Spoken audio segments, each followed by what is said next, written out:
Southern Death Cricket moves into the final four as we welcome you to a sun-drenched Drummoyne Oval for what promises to be a cracking one-day cup limited over semi-final today between two traditional rivals, the Sydney Cricket Club, the home side, and they welcome the boys from across the bridge, the St George Cricket Club, the Saints. They shocked the world last week with an upset win over Sydney University, and they're looking to do the same. It promises to be an entertaining fixture as we move ourselves closer and closer to the limited overs one-day cup final, which will be taking place next Sunday.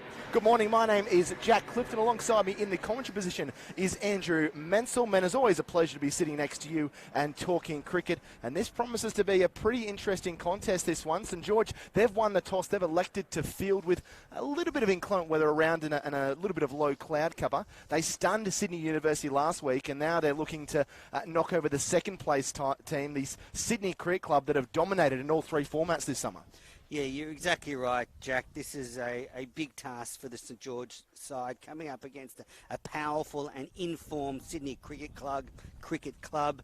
And, since Sydney start this fixture as firm favourites, but really looking forward to seeing how St George bowl early today on this wicket. There'll be a little bit of movement you would expect after some moisture in the air in the last 24 hours. And with Trent Copeland, you would expect to get the ball early.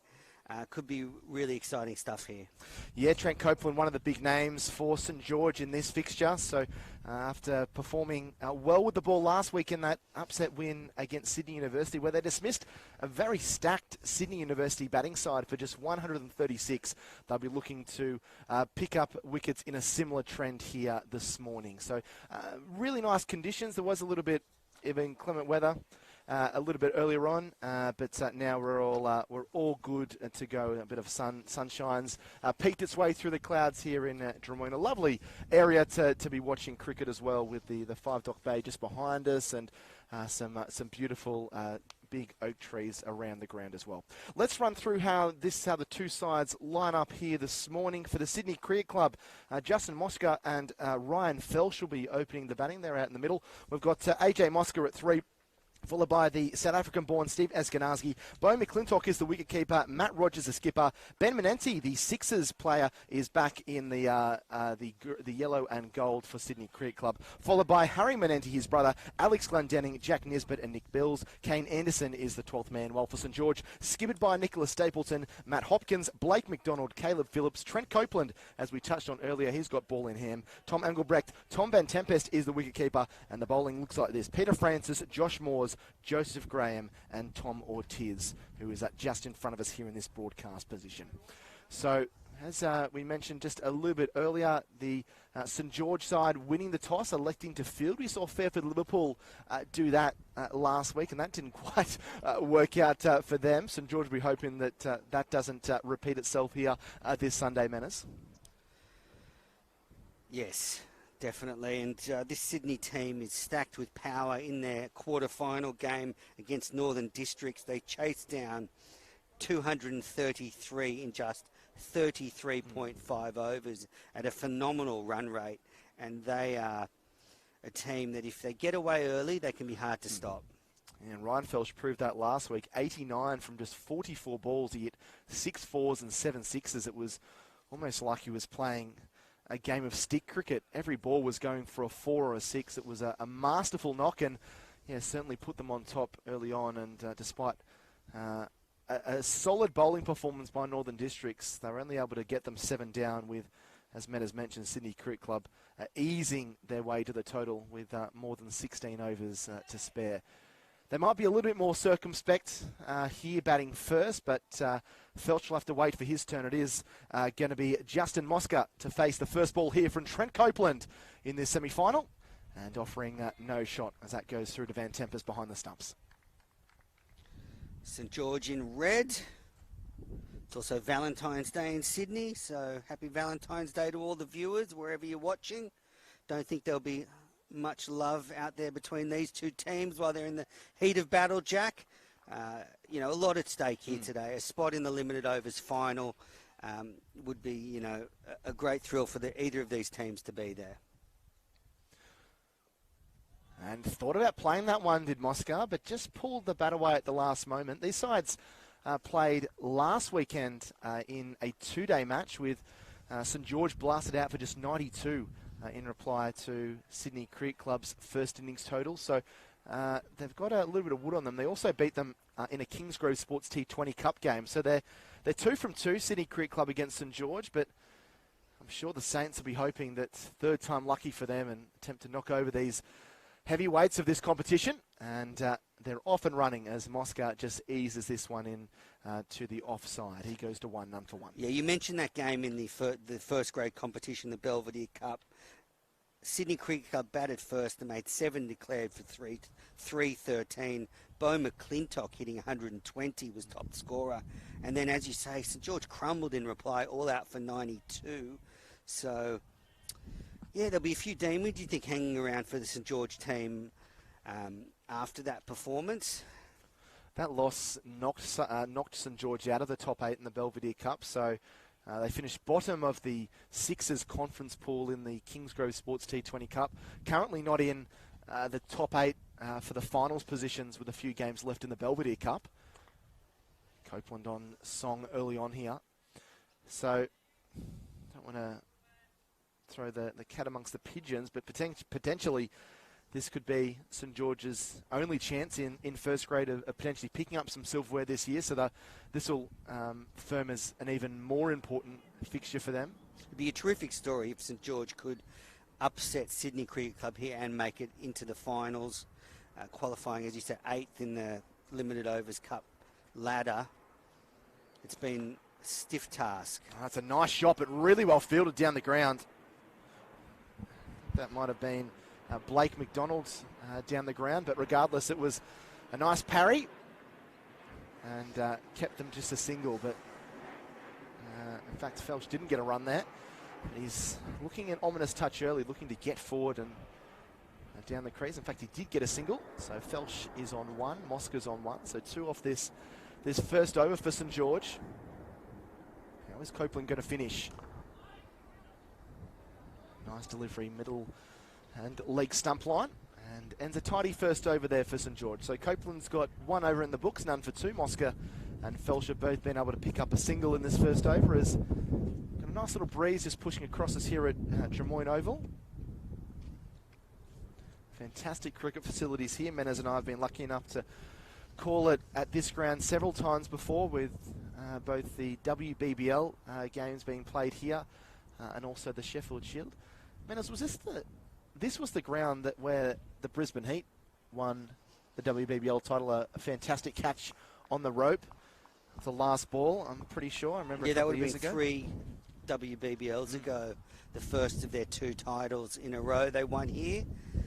And it was also the scene of that famous semi-finals day where we had the Melbourne Renegades eliminated by the Sydney Sixers in the most dramatic circumstances, with the Elisa Healy throw at the stumps, one-handed to tie the match off the last ball, running out. I think Sophie Molyneux, and then that led to a super over. So it's been a scene of some fantastic cricket. Certainly has. So Joey Graham starting. They're bowling spin here from the Greg Davis stand end, and they'll pick up a couple here. I think this is going to go down as byes. No, it's going to go down as wide. So Graham just struggling with his line a little bit there, first ball. We see it a lot in T20 manners of teams trying to take the pace off the ball, but not as much in one-day cricket. Interesting decision here by St George. Yeah, you're right. Maybe they've identified a weakness with Felch, and then with the off-spinner as well, turning away from the left-hander. Well, Ryan Felch isn't wasting any time, is he?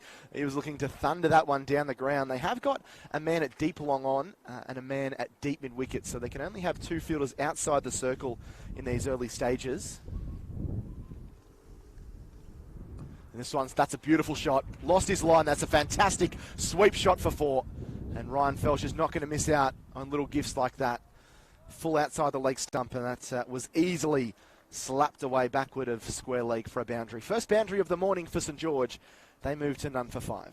Yeah, Graham bowled well last week, taking 3 for 28 in their victory over the defending champion Sydney University. So obviously in good form. Yeah, he's been pretty economical this year. He got went for just 4 runs per over in their one-dayer against Mossman. And this is going to be 4 more.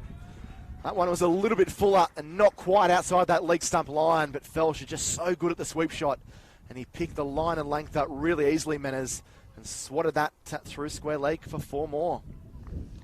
You love the way Felsh bats, takes it up to the bowlers all the time. He's an aggressive top-order player, and already we're seeing him put the pressure back on the off-spinner in just the second over. Forward and just drops that one on the leg side. He's certainly been writing his name into the history books of Sydney grade cricket. And, one day a little while ago, he hit 15 sixes. So he joined Victor Trumper as only the 2nd player in Sydney grade cricket to have hit 12 or more sixes twice in an innings. And he's forward here and he's crunching that one down the ground. He gets it well, but that man out in the deep will just keep it to a single. Menners, I don't think I've hit 12 sixes in my club cricket career. So it shows the talent that he's got, although certainly not much of a yardstick to compare his batting career to mine. But he's a man in form, isn't he? Absolutely.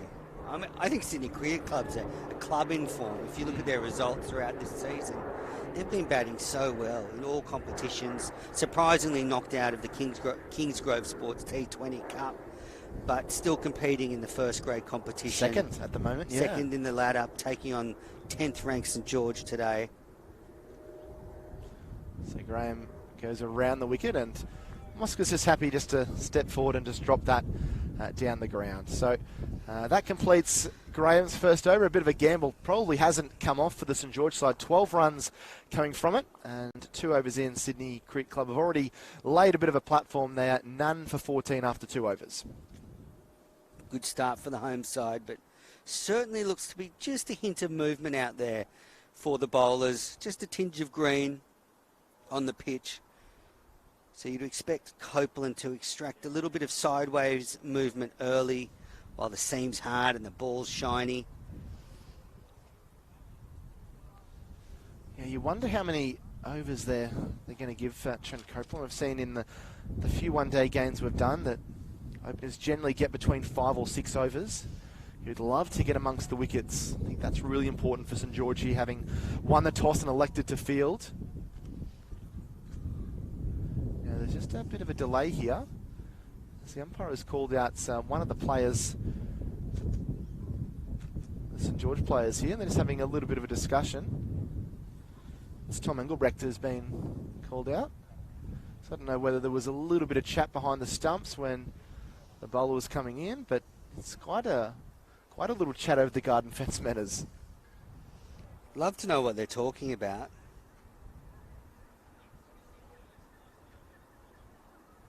Yeah, because Trent Copeland was starting in his run-up and then obviously froze and... Maybe the skipper was adjusting the field slightly. Just while they're taking a quick break, just to update you on the other semi-final, Randwick Petersham have won the toss and chosen to bat. They're playing at Manly Oval against Manly Warringah. So Felsh back on strike, and Felsh has hit that one, tried to hit that one around the corner. It's just dropped off the wicket square. He's not taking any prisoners early on. No. So Randwick Petersham none for 2 batting first against Manly. In the other semi-final, obviously the winner of these 2 games will play off next Sunday in the grand final. I think for Randwick Petersham in that game, and as Anthony Sam a really integral part of what they're going to do with the bat. Brother of Daniel Sams, or Dan Sams. It's been such a star for the Sydney Thunder and across in the IPL, but Anthony himself has been a second 11 rep for New South Wales in the past. Bouncer, this one's been hooked high in the air. They're not going to get near that. It's going to take... Is it 1 bounce or has it gone for a 4? It's either a 4 or a 6. No, it's a 6. It's just cleared the rope. Ryan Felsh, you didn't get all of that, but it's certainly skied after he swung the bat at it. Fair bit of velocity. That's gone over the rope for 6, and Felsh's little foray at the wicket continues. He's raced to 16. Yeah, Copeland can get batters into trouble with that quicker bouncer. He just puts a little bit extra in the bouncer and it sneaks up on the batters who just aren't expecting it. It's a real weapon of Copeland's, and we saw there it hurried up Felsh. It almost went behind the wicketkeeper. There it was an interesting shot. He's much more circumspect here as he's forward and pressing down the the ground and defending. Big exclusion for Sydney Cricket Club. Their skipper Dan Smith not selected in the 11 today. Yeah, certainly raised a few eyebrows, I think, in our commentary position here, Manners, didn't it, when we found out that news? A player of the experience of Dan Smith and that big hitting ability, but obviously backing the players that have done the job. Lofted shot, this should be out and will be taken. Copeland gets an early wicket, and it's a big one as well. Felsch been going after the bowling in these first 3 overs and just tried to launch that one down the ground. Didn't really get it. It went low down to the fielder at mid-off. And Trent Copeland lets the ball do the talking early on. An important breakthrough. Sydney Cricket Club, they lose their first with 20 on the board. Felsch trudging back for 16. Copeland there, bowling a good length. And the ball was just hit to mid-on. Felsch just didn't get hold of that one. And the early wicket that St George really needed, Jack. They need to get into this game early if they're going to put Sydney Cricket Club on the back foot. Well, it's a confidence thing as well when you bowl first, isn't it, Menace? You don't want to be in a position, I guess, like Fairfield Liverpool were last week, where you're looking at 1 for 140 after 25 or 26 overs to try and get into that middle order early, pick up a couple of wickets. The umpire's still talking to the skipper out there, Jack. I just wonder what's going on, whether it's around the fielders moving around or the captain adjusting the field while the bowler's running in. Love to know what's being said.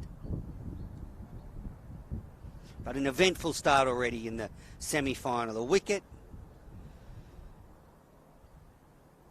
And now it's the Mosca brothers together.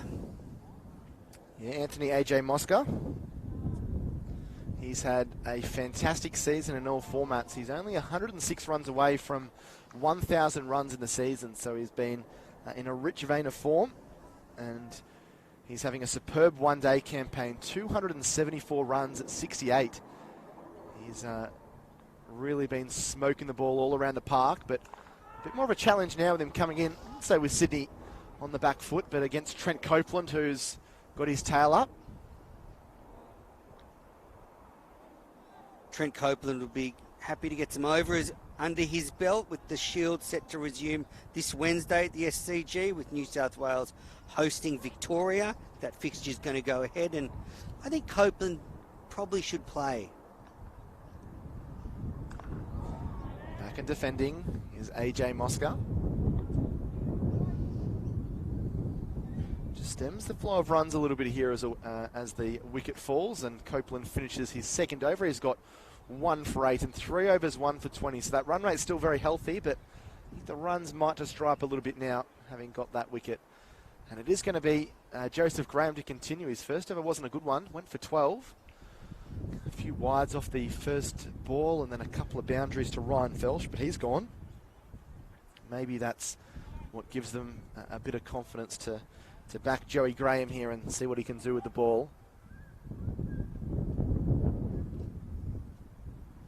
Also, New South Wales playing against Victoria tomorrow at North Sydney Oval in a 50-over game. Plenty of air given there by Graham. He's not going to be afraid to throw the ball up here and try and get a little bit of drift with... there's a fairly strong breeze that's pushing across us here at Drummoyne Oval.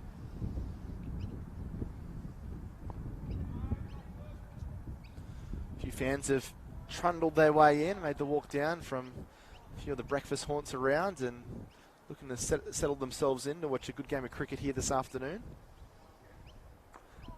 Back and cutting away, but Stapleton, the skipper, quick as a flash onto that, not letting it go through the infield. I'm surprised you're not up at one of these cafes sipping on your latte, Jack. Manners, having your bacon and eggs on a Sunday morning. Manners, I thought we were friends. You should know that I'm not a coffee drinker, although the bacon and eggs was spot on, I think.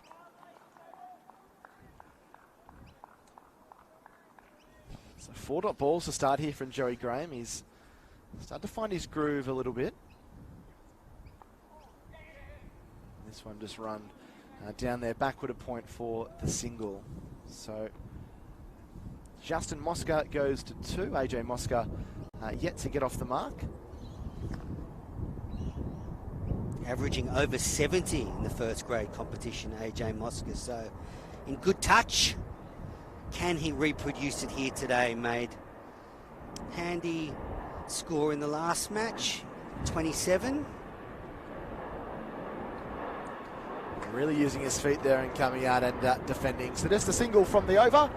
Sydney are 1 for 21 after losing the toss and being sent in.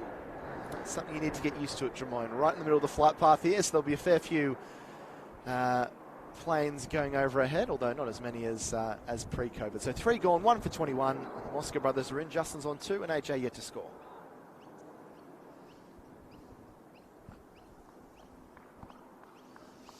Yeah, beautiful oval, Drummoyne Oval, down by the water.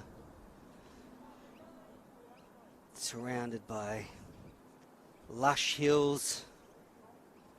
There's a few people have wandered in, and if you're around here, come on down or stay and watch it on KO Sports or in the Match Centre.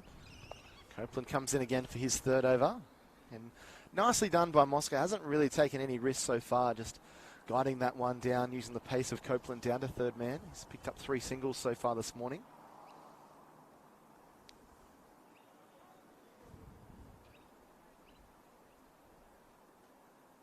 Copeland started well, Jack. Showing his class, isn't he? Just the 9 runs conceded into his third over. AJ Mosca just leans on that one, just tucks it in front of the umpire at square leg for the single. Love to have been out there, maybe not a fly on the wall, but a fly on the shoulder of Nicholas Stapleton with the discussions with a couple of the umpires that were quite extensive a little bit earlier on. So, Jack, who do you think will be the aggressor out of these two? Obviously, Felsh is the dasher at the top of the order. He's out. Wonder which one of these will take it up to the bowling. Oh, and it's almost gone back onto the stumps. Justin Mosca, luckily enough, was aware of what was going on there. He got back and I think it hit the top of his bat and then bobbled away. Certainly had the St George boys a little bit excited. They almost had them 2 down. Very lucky there, because when you hit the ball off your back of your bat, it could go in any direction, and that could have just pinged back onto his stumps. Fortunately, the slope was going the right way and away from the stumps. Action stations there for Justin Mosca. Copeland has got them a little bit uncomfortable at the moment, and he continues in that as the famous line from Jeffrey Boycott in the corridor of uncertainty outside that off stump.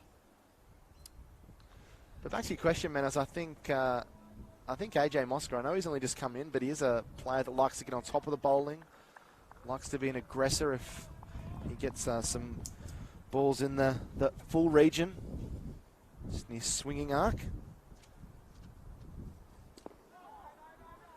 And Copeland delivers another dot ball.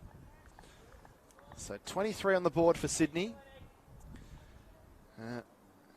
What you'd call an aggressive start that just kind of dried up a little bit. The wickets certainly helped St George to reel back that run rate. The St George skipper said after last week's victory over Sydney University that they'd gained a lot of confidence after knocking out the highly fancied Sydney University, and it seems like they brought a little bit into the beginning of this game. Just dropped onto the offside. So tidy over there from Copeland. Just a couple of singles from it. So Mosca, AJ is on 1 and Justin Mosca is 3, 1 for 23. Now we've heard famously that because Steve Waugh and Mark Waugh, famous twins, played with each other, they didn't make too much of a big deal when they batted out in the middle for Australia. Do you think the Mosca boys are happy to be batting with each other? Steve and Mark, obviously, very different personalities as well. Are these twins as well? I'm not going to take a gamble on that. I don't think so either. I'm sure there's some competitiveness between these brothers out there. Well, there's the Menenti brothers as well in the Sydney Cricket Club. They're the team of brothers.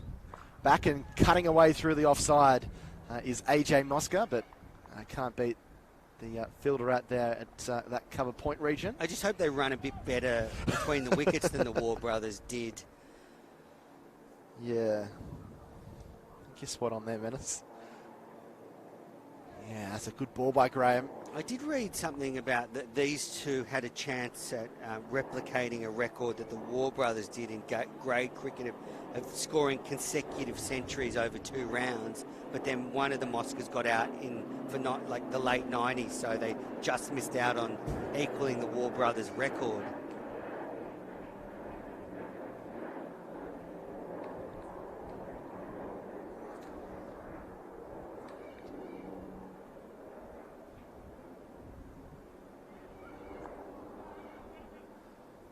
Tidy bowling here from St George, just putting the clamps on a little bit.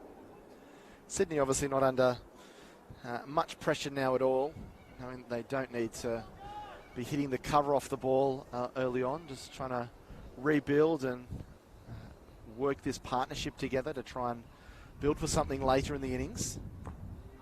Just trying to knock the ball around and trying to find the gaps, as AJ Mosca does unsuccessfully here.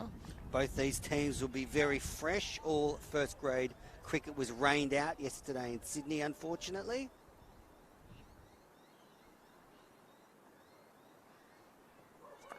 Back and cutting away. It's a good shot. He's got it through the infield and racing towards the boundary out there, and they'll come back for a couple. Probably the first really aggressive stroke that AJ Mosca has played this morning.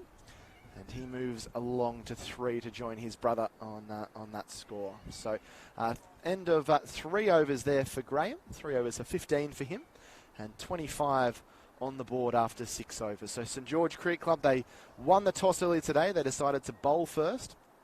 It has been interesting weather conditions here at Drummoy, and sun was out earlier. There was a little bit of drizzle earlier this morning, having had all that inclement weather yesterday. Now the sun's gone behind the clouds, so not surprised that St George maybe took a bit of a gamble to bowl first and see what they can get out of the wicket and from the ball with the low cloud cover. There's going to be a bowling change. So Trent Copeland's been taken off, and Peter Francis has got the white pill in hand. So just the 3 overs for Copeland,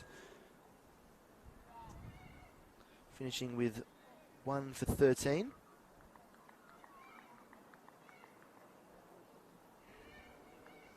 Francis bowled well last week.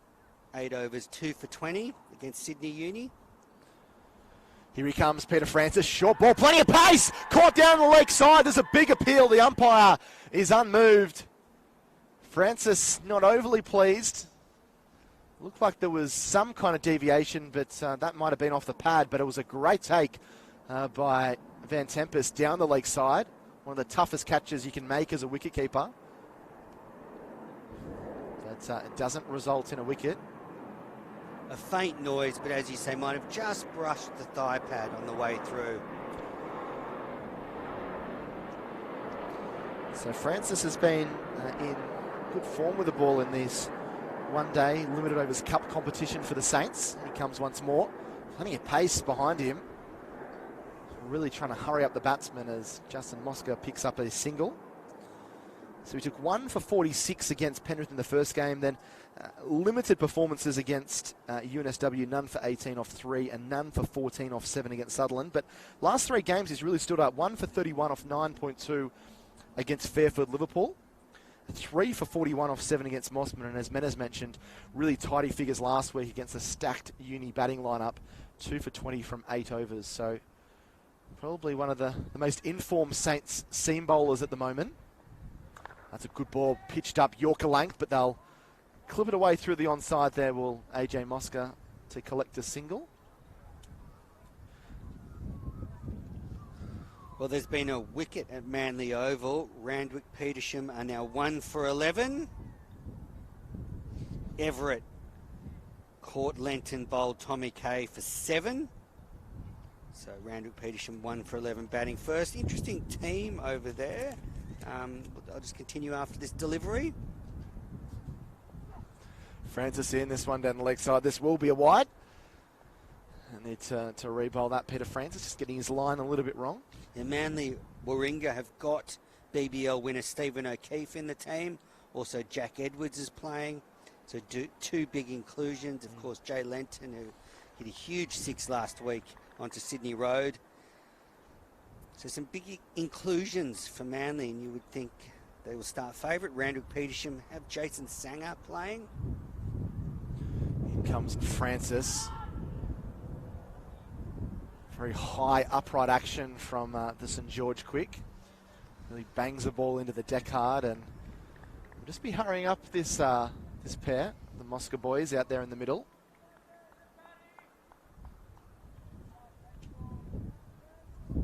A lot more sedate start to the innings than we saw last week from Sydney. They got off to a flyer.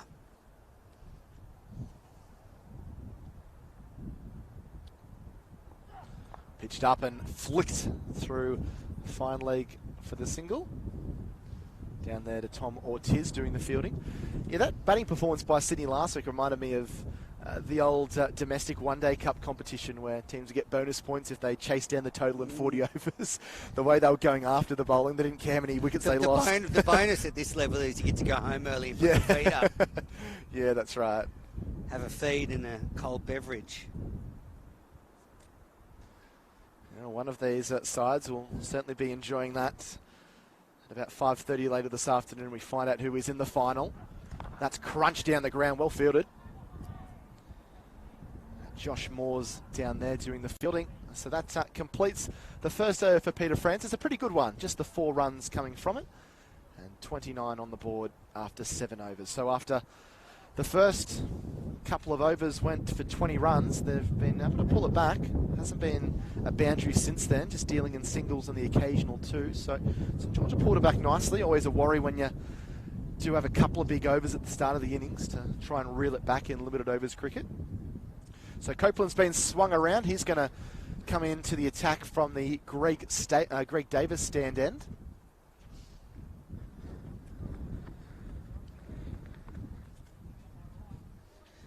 You're on pretty good terms with Copes, aren't you, Manners? I know you always seem to be having a bit of a yarn to him before games. And yeah, terrific fellow. He's been on my podcast a few times.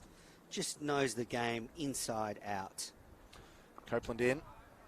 Short of a length and just chopped there by Justin Mosca.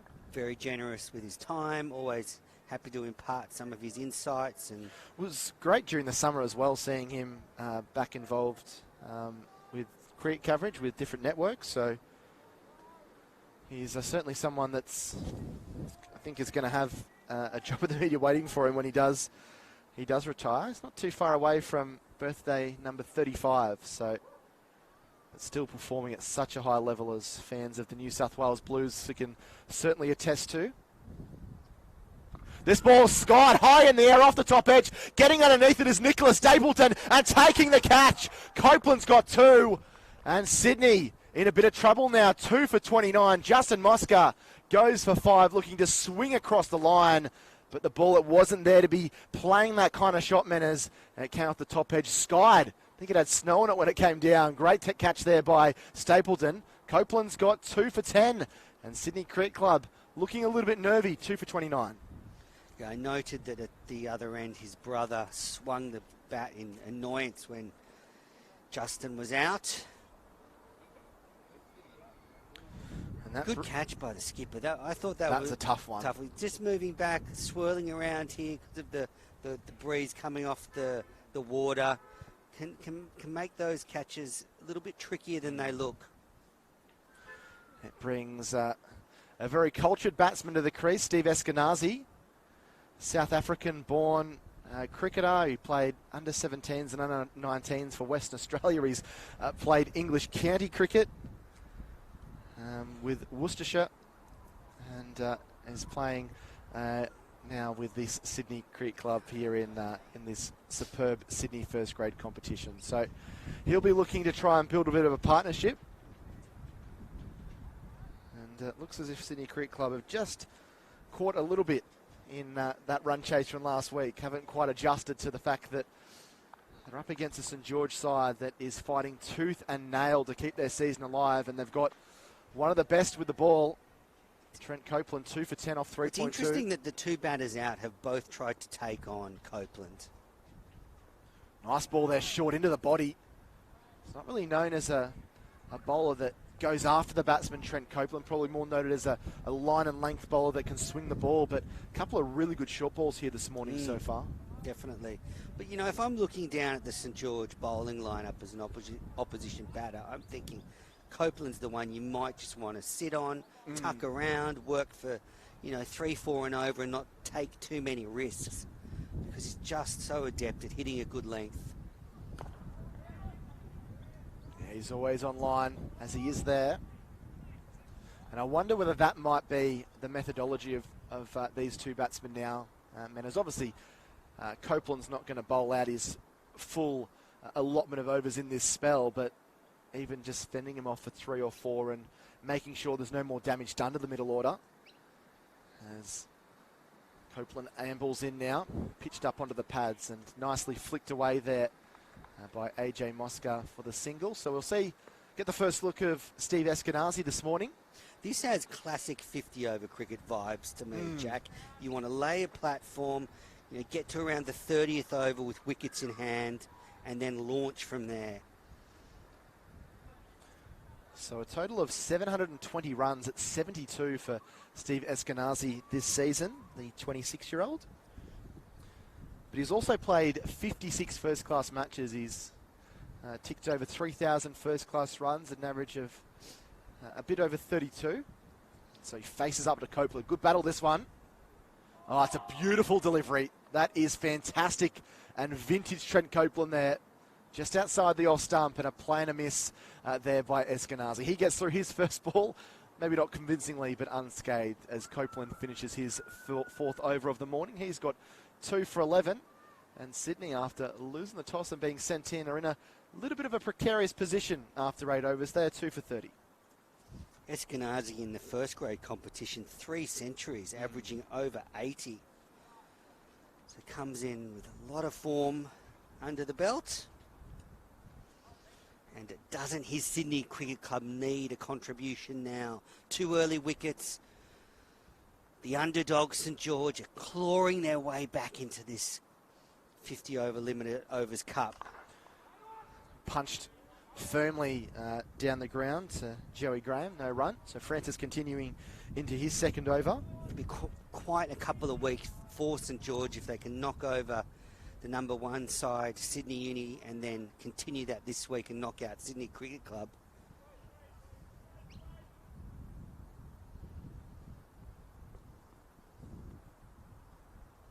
AJ Mosca on strike. Back, and he slams this one. That's gone way, way back, way over the fence for 6. That is an incredible shot by AJ Mosca. Francis is a very, very quick bowler, and it wasn't that short, but he swung high and handsome over mid-wicket, and that's the best shot of the day so far. He gets going. He goes to 11. 2 for 36 minutes. That came out of nowhere. Just drifted towards AJ's pads, and he just went with it. Beautiful shot. Pitched up and hits him on the toe. Big appeal for LBW. I think that one was always sliding down the leg side. He's not totally happy with the decision, Peter Francis, but I think you could hear by the grunt around the ground that he was pretty fired up to try and get some revenge on that delivery.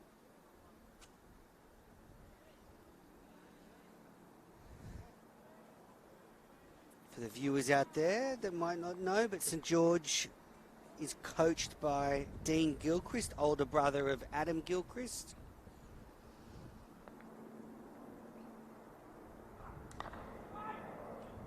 Good delivery there by Francis.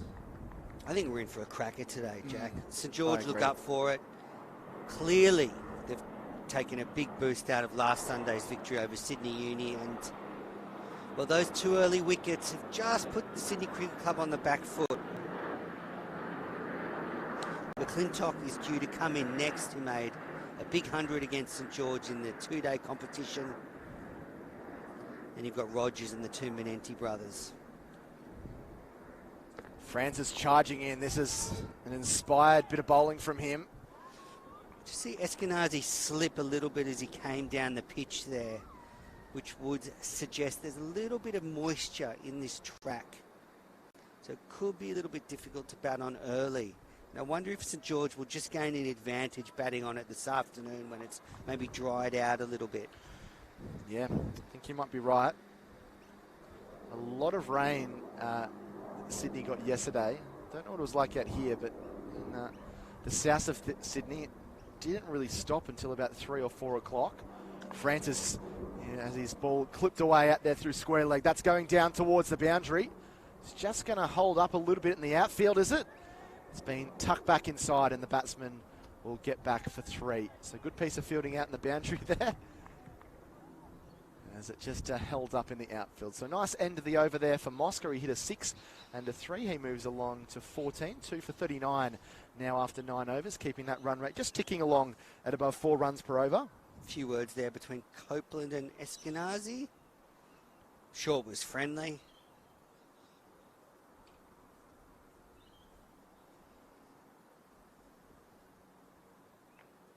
Summer of cricket just keeps on going. So much action that we've seen already with the WBBL leading into the international summer now. We have the New South Wales Premier Cricket competitions at the business end of the competitions, and then the Shield and the Marsh Cup are about to kick off again. So Trent Copeland to continue, coming over the wicket.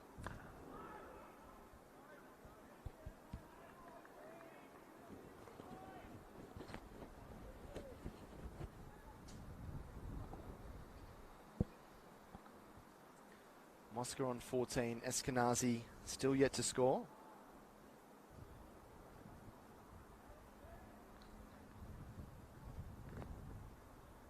.39 on the board. As Copeland continues his search for wickets. And Mosca playing that wristy shot backward of square leg we've seen him play a fair bit of so far today. AJ Mosca looks to have started well.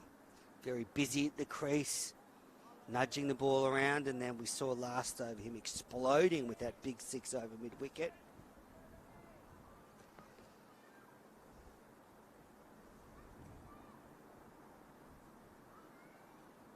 Back and taking an edge and dying just before first slip. Joey Graham just couldn't quite get forward to that one. But good enough to capture the edge again there, Copeland. Coming forward there was Eskenazi, just really feeling for it. Looked like a change of pace from Copeland there. And the ball really died before first slip.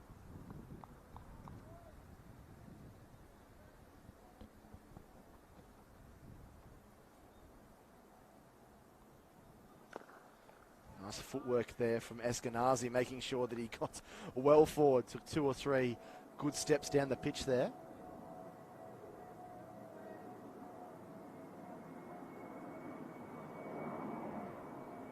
The sun just starts to poke its way through the clouds and then disappears again. It's been a combination of shade and sun so far this morning here at Drummoyne Oval. Copeland pitches up. That's a lovely straight drive. Won't get 4 for it. It's a good piece of fielding. Down the ground there by Matt Hopkins, the St George opener. Diving away to his left, probably saving a couple of runs there.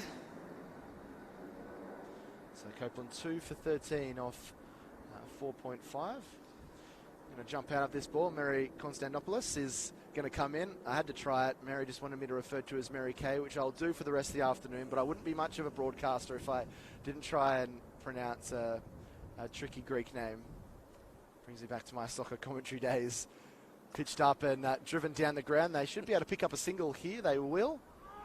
And it will just be the one. So Copeland finishes his 5th over. He's got 2 for 14.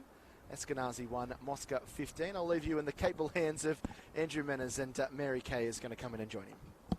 Thanks, Jack. 10 overs gone here.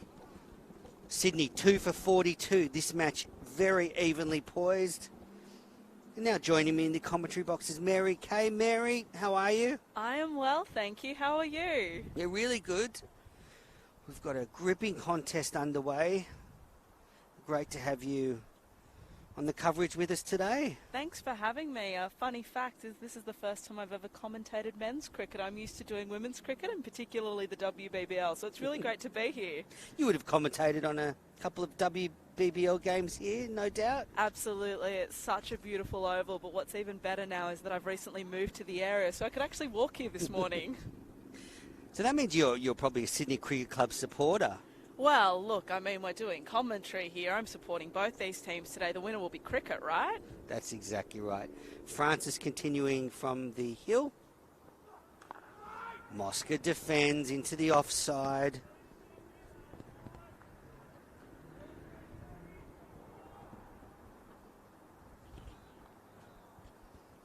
Yeah, well, I've really enjoyed getting back this summer and commentating on some Premier Cricket, McDonald's Premier Cricket. I was doing the Kingsgrove Sports T20 Cup and then now doing the 50-over stuff, and it's a great standard of cricket, and no doubt we're going to see a fascinating contest today.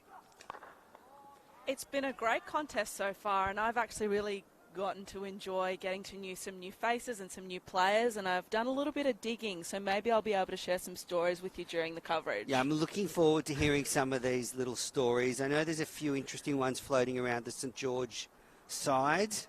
Well, I can start with Peter Francis if you like, who's bowling now. He's actually training to be a lawyer. There you go. Not the only one in the team either.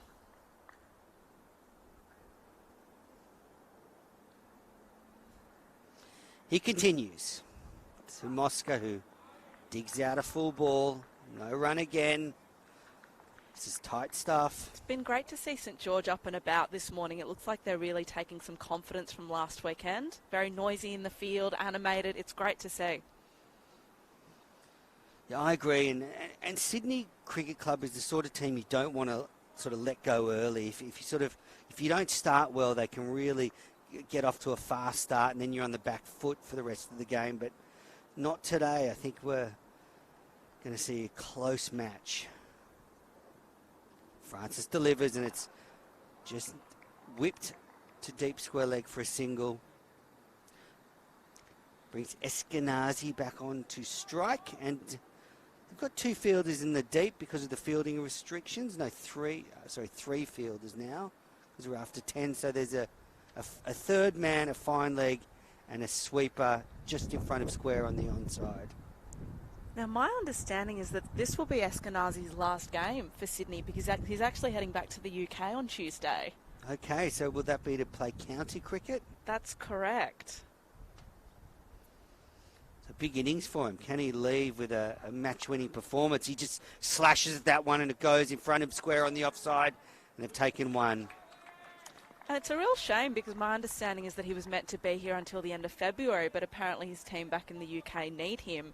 Unfortunately, the ground there, though, is under snow, so they're having a bit of trouble training, but they've got a special little training area where they use heaters. So that's 35 degrees, but unfortunately the players have to walk from the car park to the little training centre, so go from 2 degrees to 34 degrees. It seems like 34 is too high for England anyway. Like, it never gets that hot anyway. Francis in and Mosca defends. Maybe they've gone for sort of an Australian vibe with that one. It's almost like they're training in a Bikram yoga studio. Exactly. Hot cricket. It's 2 for 44 after 11 overs.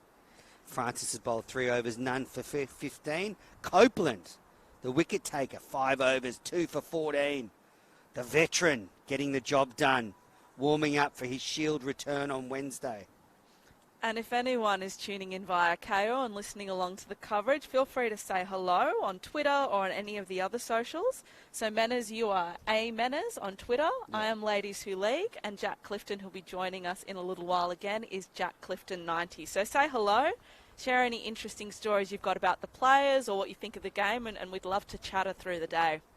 Yeah, send in questions, comments on the action. Comments on our commentary. Only good ones, please. Now, there's been a change. Tom Ortiz is being brought into the attack. He's going to bowl from the Greg Davis stand end. Eskenazi will be on strike. Not sure why he's leaving then. If he's going to go and play, if it's snowing on his home ground, he should stay here and get some more runs in the middle. Sure, Sydney would like that. Now, interesting fact about Tom Ortiz, he's actually playing against his former team today, so it's a big day for him. I'm sure the opposition won't remind him of that fact. Not at all. Opposition teams are always so friendly to players when they leave. Well, they are in the women's game, so I can't imagine it's different in the men's game. I'm just wondering how friendly it was this past week between Victoria and New South Wales in the WNCL when Elise Perry was playing against the New South Wales Breakers for the first time. What a stacked contest that one was. So for Victoria, you had Elise Perry, Elise Villani, Meg Lanning. You know, for New South Wales, Rachel Haynes, Elisa Healy. Incredible cricket and incredible to see the women's domestic competition so strong. But do you think the Breakers were pretty friendly towards Perry? That's what I'm told. The players wouldn't lie to me, would they? No, not at all.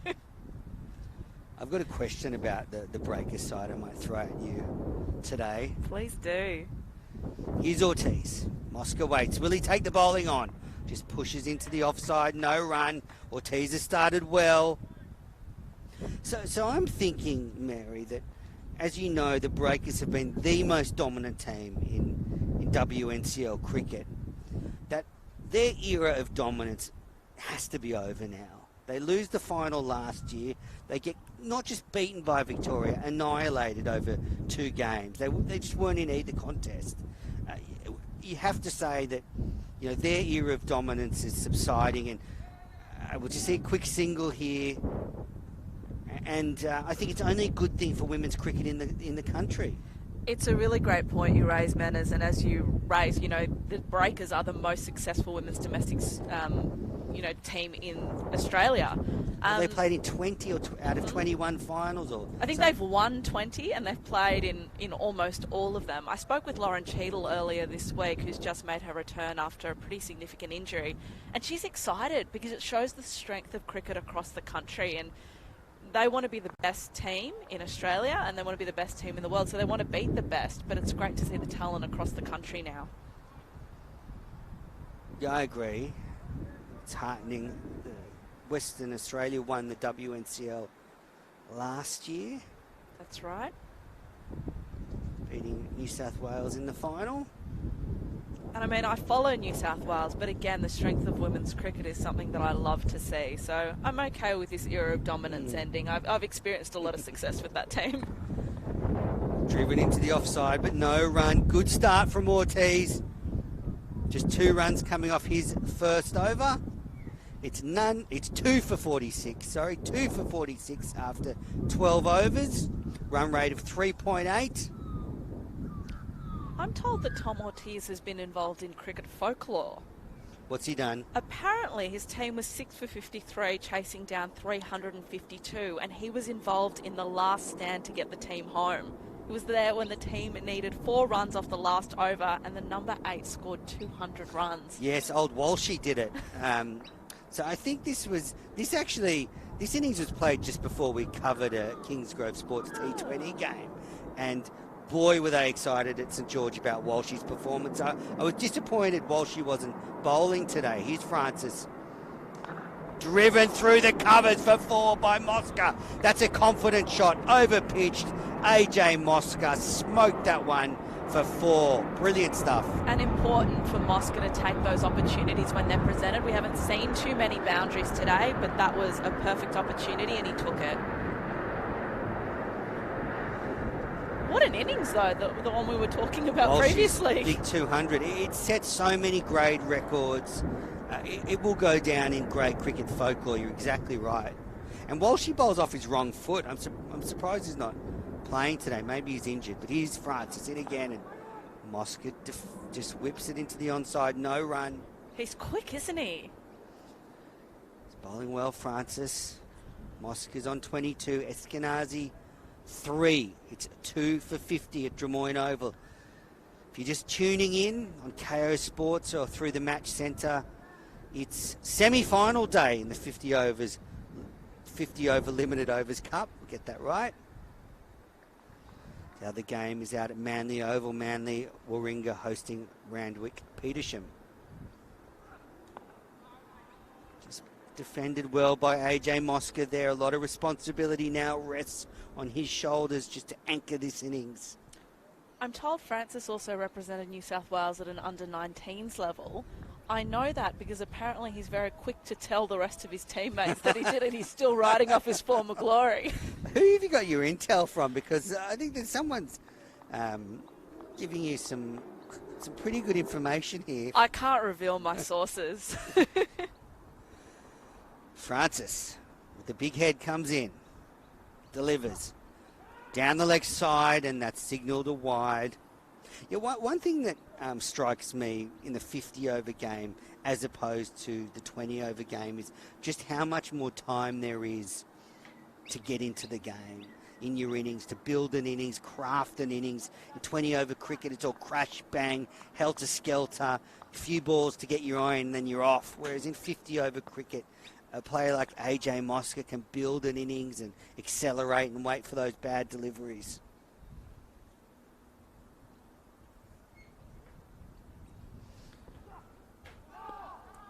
Another wide, just pushed down leg side by Francis. It's so true, Manners. So when I think about the Australian women's cricket team and the approach that they take to their T20 cricket, you've got Elisa Healy and Beth Mooney opening the batting. Elisa comes out and she fights straight away. Whereas Beth Mooney is more there to sort of anchor the innings, players' shots when she sees them. But you're right, they don't have as much time.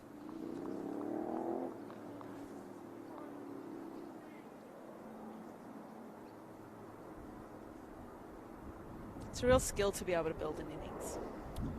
Yeah, there's this sort of a craft in learning how to score runs. I know it sounds silly, but it's interesting. And a lot of players actually find county cricket a great place to go and learn that skill because you play so many innings that you just learn the habit of building your innings and scoring runs. I know it sounds silly, but there is something to it.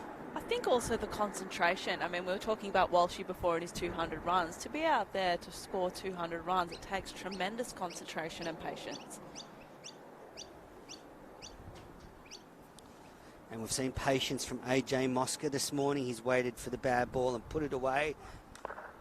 Pitched up by Francis and dug out. And just to confirm before, I heard you talking about the two brothers. They're definitely not twins.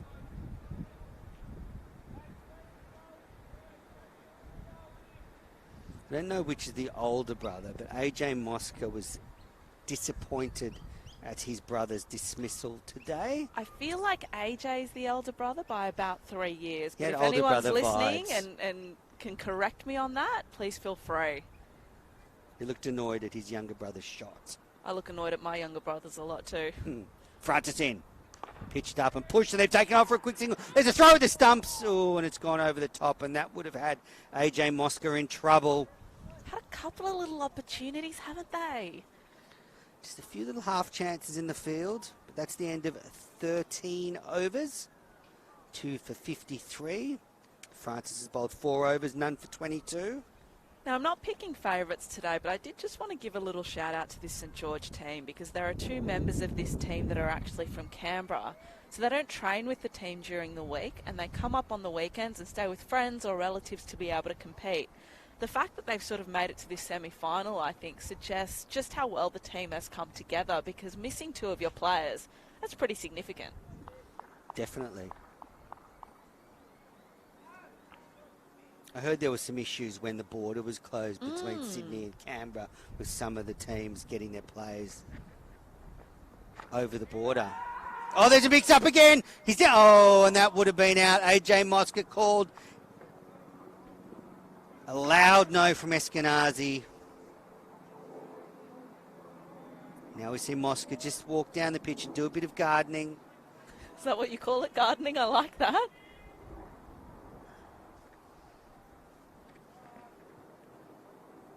When you're playing cricket, you hope that those little missed half opportunities don't come back to bite you. Especially in a semi-final where the stakes are just so high.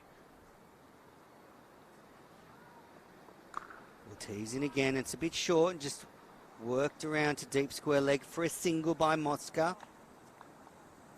3 fielders in the deep for Ortiz. Fine leg who's quite square. A sweeper on the boundary just in front of square and then a third man. Manners, what sort of a total do you think Sydney are looking for here today? I think anything over 200 will be competitive, but around 250 should be a winning score. Eskenazi waits with the bat raise. He flicks nicely in the gap between the two fielders and on the onside, and it's got between them. Excellent placement from Eskenazi. I think it's so clever when players are able to find the gap like that. He just turned his wrist on it at the perfect moment. Goes away for 4. That's his first boundary of the innings. He's on to 7. Heard Jack talking earlier about Stephen Eskenazi and the fact that he was born in South Africa. Apparently he has 3 passports.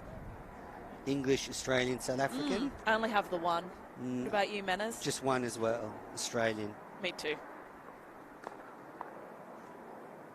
It's driven to mid-on. My wife's English, though, so I've often told my son that if he's not that good at cricket, maybe he can look to play for England instead of Australia. Your words, not mine. Just joking.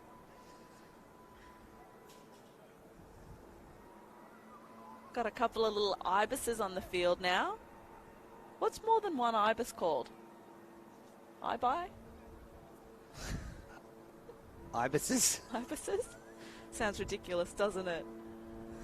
Ortiz in, and Eskenazi nudges into the offside, and they take a quick single. That's smart, canny batting from the county cricket pro. He's waving. Is he waving to us? No, I think he's waving to his teammates who are just below us. I gave him a wave just in case. Shame that he's heading back Interesting to UK. dynamic with his commentary position, because we're just above the Sydney Cricket Club's viewing area. So if we need any information, I think we can just sort of stand over the balcony and ask. That's right. There's been a collapse at Manly Oval in the other semi-final. I'll update the viewers in a moment after this over. But it's semi-finals day. How exciting. I love knockout cricket. I know, I love knockout, sport at any point. We're spoiled at the moment. Cricket, tennis, you name it, we've got it at the moment. That's swung in the air. There's a fielder going back, and it's 6. Onto the hill. AJ Mosca has tried to play across the line. It's come off the top edge and gone a long, long way. That's his second 6 of the day. And it's been retrieved. Mustn't be a great feeling as a fielder to go and have to retrieve the ball. It was something I noticed during the COVID lockdowns when, cricket was happening in empty stadiums and players had to go search for balls at the SCG. I used to find it funny. I don't think they did, though. Yeah, I'm used to that because I've commentated on the Sheffield Shield for a couple of years. That happens in all the Shield games. They're off looking for balls. But we're just seeing on the onside where AJ Mosca hit that shot. It's not a long boundary square. So that's sort of where you'd want to focus, right? And that ball came off the top edge and still went a long way. Now, there's been a change at the hill end. Nicholas Stapleton, the captain, is being brought into the attack. How much trouble am I going to get in about my comments about Nick Stapleton? Apparently they call him Captain Grumpy. Very serious gentleman. He's not the first captain to have been dubbed that nickname, following in the footsteps of Alan Border, so I don't think he'll be too upset, Mary. Could have called him a lot worse. Stapleton, first ball of the day to Eskenazi. It's left nicely. So just heading across the bridge to Manly Oval, they are hosting Randwick Petersham, who've slumped to 3 for 44. Oh dear. In the 13th over. Everett gone for 7. Sanger gone for 9 off the bowling of Tommy Kay.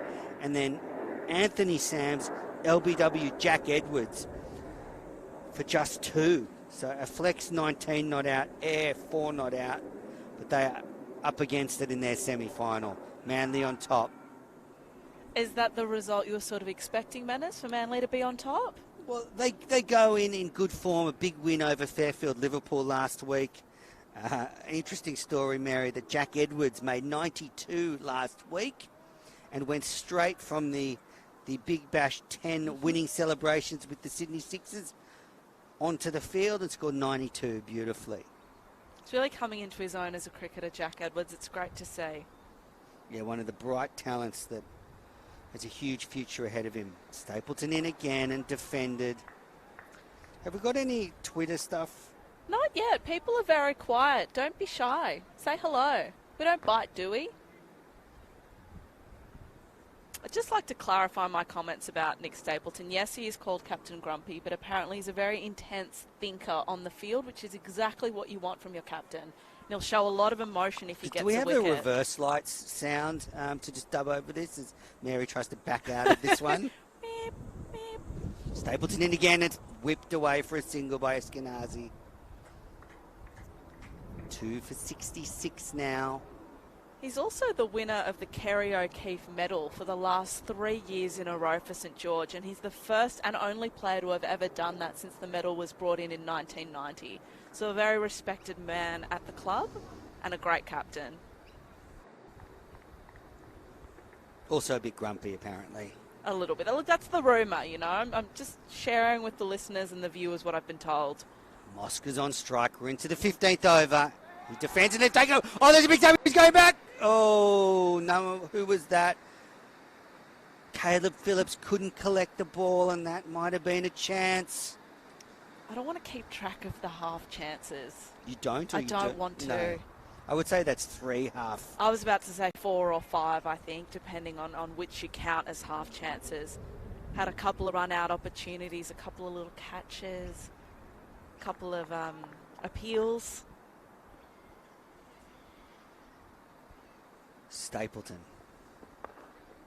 Turned nicely for a single by AJ Mosca. He's on to 31 and just building his innings nicely. Showing that patience that we were talking about before that's so important in 50-over cricket. That's the end of 15 overs. It's 2 for 67 here at Drummoyne Oval. The run rate of 4.5 and over. And I think batting conditions will get easier as the day goes on, Mary. So I think the sensible thing is if you're Sydney, is you look to build so in that last 20 overs you can really accelerate. And we saw that 2 overs ago. It's not a long boundary, so you could increase the run rate quite quickly if you're in. Now there's going to be a change. Oh no, still Ortiz, I think, bowling from the Greg Davis stand end. Wearing the number 0. Yeah, that's one thing I was going to ask about. Players get to pick their own numbers, don't they? 0 is an odd one. He's certainly not a 0. I think he did get a duck last week. Anyway, he's bowling now from the Greg Davis stand end. And it's just late cut by Mosca for a single. Has Ortiz played most of this season? Because I understand as he's gotten older, he's become a little bit injury prone. A couple of hamstring twitches throughout the season. He played last week. So I've got his figures from the season here somewhere. Let's go stat heavy. Should we go? Yeah, let's get a little stat heavy. We've been stat light He's so played far. 7 first-grade games. Okay. 13 wickets, an average of 18.31. Best bowling of 5 for 21. That's slashed out for 4 by Eskenazi. Wide from Ortiz, and he threw the hands at it. That's his second boundary. He's on to 13. This has been a good partnership for Sydney. They're really good partnership. They're just starting to rebuild up.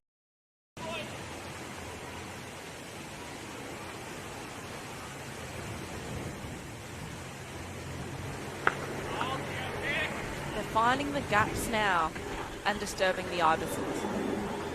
Another beautiful shot. Too much width. Put away.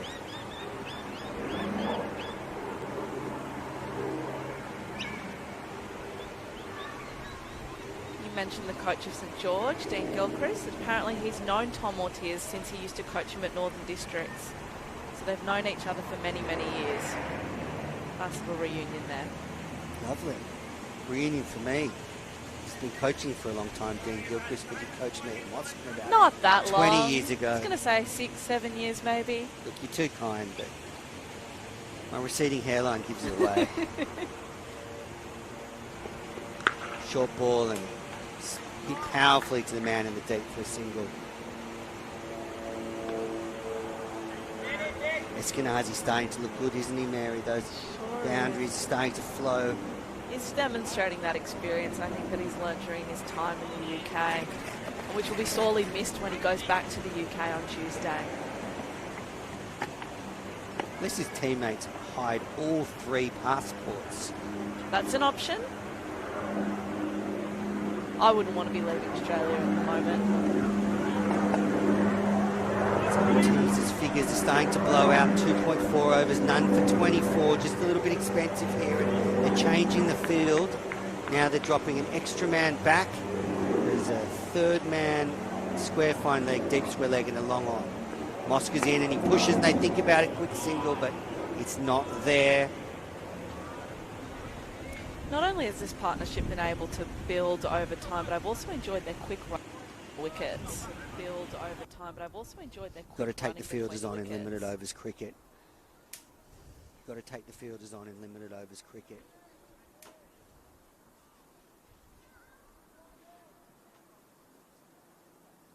Ortiz, last ball of his 3rd over.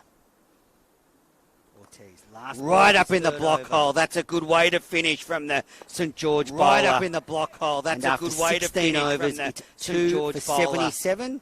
Eskenazi 16 overs, 18, and will be on strike to start the next over. Eskenazi AJ Mosca 18, and will be on strike 32. To start the next over. AJ Mosca, he's on to 32.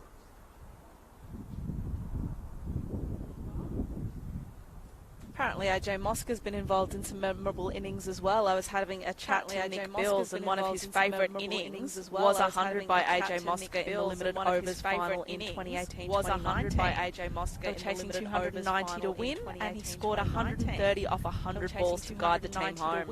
And he scored 130 off 100 balls to guide the team home. Yeah, this Sydney Cricket Club has been very successful. He's Stapleton in and defended by Eskenazi. Been very successful. He's I mean, for the last 3 or 4 years, they've probably been the standout team, and I guess it's no surprise given how consistent their team has been as well. When you've got consistent players, you're able to build over time. Their team has been as well. When you've got consistent players, you're able to build over time. Very attractive team to watch. They score runs quickly. I was wondering where you were going with that. They score runs quickly. I was wondering where you were going with that. Aggressive players. If you look at some of their first grade scores, they've really pounded some of the opposition teams. If you look at some of Stapleton in, and it's they're setting off for a single. Let's throw the not strike. Oh, Eskenazi makes it. Setting off for a single. Let's throw the not strike. Oh, Eskenazi makes it. Much luck, St George, are they? Tight run affair. With their throwing at the wicket. Much luck, St George. Not an easy thing to do, might I add. They're throwing at the wicket. It's not an easy thing to do, might I add. Probably got 1.5 stumps to aim at. Especially square on there. Probably got 1.5 stumps to aim at. Yeah, Sydney absolutely pounded St George in the first grade competition last round. Absolutely pounded St George in the first grade competition last round. Late cut nicely by AJ Mosca. They've taken 1. He's coming back for 2. The little AJ Mosca. Number 3, and he's made it. He's coming back for 2. The little St George have beaten number 3, and he's made it in the last 3 years. Only once in a qualifying final, so it would be a pretty significant upset to do the job today. And that's the 50 partnership for these two. Came together when the score was 2 for 29, and their partnership now clicks along to 51. 2 for 29, and their partnership now clicks along to 51.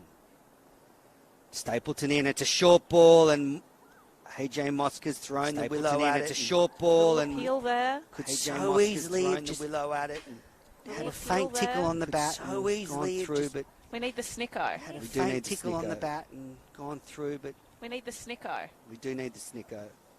Actually, lovely manners to see a little bit of a crowd here today. Probably family and friends mainly, but still lovely. One thing I've noticed, family and friends mainly, I think the crowd will build up as the day goes on. One thing I've noticed, we'll see a few people drift in this afternoon. I think the crowd will build up as the day goes on. Another short ball from Stapleton, and Mosca rolls the wrists on that one. Another short ball from Stapleton, get another single. Mosca rolls the wrists on that one. I've noticed at all the great grounds have been how the crowds have come in. The locals have come in. Grounds have been how. I mean, this is a beautiful place to watch cricket. You can sit on the hill, take in the view of the harbour or the bay. Take in the view of the What better way to spend a Sunday afternoon? What better way to spend a Sunday afternoon? Stapleton delivers. Pushed into the onside. Nicely into the gap by Eskenazi. Pushed into the onside. Come back for an easy two. Into the gap by Eskenazi. And they've come back for an easy two. It's the end of 17 overs. The score's 2 for 81. 17 overs. The score's 2 for 81. Eskenazi's on 21. Mosca on 35. At 21, there is a breeze, and it's a 30 drinks break. A breeze here, isn't there? Oh, we've got some time. Can I tell you a bit about Tom Van Tempest, the wicket keeper for St George? Time. Can I tell you a bit about? Yes, love the Tom name. Love the name Van Tempest. Dutch. Yes, love the name. So he has only come up to the club from Canberra this year, and apparently when he first joined, it took a little bit of adjusting because he's found it more competitive in New South Wales as opposed to Canberra. Apparently he was still finding his feet before Christmas. I mean, they've got the likes of Trent Copeland in the team and a couple of really excellent bowlers, so there is a lot of focus on the wicket keeper. But apparently since coming back after Christmas, he's really found his feet. We've seen some good wicket keeping today from him. Back after Christmas, he's really found his feet, and we've seen some good wicket keeping today from him. Also training to be a lawyer. A few lawyers in this team. I believe it's 2 lawyers and 1 gentleman that works in finance. I believe it's 2 lawyers and 1 gentleman that works in finance. Personal trainer here and there. One of them is the groundsman at the ground. I believe is it Caleb Phillips? That's it. His initials are KP, and his favourite cricketer is Kevin Peterson. I wonder whether, KP. I got the similarity. KP was born in the year 2000. I always feel old when I hear people have been born in the 2000s.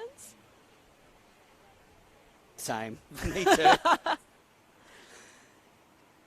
We were talking a little bit about family being here to watch today. I know Trent Copeland's wife, Kimberly Green, quite well. Many of you will know her as a fantastic netballer, has represented her country and played for Giants Netball in the Super Netball.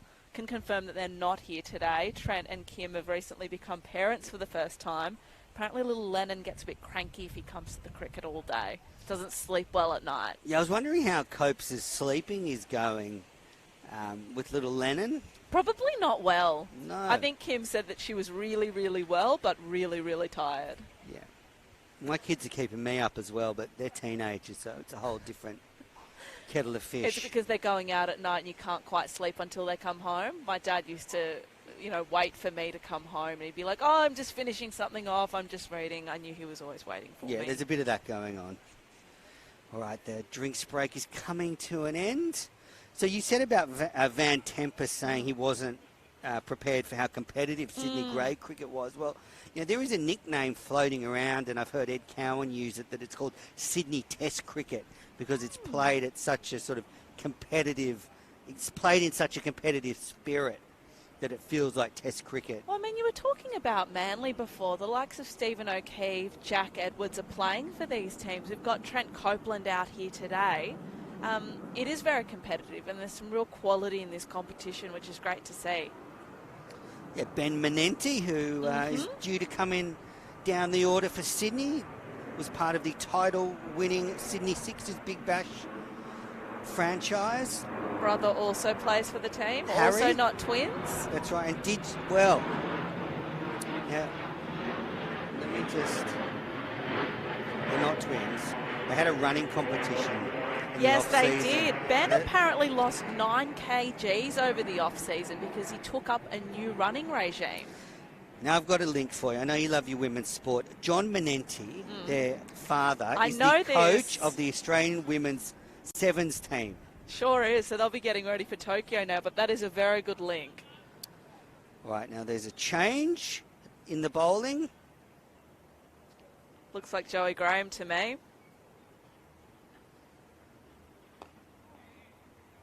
First ball's thrown up and Mosca nudges it for a single, and just seen Josh Moores try to take a dive there and take a big divot out of the outfield. Please repair your divots. Apparently they like to joke about Joey Graham because he's so tall and he bowls off spin. So straighten your arm up, mate. Here he is. Bowled well last week, took 3 wickets. Throws that up and... It was good to see him get those 3 wickets because apparently he hasn't gotten too many this summer, but he's done his work at his end of the field and often wickets come at the other end. And I think we saw that this morning when he was partnered up with Trent Copeland. Often bowlers bowl in partnerships. Here's Graham in again. Eskenazi laps that one fine. They've taken one and they'll trot back for an easy 2. Cricket really is a game about partnerships, isn't it? 100%. Apparently Joey gets under Captain Grumpy's skin the most. Big talker in the field. Actually, a big talker everywhere, I hear, in the sheds as well. In again, he tosses it up and Eskenazi drives to cover. No run.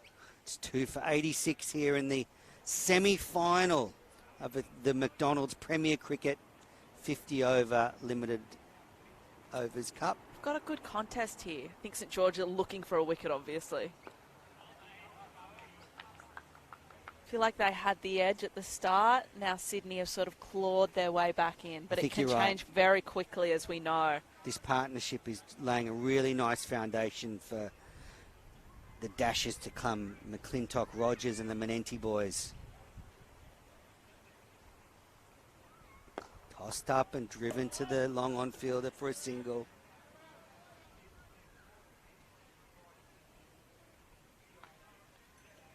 Trying to work out who fielded that ball. Number 7. That would be Tom Engelbrat. Another Canberra import. Correct. Don't see him during the week at all. Originally from Nowra. Team's resident leggy. Maybe we'll see him soon. That'd be nice. We've also got the other leggy Moores. So it's the beginning of the 19th over. Stapleton to continue. I think that's gone quick, Manners. Yeah. Having fun up here. 2 for 87, the Devils number. Eskenazi's on strike.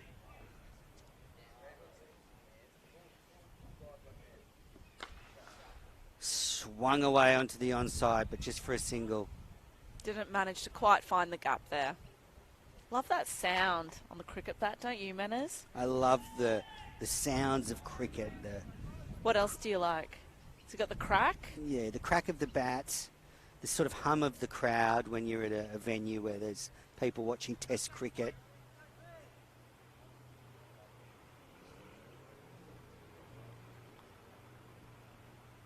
Stapleton in. Short ball and Moscott's flirted at it. Hasn't been able to connect. Had a strange thing happen here throughout the WBBL. I came here and the crowd was locked out. It was a really strange WBBL season. Look, so grateful that we got through it, you know, without any incidents and that we got a fantastic final series in the end. But yes, there were some venues where crowds were not allowed and some venues where crowds were allowed. Stapleton in. Moscow just saunters down the pitch and nudges away for a single. Manners, would you like some trivia about St George Cricket Club? Go for it. Who do you think their best known player is? Well, there's a host of famous players, but you give me a couple. Sir Donald Bradman actually played for St George Cricket Club, and he made the decision to play for St George because they paid his train fare. He used to come up from Bowral. Wow. Was it called something different back then? So it started, I believe, as St George District Cricket Club as a sub-district club in 1911. You're right. Bill O'Reilly also played for St George. Tiger O'Reilly. Well, these are two of the most sort of storied clubs in, the history of the competition. Thought it would be a shame not to share some of those fun facts. Yeah, throw them in.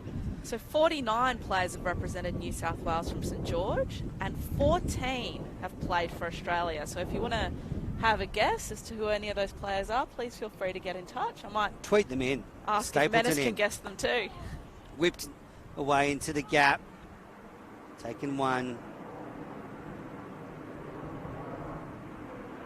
Trent Copeland, of course, one of those Australian players, and he and his friend Moses Onrix were both made life members of the club a few years ago. So a club with really, really rich history and tradition.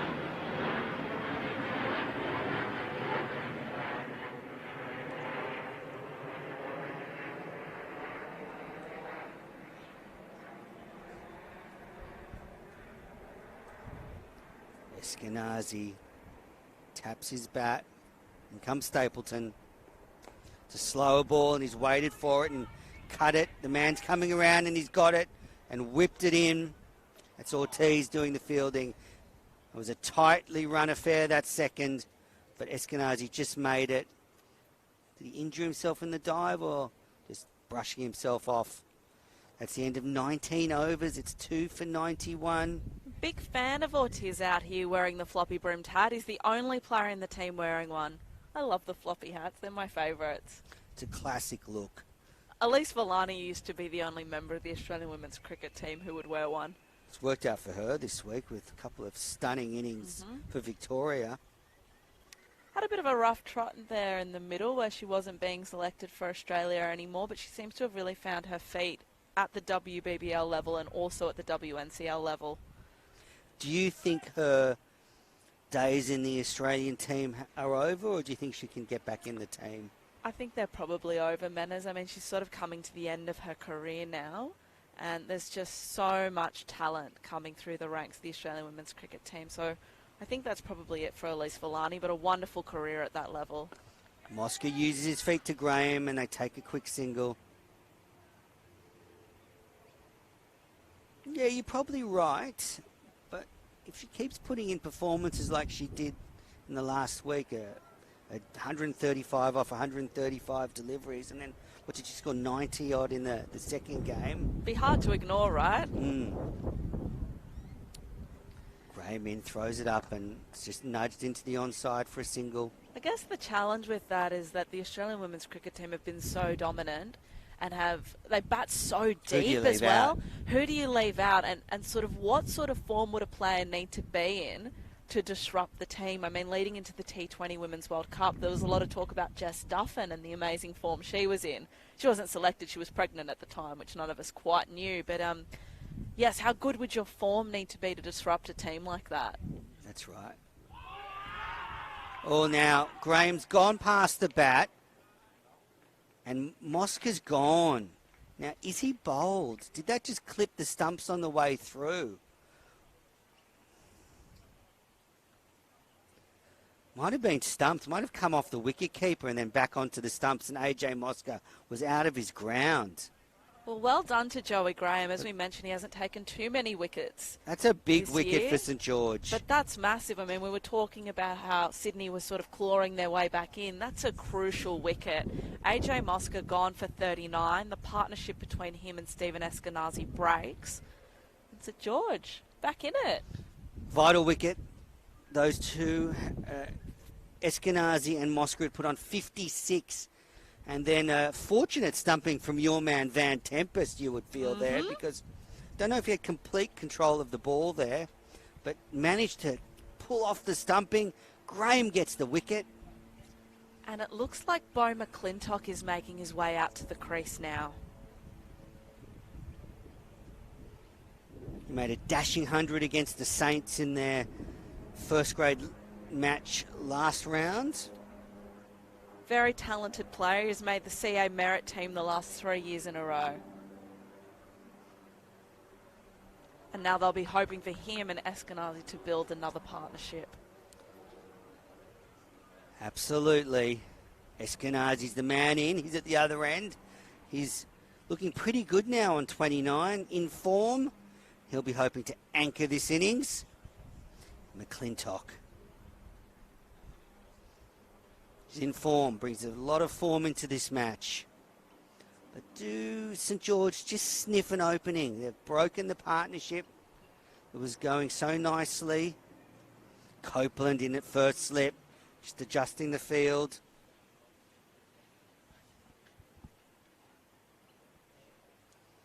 It's just giving Nick Bills a wave. He and my brother actually used to play junior cricket together, so I know him well. Joey Graham comes in. He just got a wicket. Throws it up and driven down the ground for a single by McClintock. He's off the mark with his first delivery. The score 3 for 96. Joey Graham's coming across as quite a character to me. That's the vibe I'm getting from him. What do you think, Manners? Well, spinners are known for having eccentric personalities. They've switched the field here. Copeland's gone from first slip into short mid-on. Graham in again. Eskenazi defends.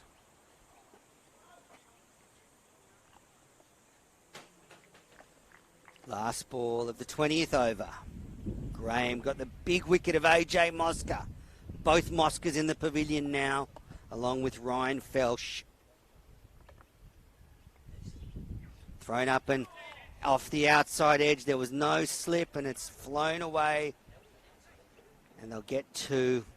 That's the end of 20 overs. A successful over for Joey Graham. He's got the figures of a 1 for 24 after 5 overs. I'm going to step out. I'm going to leave you with Mary Kay. And joining her in a moment will be Jack Clifton. Thanks, Manners. See you soon.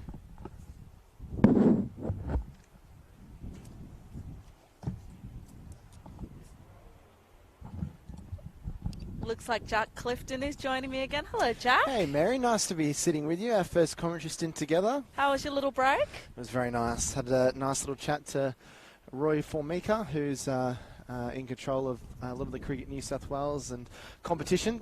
Big shout out to Roy because, I was doing my research for the games and needed a couple of names, and Roy was very forthcoming. So thank you, Roy. He's always like that, Roy. He's a fantastic person to have on your side, and knows this competition like the back of his hand. So nice little chat there, and have been able just to observe from afar that partnership that threatened to take the game away from St George, but wickets just when it looked like they were getting on top as we see the all-rounder and skipper Stapleton continue. He's into his 4th over.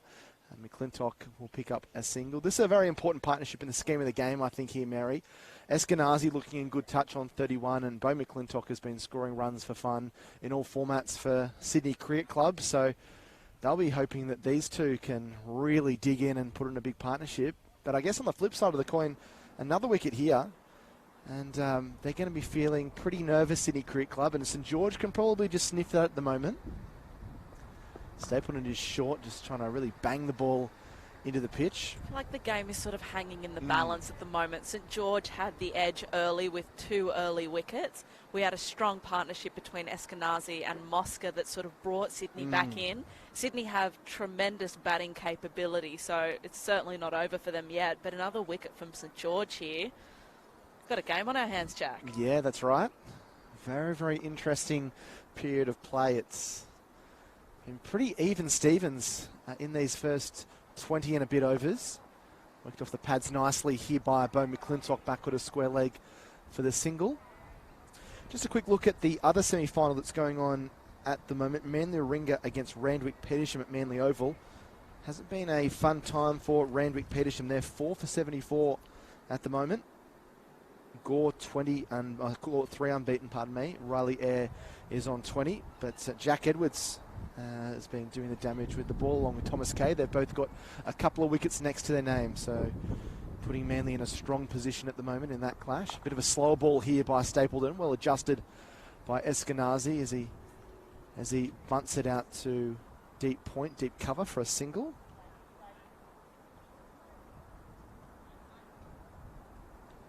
Interesting weather conditions here. Just when it looks like the sun's coming out, Mary, the wind and the sun goes behind the clouds. It's probably a good position to be in for St George bowling.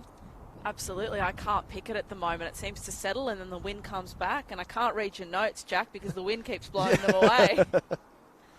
I've got my big trusty iPhone 11 that really is a brick. It's funny that we've gone back to brick phones, isn't it, after trying to make phones as small as we could. But yeah, its size is helping me batten down the hatches of my notes because it's quite breezy in our broadcast position. We're very lucky Sydney Cricket Club has looked after us and one of the pavilions looking side on. So we've got a fantastic view of proceedings here this morning. Stapleton pitches up and just dropped onto the offside there by Bo McClintock. So interesting period of the game. Graham's bowled 5 overs, none for 24, but you take out his first over that went for 12. His last 4 have only gone for 12. Stapleton been relatively tidy here, 3.5 overs, none for 18. Copeland's still got a fair few up his sleeve, so there's going to be some thinking that the Brains Trust St George will be doing to work out what's going to happen over these next 15 or so overs. Stapleton's had a good season, hasn't he? Scored a century, a couple of 50s, and now doing the job with the ball in his hand as well. Yeah, he's been a really good performer for St George for a long time as Nicholas Stapleton.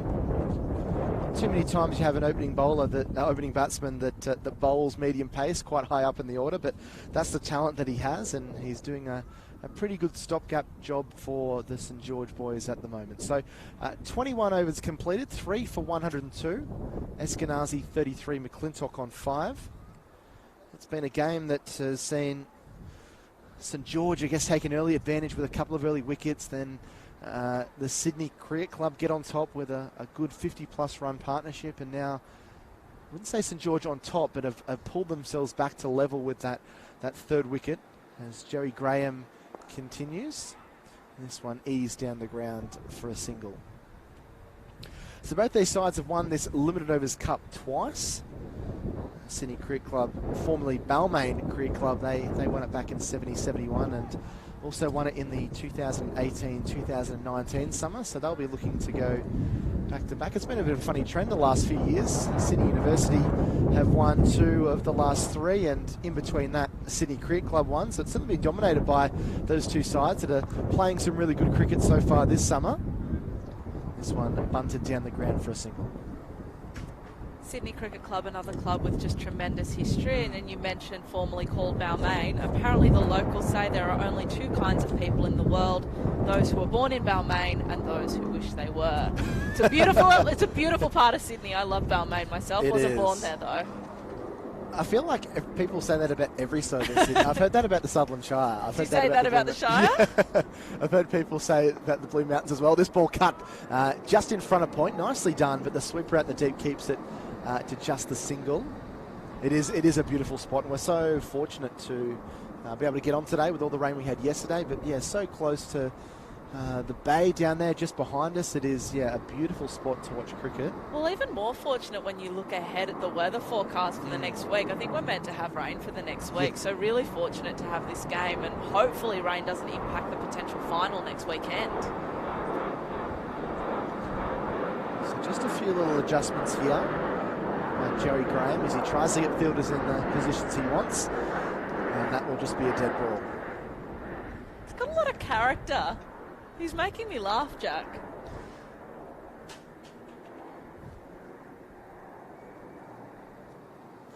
Plenty of air given there. They've got a slip in place now, so I think that's Trent Copeland who's at first slip. We did see an edge a couple of overs ago off Jerry Graham where there was a vacant slip cordon there, so they've decided to plug that hole. They've got a man at deep cover point, also a man at deep square leg. A man down the ground. This ball cut backward a point. That was well timed and well played down through the offside, racing down towards that boundary at that third man region. They'll pick up a couple of runs there. So McClintock's starting to get going now. Just a little bit short there from Joey Graham, and they're able to pick up a couple. Just having a look at the boundaries, Jack. There are a couple of shorter ones. Not that one, though. I don't know if we'll see too many 3s being run today. There might be the occasional one. Don't think we've seen one yet. No, it's probably more of a ground, particularly when you're playing square of the wicket. It's fairly easy for the fielders to get there and cut it off at 2. So that is the end of Graham's 6th over. He's got 1 for 30 from 6 now, 3 for 108 after 22 overs. So they're keeping it intact at the moment at St George. That run rate 4.9 runs per over. Eskenazi's moved to 35 and McClintock has moved himself to 6. Jack, what do you think we're going to see from St George in terms of their bowling rotations? Well, at the moment, just looking at the scorecard here, Copeland's bowled 5. Graham's just finished his 6th over there, but you've also got Francis, Ortiz and Stapleton. So they might try a 6th bowling option potentially down the track. Maybe someone like a Tom Engelbrecht might get a few overs here or there. But I think the lion's share is going to be Copeland, Graham, Francis, Ortiz and Stapleton. I wouldn't be surprised if they run through Joey Graham's full 10 overs. I think he's in a position now where he's bowled 6 relatively tidy. The last 5 have been very tidy. Rather than saving him for 3 or 4 at the end where the batsman could really be going, and sometimes bring a slow bowler on in those last 10 or 15 overs can be the undoing of a lot of teams. So I think Graham will bowl through, and Engelbrecht is getting the ball here. So we're going to see the all-round talents of Tommy Engelbrecht, another one of those Canberra boys that comes up, shows a lot of commitment to this club, St George, and has certainly been looked after for them. So he's going to come on and bowl over the wicket here to McClintock, and back and cutting there. So good bowling change here from Stapleton. Going to be interesting to see the revs that he gets on the ball here, Tommy Engelbrecht. That one a little bit short, but he'll look to really rip his wrists over these ones. Bowling leg spin as he defends onto the offside there for no run. Apparently his nickname is Mud, and as someone who watches a lot of women's cricket and commentates the women's game, that made no sense to me. No. I don't know whether any of our viewers understand.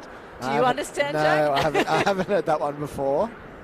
I think the nicknames in men's sport are a little bit harsher than they are in they sound quite mean. In women's sport. So it's ball punched a little bit uppishly, but down the ground here for Beau McClintock. He picks up another single. Apparently his other nickname is Toss because he tosses the ball up. So we'll use that one, shall we? Yeah, he's been a real backbone of St George for the last couple of seasons, Tommy Engelbrecht. He's always valuable when you've got a player that can bat and bowl. Throws this one up and he'll be disappointed with himself there. He wasn't able to clean that one up and gives away a single to Eskenazi. But a player that has certainly been on the radar of state selection as well. He's played a fair bit of second 11 cricket with ACT and played a little bit of that for them last summer. They've been dependable with the ball. 2 for 29 from 10, 2 for 20 from 5, 2 for 38 from 10, 1 for 48.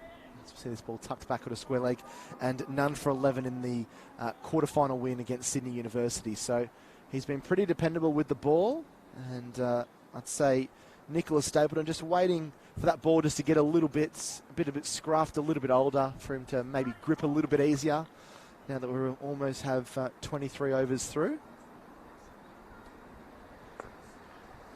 So not afraid to give it air, and he picks up just the 3 runs from the first over. Sydney 3 for 111 with Eskenazi 36 and McClintock 8, and they're working towards building a partnership, aren't they here, Mary? They've certainly haven't taken too many risks, but just happy to pick up the 1s and 2s and keep that scoreboard ticking over, as well as obviously not giving away their wickets with them being 3 down at the moment. And I think, as we were speaking to Menas, that's the benefit of 50-over cricket, in that players do have the time to settle into an innings. So Beau McClintock sitting there on 8 runs at the moment, but slowly building his innings, not playing any silly shots.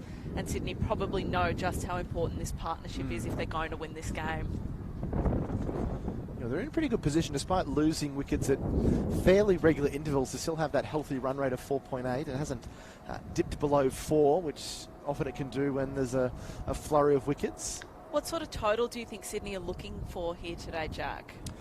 I think they say in the modern game that you can double what you get in 30 overs. So let's, for argument's sake, say they get 30 from the next 7. That gets them to 141. I think around that 250 mark is what they would be going for, and anything over that is going to be a real bonus. I think the pitch is probably starting to dry out a little bit now, and I think that might be what St George have been relying on in bowling first. The outfield being a little bit sluggish, but now that the sun has beaten down on it for the last couple of hours, it's probably making it a little bit easier, a little bit better for batting. Chopped away by McClintock to backward point for a single. That probably played into St George's decision to bowl first, hoping that it'll be a batter's wicket this afternoon. Yeah, I think there's been a fair bit of cloud cover as well. I think there's a common misconception in cricket that if it's cloudy, you bowl first and the ball's going to swing a mile. It doesn't always happen like that, but I think there's been enough to see a thin little guide down towards third man for a couple more here to Eskenazi. There's been enough cloud cover to give a bit of assistance to the seam bowlers. I think that certainly helped Copeland earlier this morning.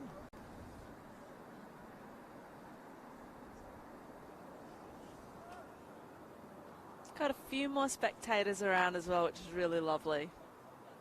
Didn't get the opportunity to watch much live sport last year, so good to take the opportunity when it arises. I want to try and plug this gap at Gully and third man. They're running a lot of balls down that region. They've got a man at backward point, but he's had to get on his bike probably 4 or 5 balls in a row. It's an interesting field that's been set for Graham here. Yeah, he's got that protection down the ground with a long on for that big launched, lofted straight drive. We haven't really seen too many shots in that direction. Graham, to be fair, has probably been a little bit too short these last couple of overs, giving some options for the Sydney Cricket Club batters outside that off stump. We've done well to be patient and wait for those balls and just trying to guide them backward a point. Last ball here of the 24th over. He was thinking about it that time, I think, was Beau McClintock, but just checked his shot and dropped it through onto the offside for a single. So he goes along into double figures. Eskenazi, 39, pushing towards what will be a very valuable half century for him. And Sydney doing their best to maybe not resurrect the innings, but stabilise it at this stage. We're almost at the halfway mark of the innings. They lost the toss earlier this morning, were sent into bat, and find themselves at 3 for 116. Sydney have done well just to keep the scoreboard ticking over. I mean, Eskenazi has 39 runs now. It's not that it surprises me, but he's just been going slowly, steadily, and that's how you build an innings. Yeah, plenty of overs, as no doubt you would have mentioned with Menace Mary in 50 over cricket, and gives you a chance to get settled. There's so much T20 being played around the world that, yeah, don't always need to be slapping the ball out of the ground from ball one. This is a great opportunity for these batters to probably find that middle ground between the T20s and the Belvedere Cup, the longer format, the 2-day competition. So, but Eskenazi, I heard you say that he's flying out on Tuesday. He's doing his best to leave with a good impression, and a quick single here as the throw is fired in, but comfortably home there was Eskenazi. Wonder if he's looking forward to quarantining when he gets back. I can't imagine. Especially given how cold it is in the UK at the moment. You might have to stock up on a few TV shows or a few good books. A couple of podcasts, maybe? Yeah. Yeah, he'll need to be finding something to keep his mind off the boredom. How do you think you'd go, Jack? I'd go crazy. Yeah, I don't... well, I know when it first happened, there was people that would be putting in hotel quarantine that didn't have a window. Now, I think I would go stir crazy. I think I'd be Jack Nicholson in The Shining if that happened to me. Yeah, I think I would find it difficult. I think I'd be okay for the first few days, but then I think restless leg syndrome would probably come in, and I think you just have to sleep a lot, surely. You would. I mean, how much KO can you watch? You watch a lot of KO, but it's a long time, 2 weeks. This ball's just angled down the leg side. I think it might have just clipped the pad there of Eskenazi. Didn't seem to be a whole lot of fanfare behind the stumps by St George or no noise either. Van Tempest.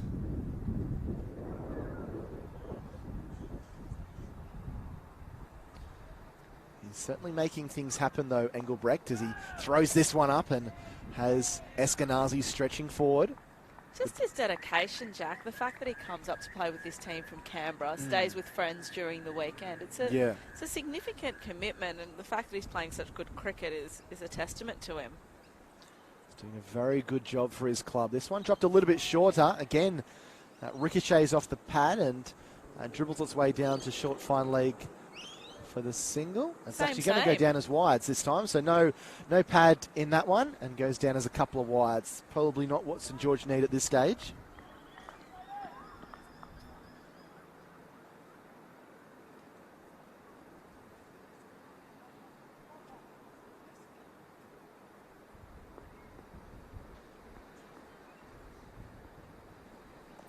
It's a beautiful shot. Just waited on that and has cut that beautifully down to the third man rope for 4. Just a little bit too short there by Engelbrecht, and stepping back, giving himself more time was Beau McClintock, and didn't try and hit it too hard, really just caressed that backward a point for 4 runs. There's just no protection there at all, Jack. Well, it's funny with this field is different to the field they've had for Jerry Graham. They've got a gully and a point here, but was able to thread the needle there.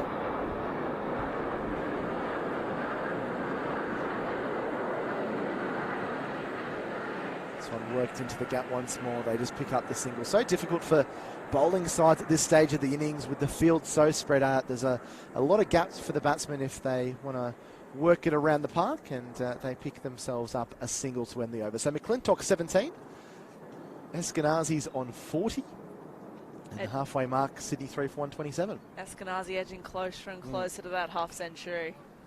He's been in sublime touch this summer, Steve Eskenazi. I'll be disappointed to lose him on Tuesday, but doing everything he can to ensure that Sydney make that final next weekend. What's going on in the other game, Jack? Not to put you on the spot, which I just have, I appreciate. No, that's all right.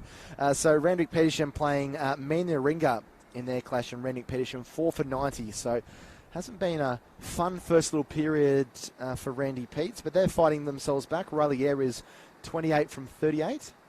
Graham continuing. Punched down the ground, well fielded by Graham. And Poru Gore is 11 from 27, another player that has been travelling a lot. He comes down from Newcastle each game to score. So 4 for 90 at the 24 over mark. So they're looking to salvage that and put something together at the moment. Graham to continue. He's coming over the wicket.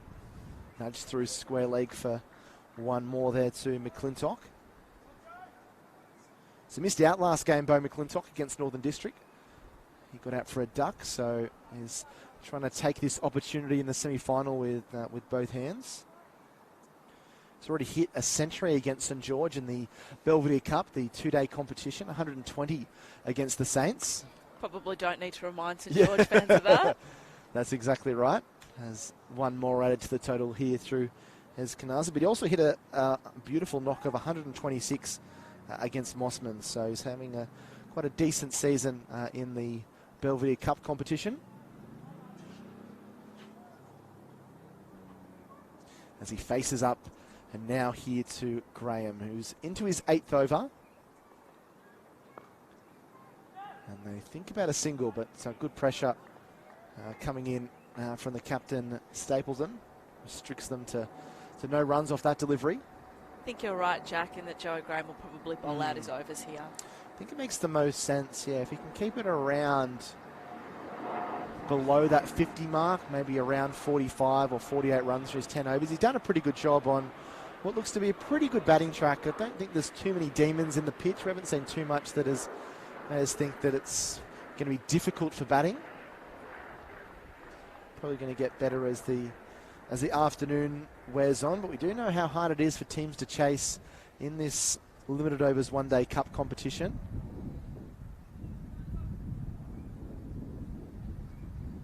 So wouldn't be chasing anything over 250.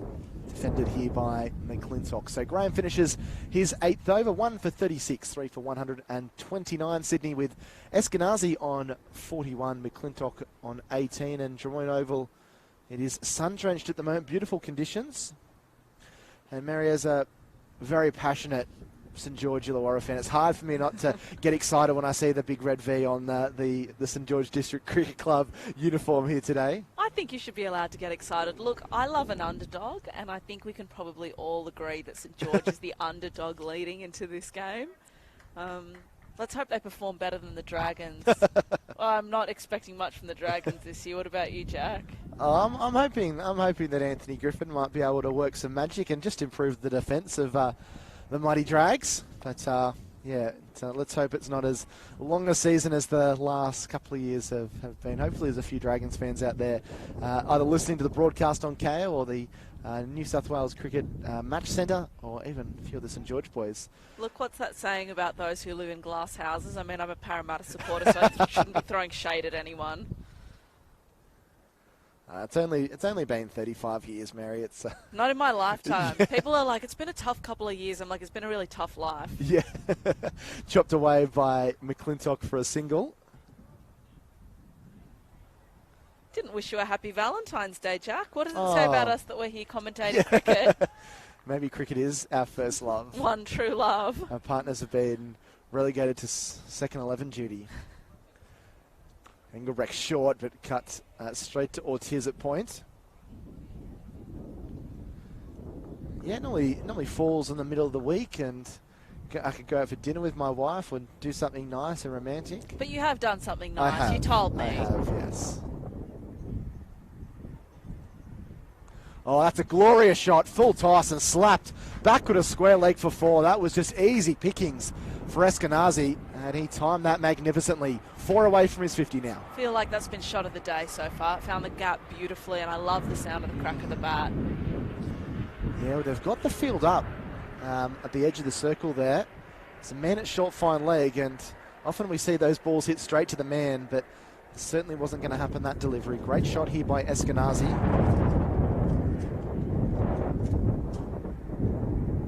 Edging closer and closer to that half century.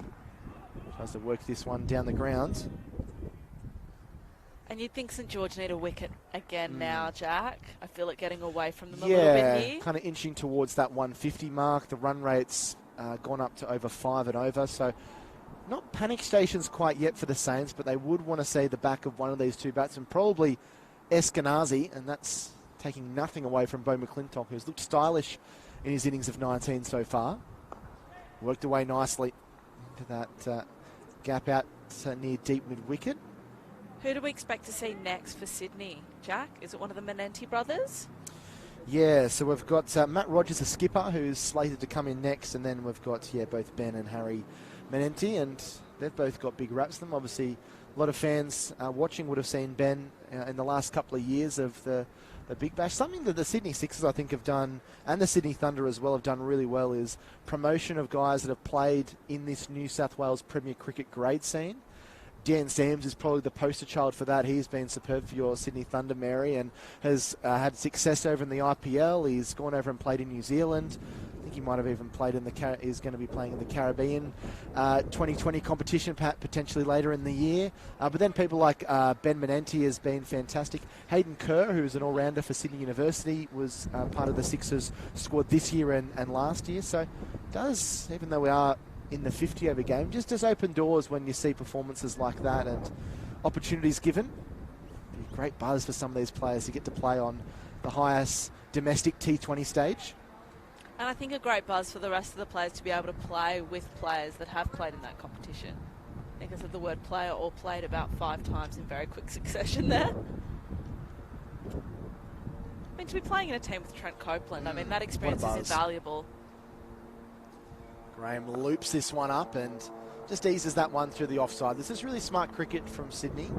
They haven't tried to hit the ball too hard. They've just tried to ease into the gaps and often haven't even picked the gap. They've hit it towards a player, but the lack of timing they've shown has been able to see them get through for potentially a run or 2 runs. It is a lot harder than it looks out there, but they are forming a really good partnership here.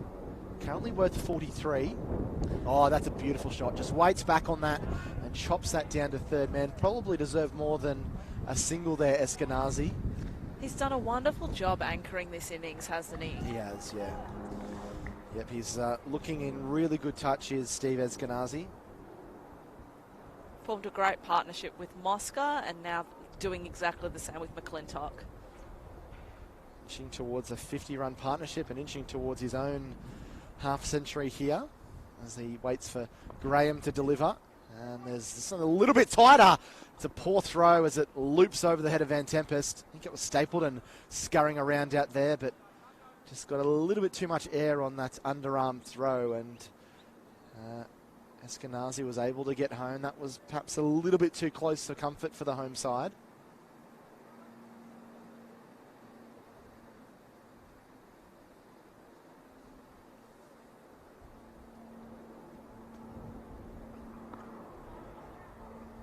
Stapleton cleans up this time, makes sure that there isn't a run there. An interesting field being set here by Nicholas Stapleton. He's just got the 3 men out in the deep. He's got a deep mid-wicket on the fence, a deep cover point on the fence, and then a long on, which is pretty much on the boundary rope. But apart from there, everyone else is inside the circle. So he hasn't gone full-on defensive here. He's still trying to help his bowlers create opportunities and get some wickets.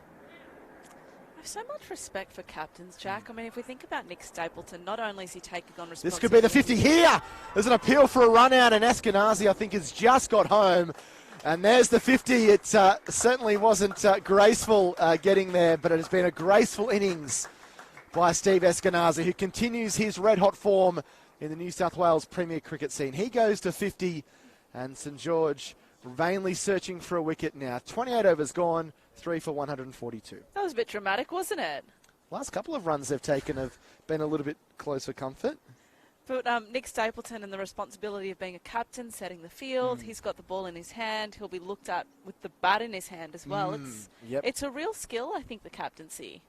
More so than other sports, I think. Yeah, I think so, yeah. Well, you look at, I think rugby league's a prime example. I guess the only real time that a captain is addressing the players is normally when a try has been scored or there's a stoppage in play. I guess a lot of it is kind of follow my leadership on the field, whereas cricket is a lot of marshalling the troops and almost pretty much a coach out there. They obviously have coaches in cricket and play a pivotal role in everything that happens, but when out in the middle it can be a pretty lonely day for the captain when the coach is very far away from on the field. Making the decision about who to bowl, when to bowl. You're right. Well done, Steve Eskenazi, leaving Australia with a bang. He certainly is.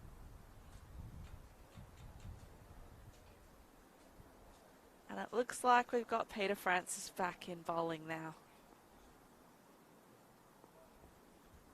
So Eskenazi's 50 coming from 50 balls, a run ball from him. Nicely done. Helped along with a couple of boundaries there throughout his innings.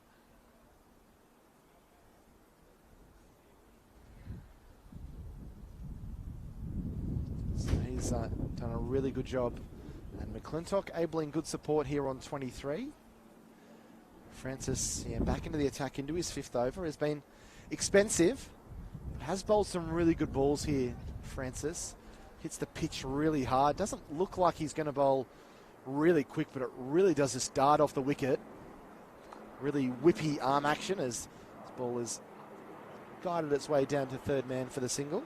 And I feel like a couple of opportunities have also been created off his bowling. Those opportunities have perhaps been half opportunities, but they've still been there. Might have been a different story if St George had been able to take on a couple of those opportunities. So just about to tick over into the afternoon, 2 minutes to 12 o'clock local time here at Drummoyne Oval. Really do hope that you're enjoying the coverage here on both KO Sports and the Premier New South Wales Cricket Match Centre. That's a good ball by Francis. It's pushed away with consummate ease by McClintock, but he cramped him for room there. And yeah, please do get in contact with us via social media. Love to answer your questions or let us know where you're watching from today. A lot of people, it can be a bit of a lazy Sunday out on the back deck putting the feet up and the cricket, or maybe cleaning around the house. I know Sundays is generally nominated as the cleaning day. Is it your cleaning day, Jack? Mine's Friday. Well, I just try to clean every day. Oh, well, I mean, the big cleaning day, though. Big appeal for LBW, and he gets him. Eskenazi can't believe it. Has something to say to the umpire as he walks off. He seems confused. He was quite a fair few feet down the track, but the umpire has adjudged him leg before. So the bowling change has worked. Peter Francis gets his first of the day. And again, just as Sydney looked like they were getting on top, taking control of the fixture, they lose their talented batsman for 51. A really good knock. He departs. Sydney, 4 for 145. I'm not going to tell any more stories now. I feel like I'm a bit of a jinx every time I start a story a wicket falls. Yeah, well, he seemed adamant that he wasn't out, Eskenazi. Regardless, a great innings that's really anchored Sydney's total here so far. It's given them a really good platform.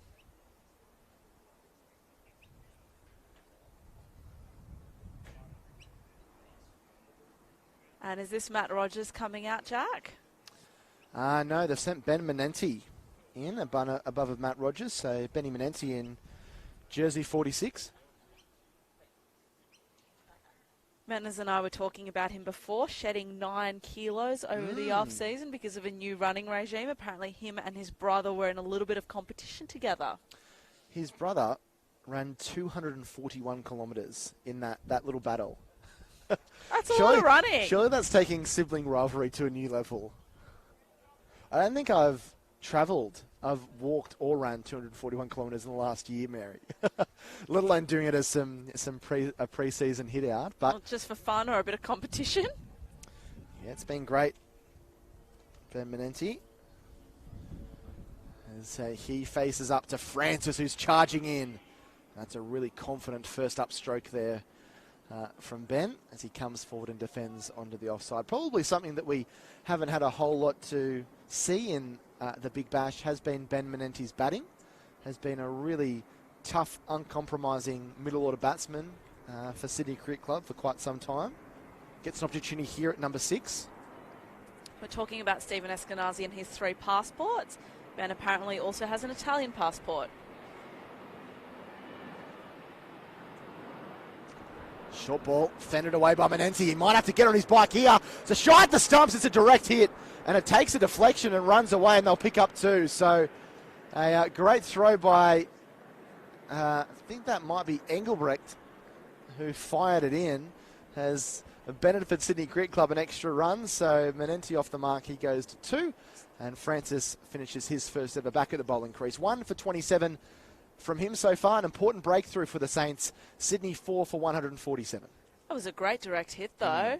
Would have loved to have had the replay vision to show us how home he was.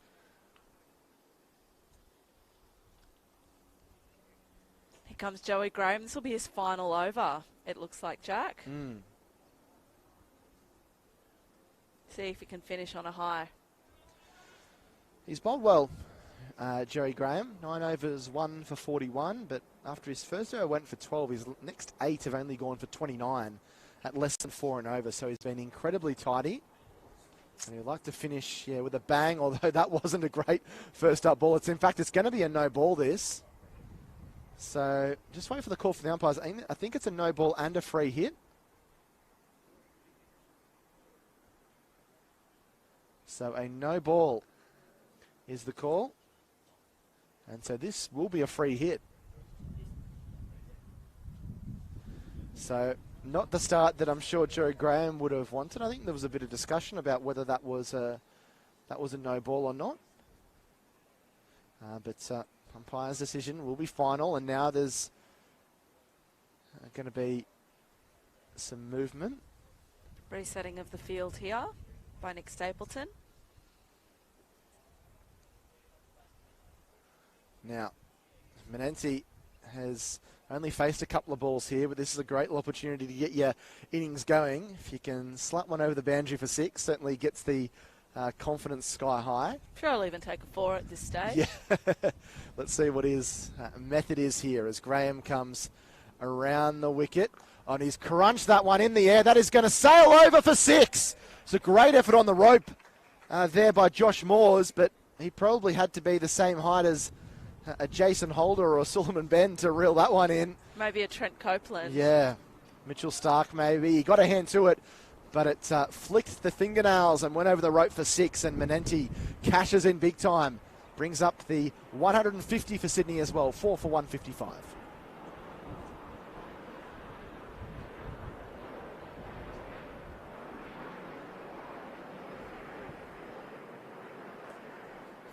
Firmly driven out through the offside, but can't beat the man at mid-off.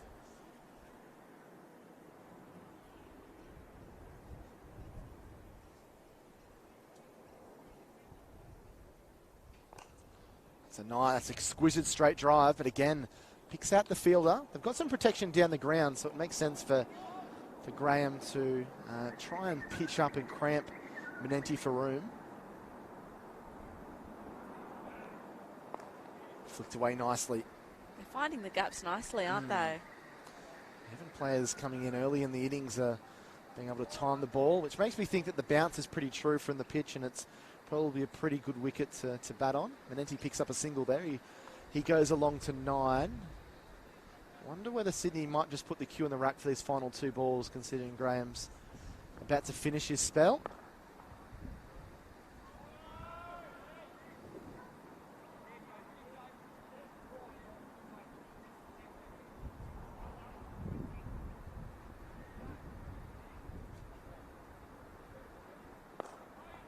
down the ground. Good save. Diving stop. So 10 overs completed for Graham. He finishes with 1 for 50. And after 30 overs here at Drummoyne Oval, a really intriguing one-day cup limited overs semi-final between the Sydney Cricket Club and St George. St George, they won the toss earlier this morning and decided to field. And Sydney put themselves in a pretty strong position, it must be said. 4 for 156.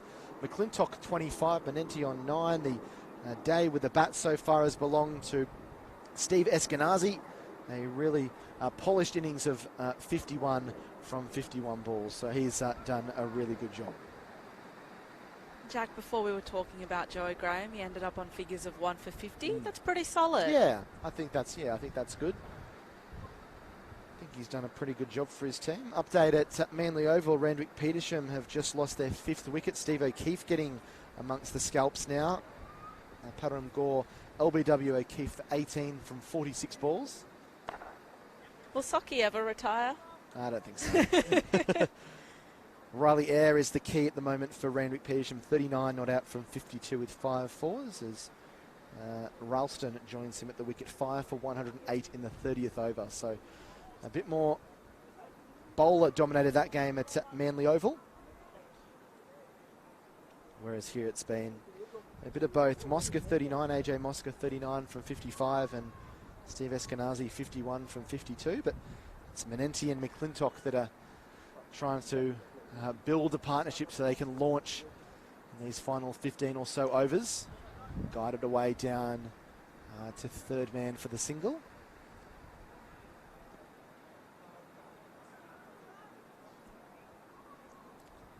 McClintock's also built well. I mean, he's sitting on 26 off 37 balls. There have been a couple of key contributors for Sydney, which I think has been their strength this season. He has a connection to the ACT with some of the St George boys, having played a fair share of ACT second 11 cricket for them, formerly the Futures League. Francis really hitting the pitch hard and charging in that wicket. Last over would have given him so much confidence. He's quick, isn't he? He's got a very whippy action when he comes in. Really flicks that wrist at the point of impact. He's bringing his arm over.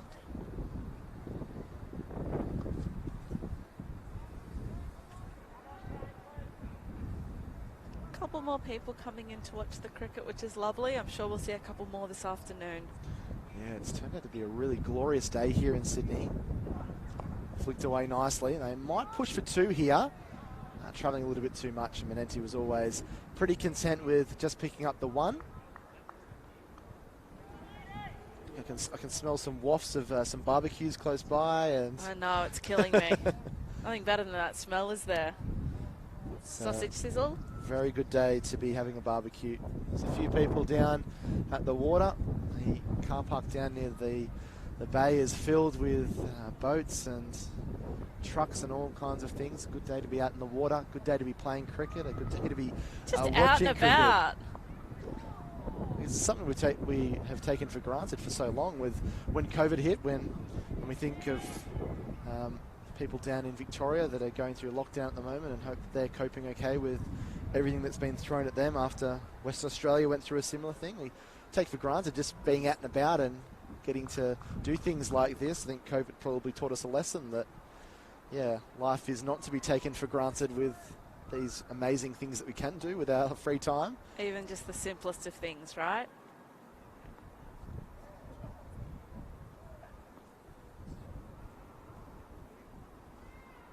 Francis charging in for the last ball of the over, and he really dug that one in a fair bit of pace and hit high on the bat there of Manenti. So, Mary, you're ducking on out of here. I'm going to say goodbye for the moment and hand you back over to Andrew Menas. But, Jack, I'm sure I'll see you a little bit later on. We thank Mary Kay for her observations and insight over the last 20 overs or so. And Andrew Mansell making his way into the commentary position. 4 for 160. Graham's finished his 10 overs. He picked up figures of 1 for 50, and Francis has just completed his 6th over with 1 for 31. It looks as if Tom Engelbrecht is going to come back into the attack, so the going to continue with the slow bowling option. The leg spin here of Engelbrecht, and he'll be doing his best to try and get his side back in the game. A couple of wickets could really change something here, couldn't it, Manners? It's really important at this stage of the innings. Yeah, you're spot on, Jack. This game's on a knife edge. The wicket of Eskenazi has just slowed Sydney down a little. And I think St George, as you say, sense that if they can get 2 wickets here, they'll be right in this contest. Just a few adjustments being made to the field. It's an intriguing part of the game. 31 overs through. Sydney would feel pretty confident here with 160 already on the board. 4 down. They probably wouldn't have wanted to lose that amount of wickets at this stage of the innings, but certainly not given an advantage, overly big advantage to St George. And that run rate as well, Manners, is the thing to keep an eye on. At 5.2 without too many risks being taken by the home side. Yeah, they've done it pretty easy so far. Despite a couple of early wickets, they've been able to keep the scoreboard ticking over without taking too many risks. Engelbrecht throws that one up. He's trying to get a lot of revolutions on the ball. He's trying to rip that hard to try and get to grip on the pitch and do something against these 2 batsmen.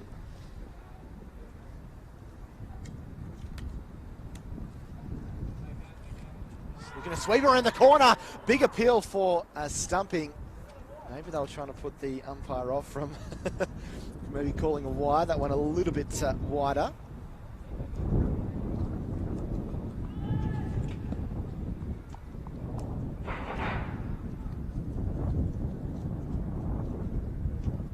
Delivery there from Engelbrecht.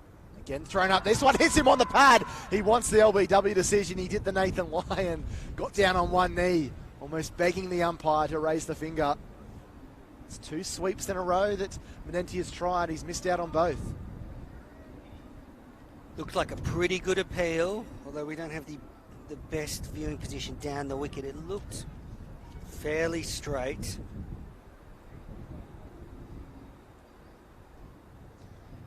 Got a bit of a stride in there, Manenti. Maybe just got the umpire to hesitate in the decision, but this has been a really good return to the bowling crease for Engelbrecht.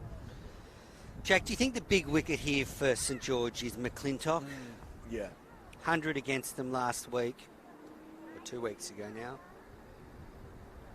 Back and chopping away as Manenti, but can't pierce the gap. So a maiden to return.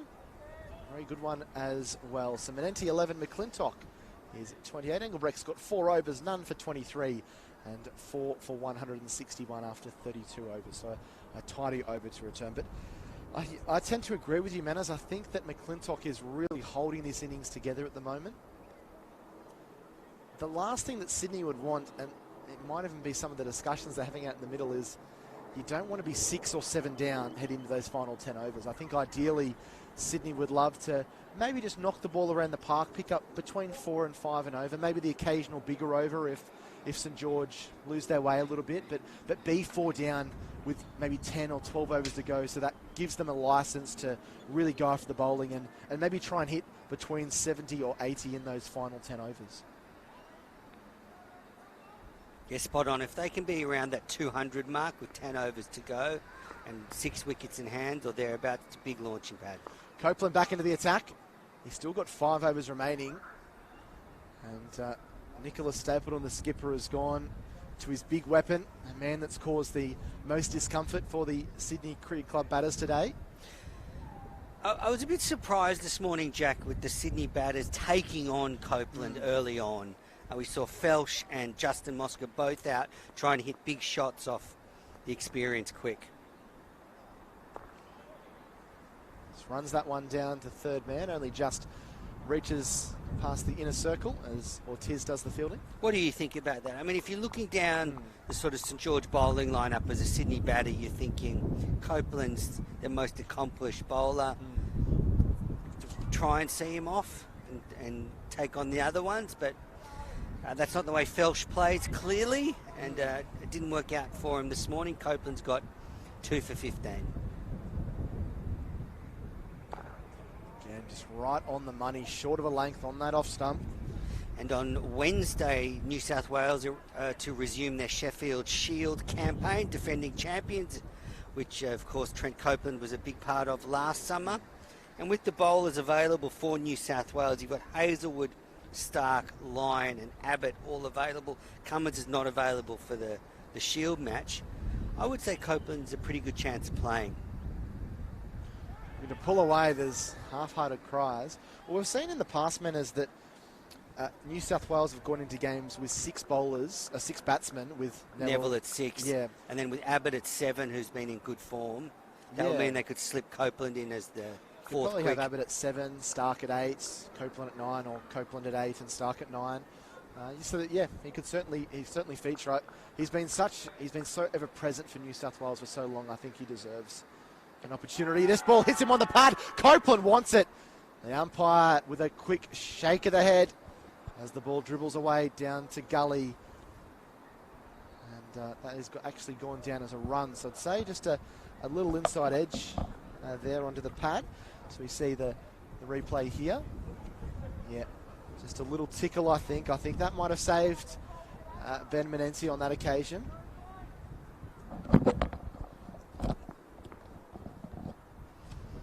Copeland causing some problems with the ball forward and pushing out through the offside as McClintock, and picks up a single to retain the strike. So 2 for 17 for Copeland, keeping things very tidy for the visitors. And at the 33 over mark, 4 for 164. Menenzi on 12, McClintock 30. Big hello to everyone that's watching, no matter where you are, whether it's through KO or the New South Wales Cricket Match Centre. Big thank you for everyone that is supporting the broadcast of Sydney grade cricket, and we do really hope that you are enjoying it. It's such a high level of cricket, and we feel very blessed to be able to put our voices to this. And again, this, like all the other broadcasts we've done, is a very pulsating and exciting game that's going on between these two sides that are fighting tooth and nail to keep their limited overs one-day cup seasons alive.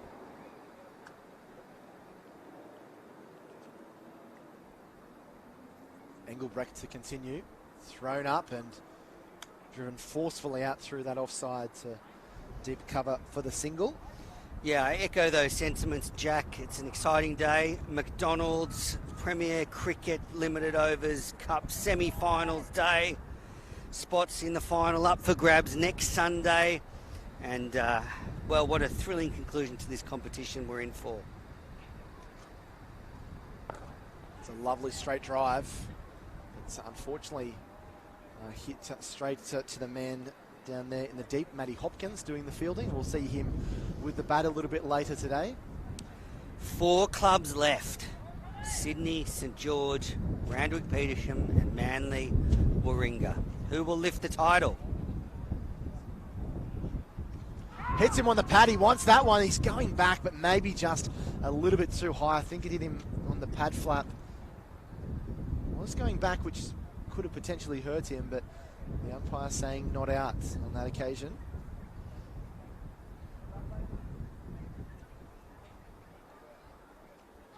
Again, looking at a quicker one there from Engelbrecht, looking to run that down to third man. Good change of pace from the canny Canberra leg spinner. Have we seen Josh Moore's bowling yet today, Jack? That's a strange one. Did well in the semi-final.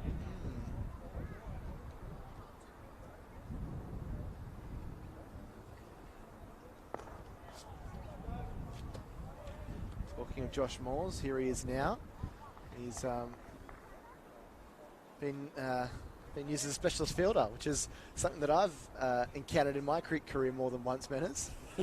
Yeah, Moore's claimed 4 for 18 in the semi-final, which was his first grade debut. Yeah, I wonder what's going on there. Something happening, whether it's the conditions or it's just the flow of the game.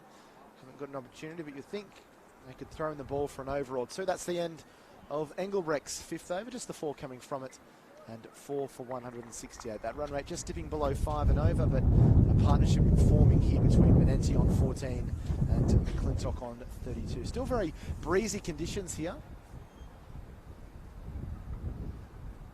And we're seeing a little bit of a break now for drinks. See the St George coach, Dean Gilchrist, limp on. Got all the drinks there. Adam Gilchrist's older brother. Been a long-time coach in Premier Cricket in Sydney. Great contributor to the game. So you're just looking at the scoreboard there. Stephen Eskenazi, a very good contribution, 51 off just 52 balls. Anthony Mosca, 39 off 55 balls. He and Eskenazi really rebuilt the innings after 2 early wickets. They put on 56. And that was after Ryan Fell swung across the line to Copeland and was caught. The score now 4 for 168 with 16 overs to go. The best of the bowlers, Trent Copeland, 2 for 17 off 6 overs. Displaying all the class that's made him one of the leading wicket takers for New South Wales in Sheffield Shield cricket. And I think something that gets glossed over with Trent Copeland is the fact that he looks after his body very well. He's a very fit player. He's had very few injuries in his cricketing career.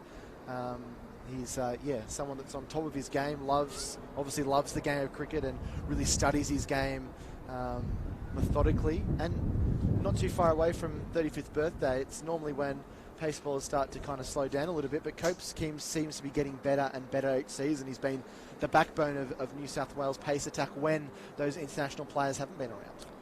Yeah, you're spot on, and we've seen what James Anderson's been able to do for England. You know, almost 40, still bowling really well in Test cricket. And Copeland is at the top of his game at the moment. He's so skillful. He really knows what he's trying to do and can execute. He bowls tight spells that are just very difficult to score off, and he's so consistent in any level of cricket he plays in. And even a couple of years ago, leading into the 2019 Ashes Tour, I thought he was a player that might come into considerations bowling in English conditions, and Peter Siddle was sort of earmarked as that role. But had Peter Siddle not been available, I think Copeland could have performed the same role. He could just hit a length, gets the ball to move ever so slightly away and into the batters, and just a really consummate craftsman at this stage of his career. And yes, we're seeing in this match him display all those talents. But Sydney are poised now to launch at this attack. The run rate's just under 5, but they've got 6 wickets in hand, 16 overs to go. I think we could see a score well above 250 from here for Sydney, and maybe touching on 280, 300, and then we're going to have to see a really strong batting performance from St George if they're going to challenge a total like that. Sydney are living up to their billing, aren't they, Jack? They're a powerful batting unit. In all types of cricket they play in Premier Cricket, whether that's the first grade 2-day competition or the 20 over or the 50 over, they're just a powerful batting side. They're very well drilled. They're a very well coached side. I think each player knows their roles and knows what's expected of them. But to be successful in all 3 formats, you need to have players that are very versatile, and obviously players that are in form, and that's what they've done. Here comes Trent Copeland to continue, and it starts off with a dot ball. Just taking a look at that other semi-final that's going on at the moment, Menas, between Randwick Petersham and Manly at Manly Oval. It's all Manly at the moment. Randwick Petersham 6 for 120 after 33.5 overs. The only batsman that's really been able to resist the Manly bowlers has been Riley Eyre. He's 48 not out from 66. And we've just seen Adam Semple trapped leg before wicket by Elliot Hurd. Short, cut away, but straight to the man at cover point. 6 for 120 there with Thomas Kay, 7 overs, 2 for 24. And Jack Edwards, 6 overs, 2 for 19, the pick of the bowlers. Jack Edwards is in the squad to play in the Marsh Cup tomorrow at North Sydney Oval, New South Wales v Victoria. That match is going to be covered on KO and Fox Sports, so good way to start the week. Monday with a classic cricket game. Sorry, man, this is you're sitting Cricket Club looking after us, giving us some Tim Tams to keep us going through our commentary section, so we appreciate that. As we see a beautiful shot for 4. So Ben Menenti is now starting to cash in. Menas with a magnificent shot here.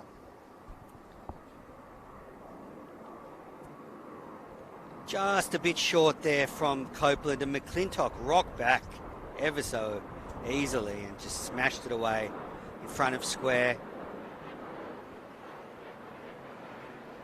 the Tim Tams from the Sydney Cricket Club. Very good. Jack's got a Tim Tam in his mouth, so I'll be doing the commentary for this ball. Here's Copeland. Again on the back foot, and McClintock is up on his toes, defending into the offside. Well, the last thing you want to leave is a Tim Tam manners, because otherwise it melts all over my notes. I can't have that, so thank you for that. So Manenti on 18, McClintock 32. And this is all of a sudden starting to get into a dangerous time zone for the St George Saints at the moment. Needing a wicket as Copeland searches. And it's flicked to short mid-wicket by Manenti for no run. Looks like this wicket's just getting a little bit easier to bat on now. It's just coming onto the bat a little bit quicker. It's drying out and getting a bit harder. That moisture's going out of it, the top of the pitch. And this spells a danger for St George. 15 overs and 1 ball remaining. Copeland tries to pitch up, but he gets back and chops it through the offside, shy of the stumps. There might have been some overthrows there, but they opt against it. Sydney Cricket Club. A bit of a tight one there. Manenti will retain the strike. He is on 19 and McClintock is 32. So 173 runs on the board, 4 wickets down, 15 overs to go. 6 and over from here would get them to 263 manners. That is a very, very difficult total to chase down. We saw Manly last week when we did the coverage get 284, and to be fair for Liverpool, we're never really in with a chance. I think anything over 250 is going to be very difficult to chase down.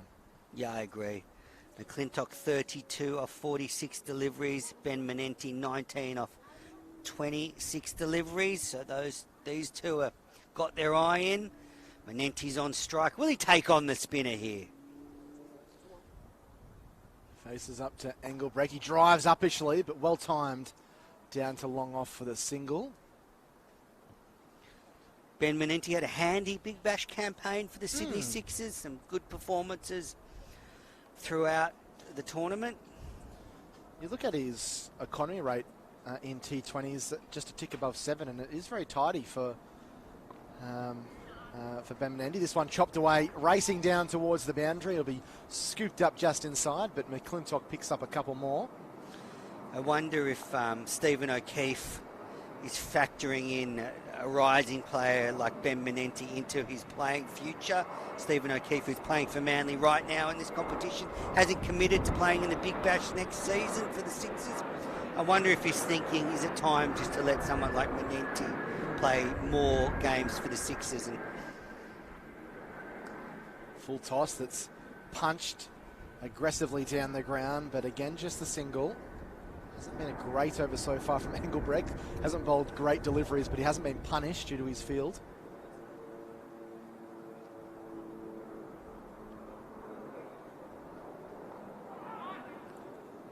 They're just looking to find maybe a half opportunity here, St George, just to get their noses back in the game. I mean, if you're Stephen O'Keefe, what a time to retire. 2 titles in the bank. Work to Stapleton on that far side. In fact, that isn't Stapleton. It's Joey Graham out there that makes a nice stop. There's a couple of dot balls here as St George just try and tighten the screws a little bit, try and build a little bit of pressure.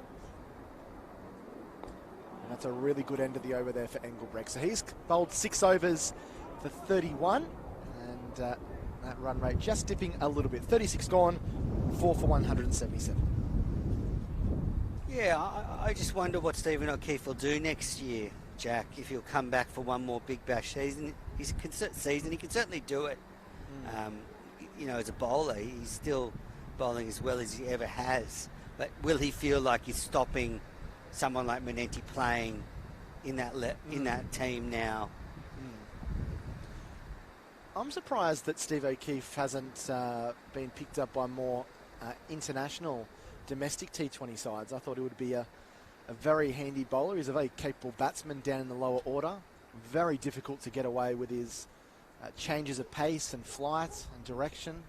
I wonder if he'll throw himself into a few more of these auctions around the world. CPL, BPL, IPL. The 100. Yeah. I just think a player like him could be signed. He's my man, Morsey.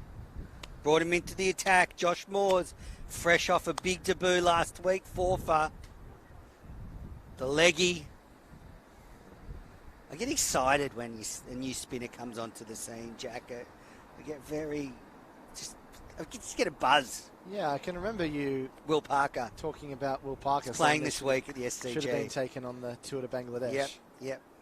That was announced during the week that Australia's going to be going over to Bangladesh to play some T20 cricket. Yeah. Unfortunately, no Test cricket this year in preparation for the World T20 in October.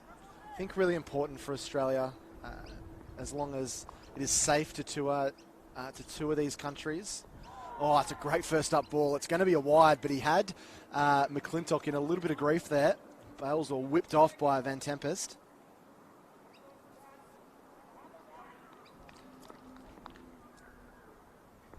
Keeping him on his toes.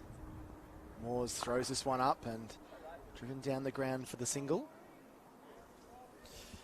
Yeah, I just think for the development of world cricket manners, I think it's very important for Australia to play tours against, I guess, what you would class as second or third tier test playing or ODI playing nations. Hits him on the pad. Moores likes this one. Umpire again. Quick shake of the head, not out, but it's been a dream start here by Joshua Moores. He's on fire. Nice drift in there from Moores, and that probably what saved the batter. It looked to pitch just outside leg stump, drifting in. Oh, looking to slam that one through the offside. That was a medium pacer there from the leggy. Change of pace, not allowing Manenti to try and free the arms. Back, and that one just stays a touch low. This is really good bowling. He's had a good season here, Josh Moores. He's taken 13 wickets in the Poitevin Grey Shield competition, the under-19s competition. And he's also taken 21 wickets in second grade this summer. Here he comes again. Back and chopping this one out through cover point for a single. Got quite a fast arm action, Moores. Has shades of Rashid Khan about him. Wonder if they've held him back because there's a feeling that he's a tough bowler to, attack in the last overs. Could be spot on, Menace. It's a pretty good call. Back just nudging this one through square leg, but just the single there. So Moore starts tidily. Just the 4 runs from his first over at the bowling crease. And 13 overs remaining. 4 for 181. Manenti 21, McClintock 37. Good partnership building between this pair. They were 3 for 95, let's not forget, Sydney, and were in a little bit of a precarious position.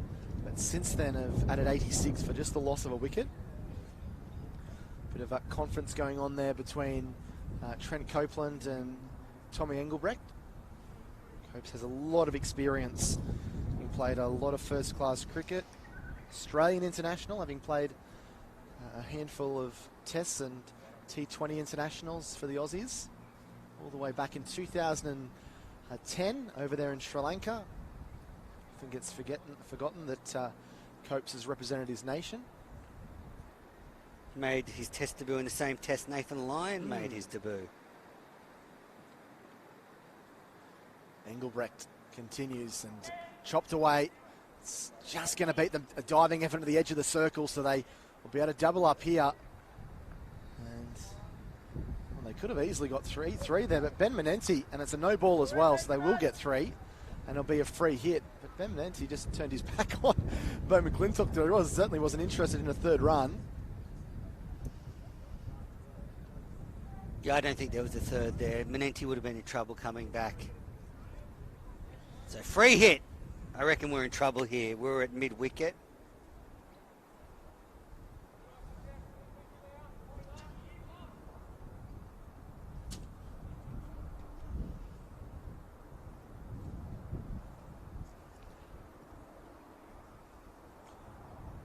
So Engelbrecht will have to be on the money here to avoid this ball sailing over the rope, or at least cashing in and picking up a boundary. Can't afford to give away too many freebies here, St George. Engelbrecht in, and he's crunched this one. This is going a long way. That's a massive strike, and that has almost hit a car.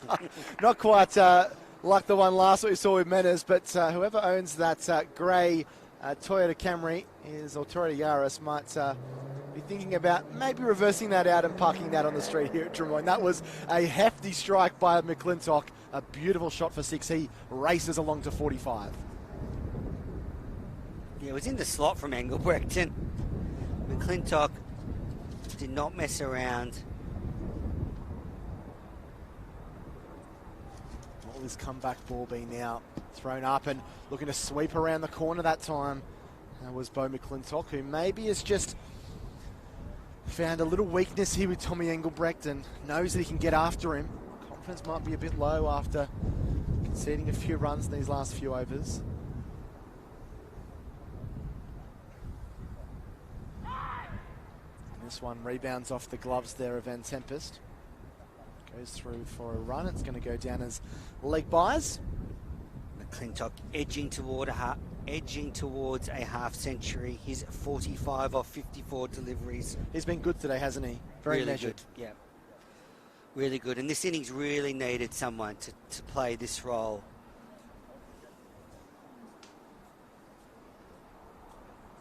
It's almost heading into the final 10 overs of proceedings. Well driven down the ground. Great.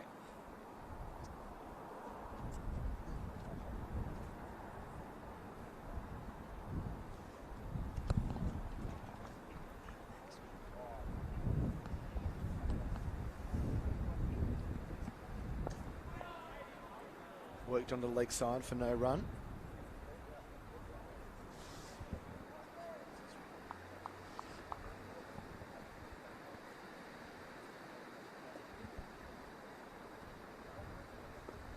Forward and just dropping that onto the offside.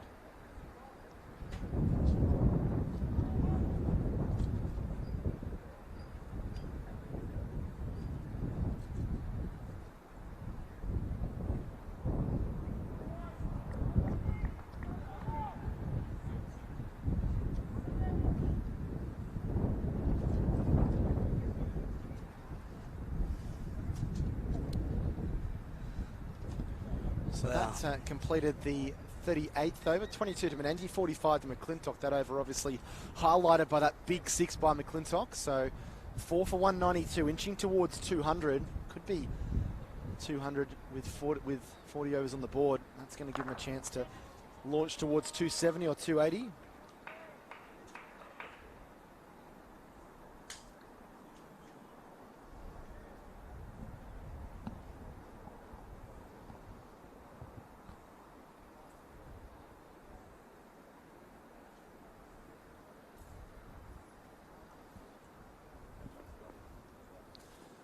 So Moores bounces his way in once again. Good delivery, cramping McClintock there. I'm sure he's just sweating on something a little bit short because there is those shortest boundaries square of the wicket, but Moores has been on song in his first 8 deliveries. Drives, and again Moores feels nicely in his follow through. Bowled well in his first 2 overs.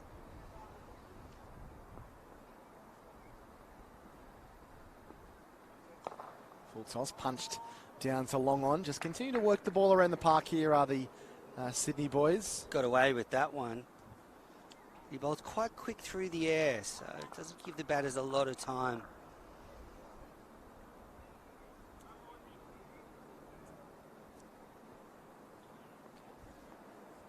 So Menanti faces up to Moores. Plenty of air, lofted beautifully down the ground. That is a magnificent shot for 4.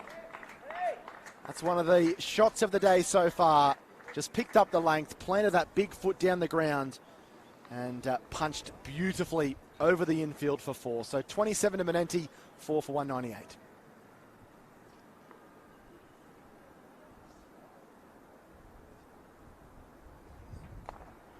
And now he'll pick up a single. So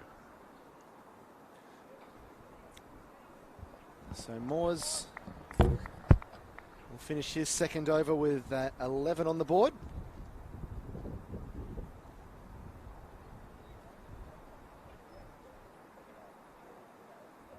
So 4 for 199. Menenti on 28, McClintock 46. A really good partnership here with 55 for the fifth wicket. No one's exploded to get a massive score today. Eskenazi was the man that has been leading the run scoring charts, but a lot of guys getting starts. We saw Justin Mosca with 39, McClintock 46 not out, Menenti 28.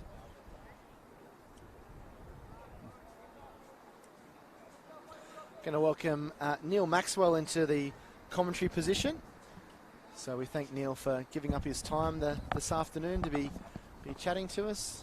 Thank you. Welcome, Neil. How are you doing this afternoon? Very well, thank you. It's great to be here at one of the world's best cricket grounds. You got that right. It is.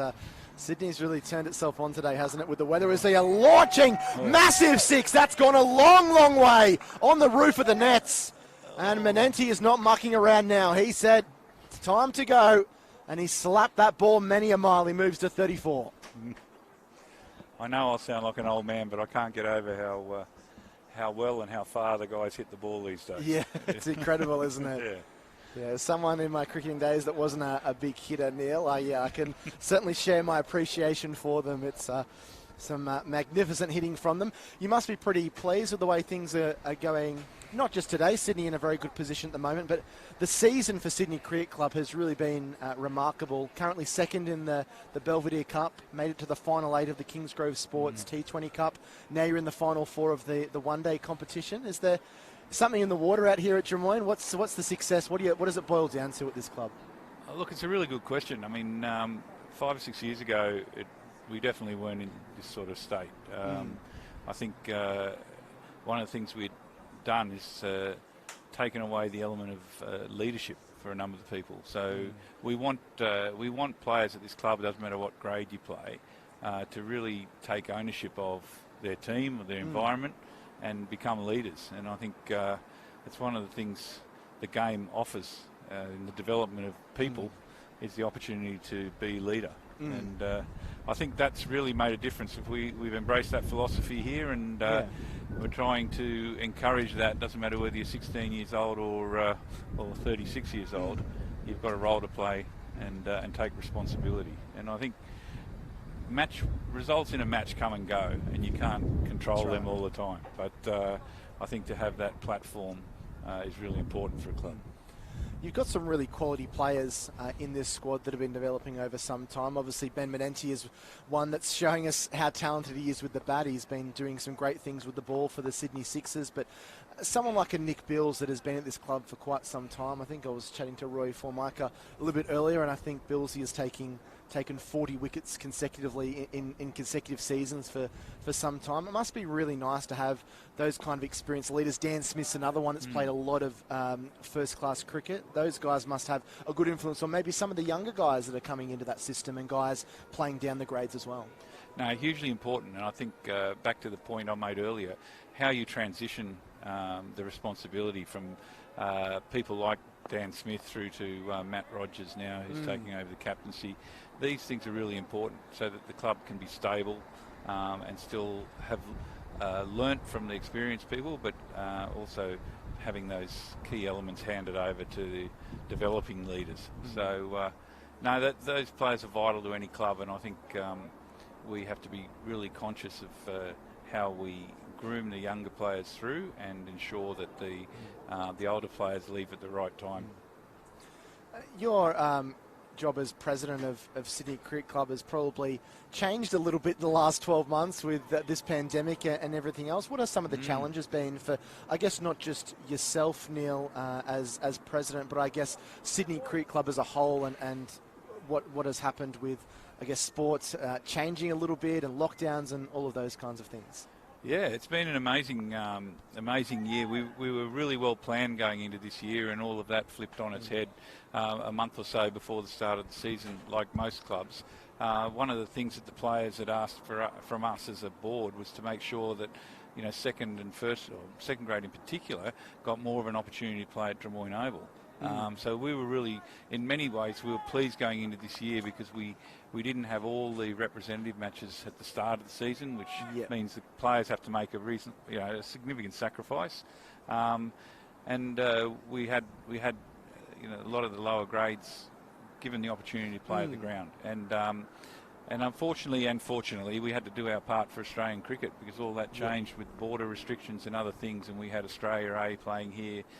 We had some WBBL games take the ground out for a month.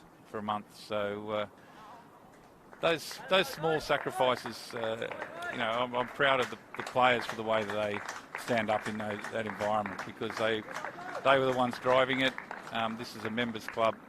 We try and react to the best interest of the players all the time, and that moment showed the bigger picture was at heart. 50 for Beau McClintock there, a nice cut shot backward a point. So he joins Steve Eskenazi as a half centurion in this innings. 4 for 211 as we get into the final 10 overs here, and he tries to crunch that one through point, but only hits it straight to Tom Engelbrekt. What can you tell us about the two guys out in the middle? We obviously know a bit about Ben Menenti, but Beau McClintock, a wicketkeeper batsman, he's got a couple of centuries already in first grade. What do you like about him? Oh, look, I've been hugely impressed with Beau. He's had some frustrations. I mean, everyone turns up, particularly from regional areas, looking for the next step in their game. And Beau's had developed magnificently as a cricketer, and probably hasn't seen the opportunities that some would argue he probably deserves at representative level. So I think he's just come to terms with the fact that that he shouldn't be as eager to try and represent, and became comfortable with his game, and we've seen the results of that. And it happens so often where players just put away their ambitions for a little while and focus on the moment. And he's been outstanding. I mean, I think he's got 2 or 3 centuries. He's been one of our backbones of first grade. So, and his keeping is sensational too.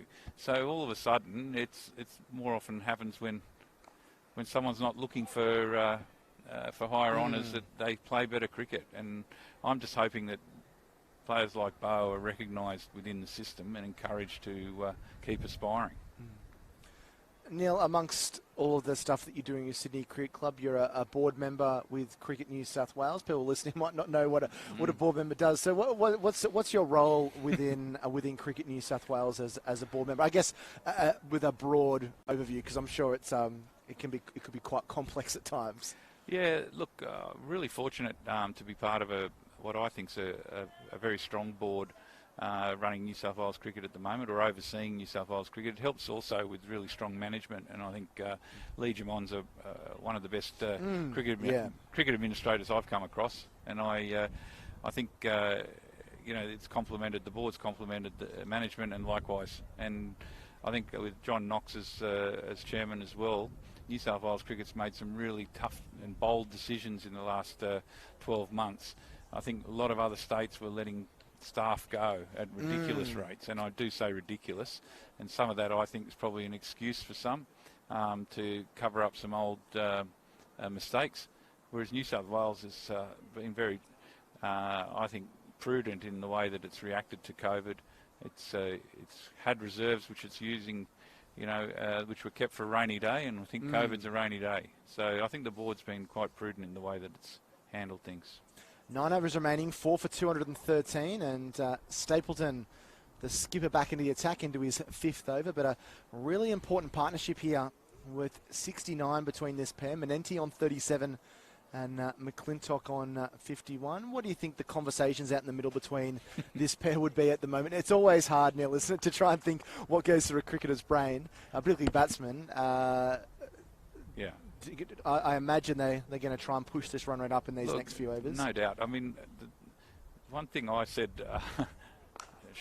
five years out of the game, you're almost a dinosaur. How quickly this game's developed. I'm in awe of the way that people play the game these days, and so the conversations out there would be a lot different to the ones we would have been having. But I remember coming here for the one-day final last year, I think it was, and Beau McClintock hit 2 sixes in the last over to win the game.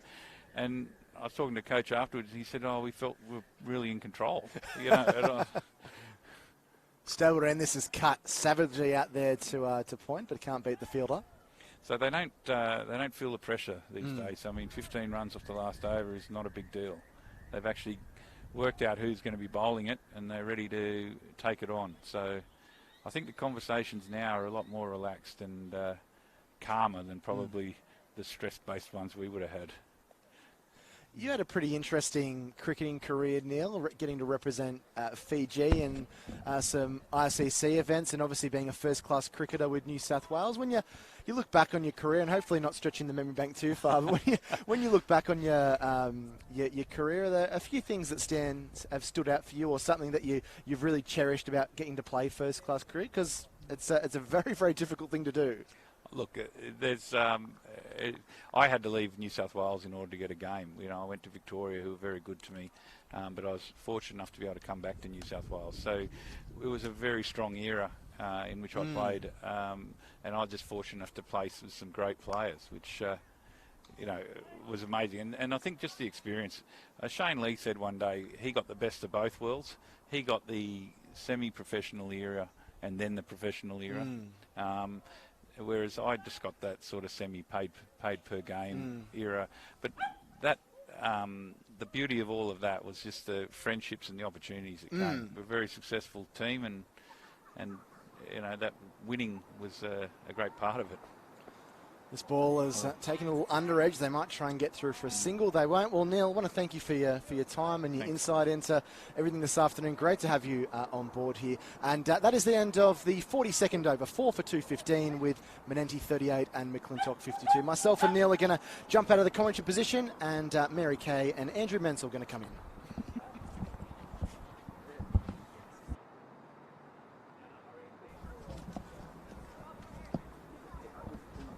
To be honest, I'm kind of disappointed that Neil has left us, because while Neil was doing commentary, I was actually babysitting his dog Charlie, and Charlie was super cute. I could tell how happy you were to have little Charlie running around your feet. Well, we're going to bring this home, Mary. I'm ready. 8 overs to go, ready to call some sixes, ready to call some fours, because McClintock's on strike. He's 52 not. He's facing the young leggy, and he nudges and they take a quick single. Are you going to give me a prediction, Manners? Where do you think Sydney are going to get to? I think they're going to get to 277. I was going to say 262, so let's see who gets closest at the end of this. Yep. Ben Menenti's on strike. Sydney 6 a star. He's on 38 not out. He's got 2 BBL titles under his belt now, and smashes that for a single to the sweeper on the offside. Now, Mary, I was sort of trialling a new nickname for Sydney last week, and it's called Cricket's Title Town. Cricket's title. It's true. Because, well, finish after this ball. In comes Morsey. Quicker ball, and it's just nudge. They take off for a single. McClintock's in form now. He took this attack for 100 in their 2-day encounter, and he's on the way to another ton here. But it's true, Sydney are probably the most successful men's cricket team in their division. And women's. They've had several exciting women play for their team. Morsey drops in short, pulled to straight down, deep mid-wicket's throat. Ben Menenti is out for 39. Ball was a little bit short, but he couldn't find the gap. Moores gets his first wicket of the day. Menenti looks to the skies in frustration. Why did I do it? Why? Goodness me, why? Score 5 for 218. And that'll bring Harry Menenti out there. Or is it Matt Rogers it's Matt coming Rogers, out now? You're right. Matt Rogers. I have to say, the thing with Sydney is that they've built a tremendous innings. They've had a couple of really successful partnerships, and they've just continued to build throughout, despite losing wickets, peppered throughout. Yeah, Eskenazi and Mosca steadied the ship early, and then now Ben Menenti and Bo McClintock, a very handy partnership. Menenti, a spirited 39 off 48. And we see the scoreboard there. Contributions from Mosca, Eskenazi, Menenti, and McClintock's not out. Yeah, so just with the Titletown thing, it's Sheffield Shield champions, New South Wales. Thunder WBBL champions. Sixers double BBL champions. This is Titletown. This is cricket's Titletown. It sure is. And which of these teams, will it be one of these two that lifts the McDonald's Premier Cricket 50 Over Cup, or will it be Manly or Randwick Petersham, the other semi-final? Moore's in and it's cut by Rogers and he's off the mark first ball. Surely this is a great time for Rogers to come in. He's a very experienced batsman. Sydney have plenty of runs on the board. It's coming to the end of the innings, and surely you've just got to play your shots now. Absolutely. Have some fun. I would suggest give the strike to McClintock, who's in. Moores, he's bowling quick, and McClintock works it around the corner. I was actually surprised it took us so long to see Josh Moores. I was expecting perhaps for him to come in a little bit earlier. You and me both, Mary Kay. I was thinking exactly the same thing. That's the end of the 43rd over. It's 5 for 220. But now watching him bowl in the flesh, he bowls a bit like Rashid Khan. Very fast arm action, quick leg spin bowler. And I feel that perhaps St George held him back because he's a tough bowler to take on in the dying overs. I was going to say handy to have two leggies as well. Yeah, and they bowl so differently. And we've seen McClintock there just try and work Moores around for singles.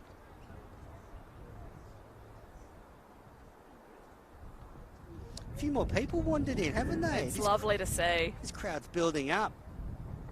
Stapleton, the skipper's back into the attack, and that's flicked. Good fielding there. And they've come back for two. Good running. McClintock dashing back for the second there. You're right, pretty quick work in the outfield there. 5 for 222.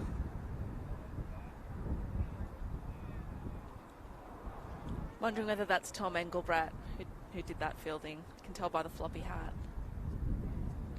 Or Tom Ortiz, perhaps. He's Captain Grumpy, as dubbed by Mary Kay. And that was a big swing by Beau McClintock. I'm in massive trouble. He's not going to talk to me after the game, is he? That's right. He's out he can't hear you from here. McClintock, 57 of 74 deliveries. Rogers has just joined him at the crease. It's launch pad time for the Sydney Cricket Club.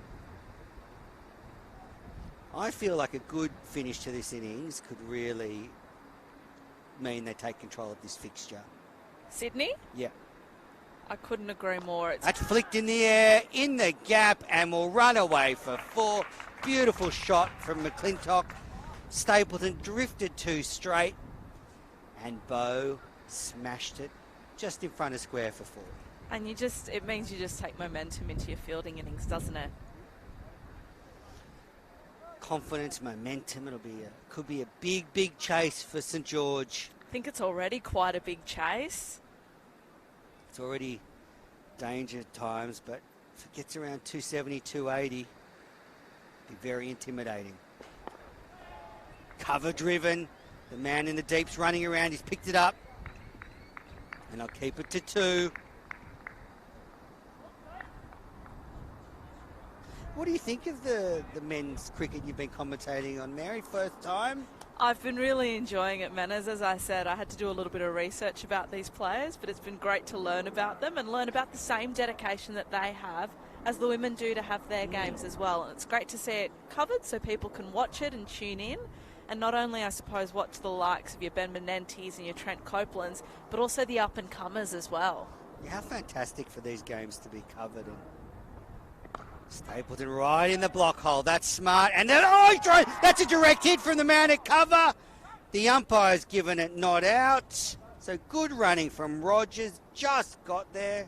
Or was it McClintock who just got there? But great direct hit. Great direct hit. But was that Copeland? I think it was. His hands are on his head.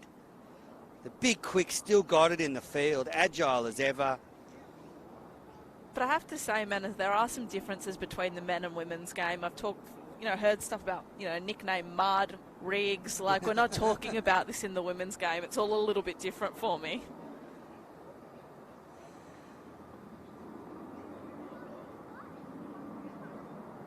Elisa Healy plays for the Sydney Cricket Club. Rachel Haynes, and I believe Elise Perry has also played for them in the past. Stapleton. Dot ball. Dot ball to finish the over.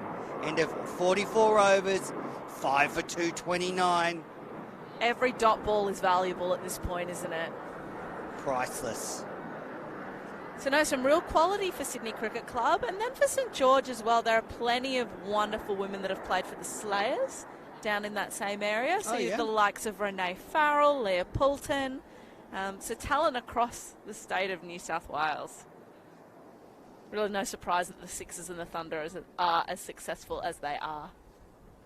And this is the breeding ground for all the success in New South Wales cricket. You come back to Premier Cricket and you see how competitive it is. And some of these players will be playing this week for New South Wales. Here's Morsey. Throws it up and it's swung. It's cover driven. Well, we were talking about the St George wicket-keeper and how much of a step up it was for him coming from Canberra to Sydney. And there's a big step up from this level to the state level, but this is such a strong breeding ground for cricketers. Flayed into the offside region for a single. Really noticing the changes of pace from Moores. The first ball of this over was quite slow, and then the second ball, much quicker delivery. Mixing it up, keeping the batters on their toes. McClintock waits. Defends.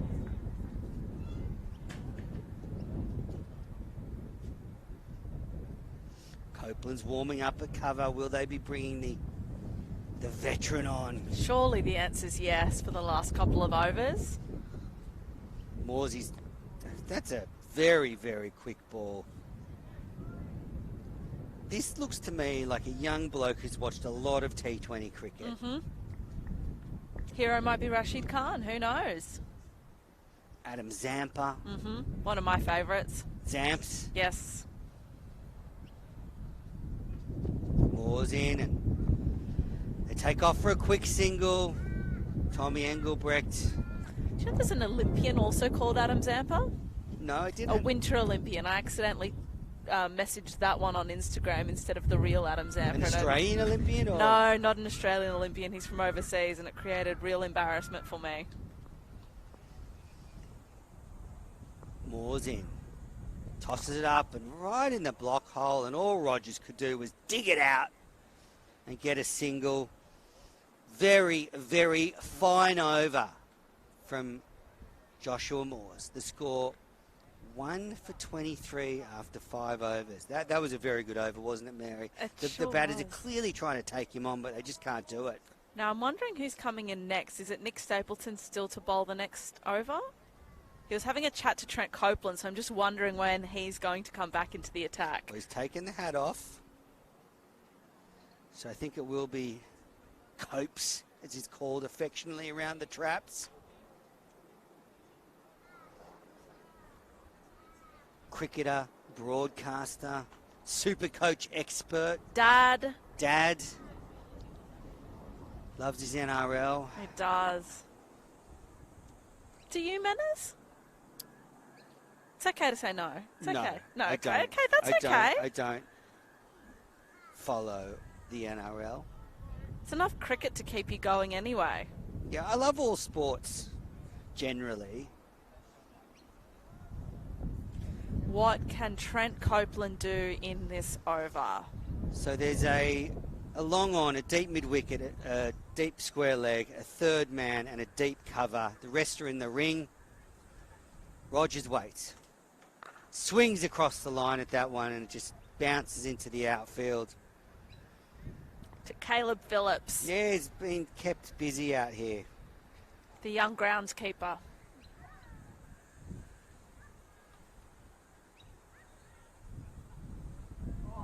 Got a pretty sizable mullet there, Mary. He does. The mullet is back in, apparently. I've seen a couple of rugby league players with it too. Copes. Dug out by McClintock, and he's on to 67 now. St George will be sick of the side of McClintock. Been a great innings by him. Definitely.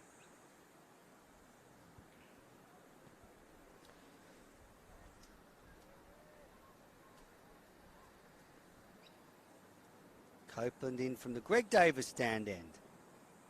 It's a slow bouncer, and Rogers waited for it and slapped it to long on. Just one. Wonder if Jack asked Neil about Greg Davis, because we've got the Greg Davis stand and the Gavin Robertson nets. So obviously instrumental figures, perhaps for Sydney Cricket Club. Gavin Robertson, very fine off spinner for Sydney Cricket Club, played for New South Wales and Australia. In again, Copeland, and it's swung, it's gone high in the air. Long on's going back, back, back, and it's over his head for 6. McClintock's on to 73. Copeland stands, hands on his knees. The ball just sailed over the deep fielder.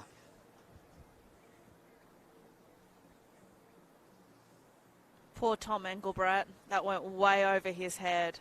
Did everything he could to try and catch that ball. Was a teaser, that one. It was. Seemed to keep him interested, and then Nothing. just fell outside the rope. Copeland. Another driven nicely over cover for 4. That's beautifully timed by McClintock. Right off the middle of his bat and into the gap for 4. 6-4. Copeland being caned. He could still reach a century at this point. Definitely. It's on. 77 now. Can't imagine Trent Copeland is particularly thrilled at this point in time. No. Here he is it again. Good length ball and just nurdled for a single. Good running there. Sydney have really taken their opportunities at every point. There's been great running between the wickets throughout this innings. Big over for Sydney Cricket Club there. And the score now 5 for 247. That run rate up to almost 5.5 and over. And I think my 277 is looking good from here, Mary. I think it is. But you never know. St George could claw it back. Couple of wickets. If they can get McClintock out, that could shave 20 runs off the eventual total. Oh, they've still got Daniel Smith listed on this scorecard. Don't think we'll be seeing him today. Yes, Daniel Smith not in the 11 for this game. Don't think the old body can handle playing both days on the weekend for Daniel anymore. Well, they were rained off yesterday, but he's taken a more guiding role today, I think, from the sidelines. And from all accounts, he's very good at that. Alex Glendenning is playing.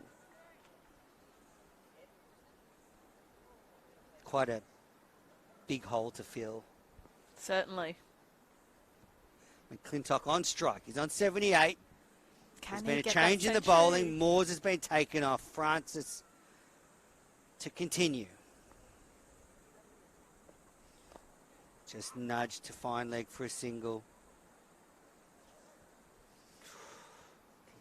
Should have asked Jack what his score prediction was.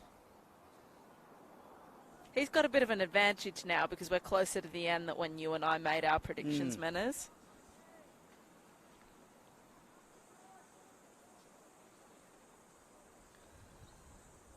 We're in the 47th over here of the McDonald's New South Wales Premier Cricket Limited Overs Cup semi-final.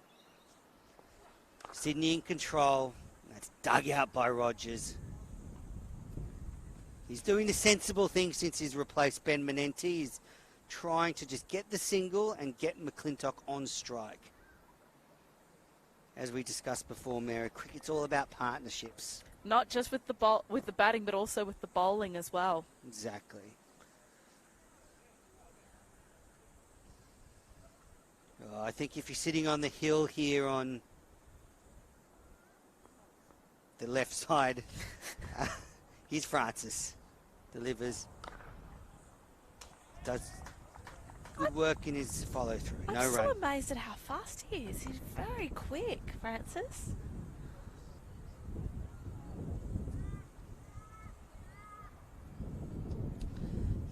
Probably be a little bit quicker than the fastest bowler in women's cricket. I think the fastest bowler in women's cricket is around 120, 130.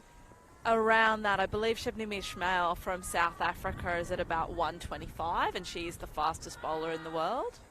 That's just off a leading edge from McClintock. And Rogers is coming back for two. The throw is coming to the kicker. He's out, I think. Not out. He's made it. McClintock in a very tight second has made it. Great throw from Tommy Engelbrecht at deep long on. Almost had him. Gosh, there have been some close calls throughout this innings. You feel for St George, if one or two of those had gone their way, we'd probably be looking at a very different score right now. The throw comes in, and a big stretch from McClintock, and he just got there, just maybe got there. McClintock's on 81. Pushed for a single, smart batting.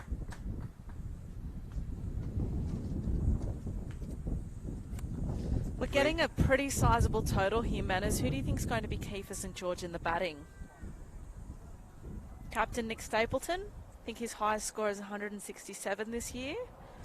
Yeah, I like Nick Stapleton. I like Matt Hopkins. They're two I'm looking forward to watching bat. Even Tommy Engelbrecht, the all-rounder. I like the way he hits them. Francis.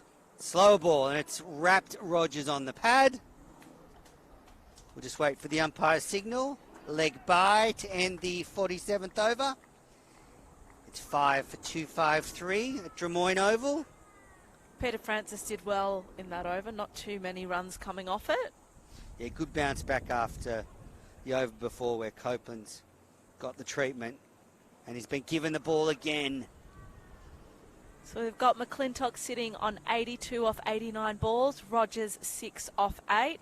What can Trent Copeland do in this over? He'd really like to just limit the boundary balls. We saw one ball dispatched over wide long on for 6 last over. Been a couple of big sixes this innings.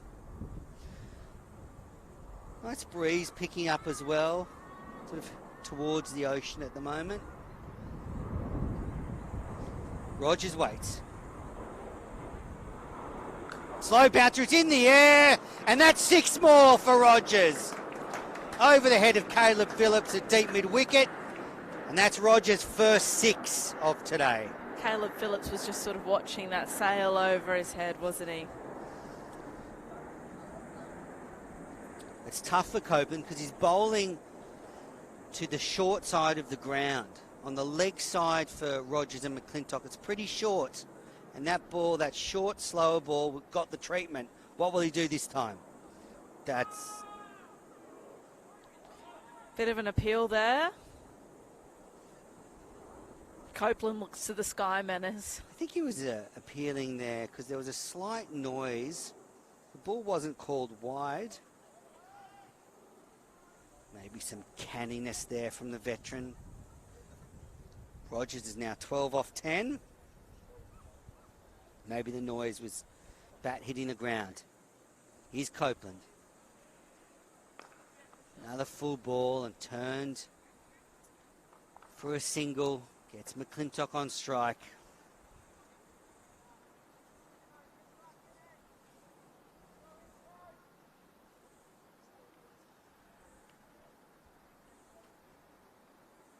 It's been expensive, Trent Copeland, these last couple of overs, unfortunately, for St George. Yeah, they're messing up his figures. In his 9th over. Short ball and cut powerfully by McClintock. And the sweeper gets around. Good, smart work on the boundary. Has kept that for 1. 2-1. What's your favourite cricket shot, Manners? My favourite cricket shot? It's a really good question. I think a classic on drive. There's nothing better than seeing a batter just hit the ball along the carpet past the bowler for 4. Also the square drive, because when I was growing up, there was an ad that had the cricketers hitting a square drive for 4 that was advertised in the limited overs competition. Copeland in. It's a Slower ball and turned around the corner for a single. Rogers is on to 14. What about you? Ramp shot. Ramp shot. Love them. Just find it very entertaining, and I think we've seen a lot more of them now that the T20 game has, excelled so dramatically. But I love a ramp shot, and also a nutmeg, which is a cricket shot that Natalie Siver from England has perfected, where she hits it between her legs. Wow, nutmeg. Nutmeg. Copeland in. It's driven over long on's head for 6 more. It's right into the seats in front of the Greg David stand. Spectators had to move out of the way, otherwise there could have been some casualties. Spectators fleeing, flying. McClintock on to 89. Copeland, well, in the last 2 Copeland overs, there's been 3 sixes and a 4. Poor Trent. Bo McClintock, 89 off 91. That was a beautiful lofted on drive. Hit powerfully, and Looks like a batter's wicket today. a couple of ladies over there looking pretty comfortable until that ball was heading towards them and had to move pretty quickly. It's happened to me at the BBL before, and a catch was coming straight our way. My brother went to take it, and I just put my hands on my head. I don't think that's what you meant to do. Ash Gardner once hit one towards me when I was at North Sydney Oval, and it bounced off the concrete, and I had to take evasive action at the last minute. There was no putting my hand up at all. No heroics from me No in that sort heroic, of a no. situation. Same I just here. moved straight to the side. One of these players out there would have caught it. Anyway, here's Francis. And that's out. Rogers out. Faint tickle through to Van Tempest. And Francis gets his 2nd wicket of the innings. Rogers goes for 14. Sydney are now 6 for 268 with 11 deliveries left. Rogers finishes his innings 14 off 12 balls. Peter Francis will be happy with that. That's a nice way to sort of end the innings for him. Just while the new batter comes to the crease, which is Harry Manenti, just take you over to Manly Oval. Manly Warringah hosting Randwick Petersham. Randwick Petersham are 7 for 185 in the 47th over. Riley Eyre is not out 97. On the cusp of 100. The winner of that fixture will play the winner of this fixture in the final next Sunday. Do you think that's enough runs, Manners? Not the way Manly played last week. I don't think it is at this stage. We were out at Manly Oval last Sunday covering the game there. What's Manly Oval like? Beautiful place to commentate. I don't go out that way much anymore. I went to watch Parramatta once play at Brookvale Oval. There's not much parking around there, so I had to park at the top of a hill. Parramatta got beat by 50, and then I had to walk back up the hill to get to my car, and it was about 50 degrees. I vowed I would never, ever go again. So you're rooting for a Sydney win here today, because then we'll be back here next Sunday. Not rooting for anyone. I'm completely unbiased. Well, you just intimated you weren't keen on going back to Manly. Here's Francis. I don't know if I'll get the call up, Manners. Harry Manenti waits. Square drives to Caleb Phillips. No run. We're sort of teetering in the middle now of what my prediction was and what yours was. Currently, Sydney sitting at 268. I think we know from here who's going to be closer to the eventual score, Mary. That'll be you, Manners. Thank you. Harry Manenti. Did a lot of running over the off-season. A lot of running. Got his brother nice and fit for the BBL. Here's Francis. Full ball and easy single. The sprightly Trent Copeland does the fielding. Doesn't look like he's been up all night with a baby, that's for sure. Doing well to hide the bags under the eyes. Happy Valentine's Day to everyone watching out there. 14th of February. I hear you had a lovely dinner with your wife last night, I Manners. did. I had to smooth things over because I'll be here all day. With your one true love cricket. That's right. Francis in and just nudged for a single.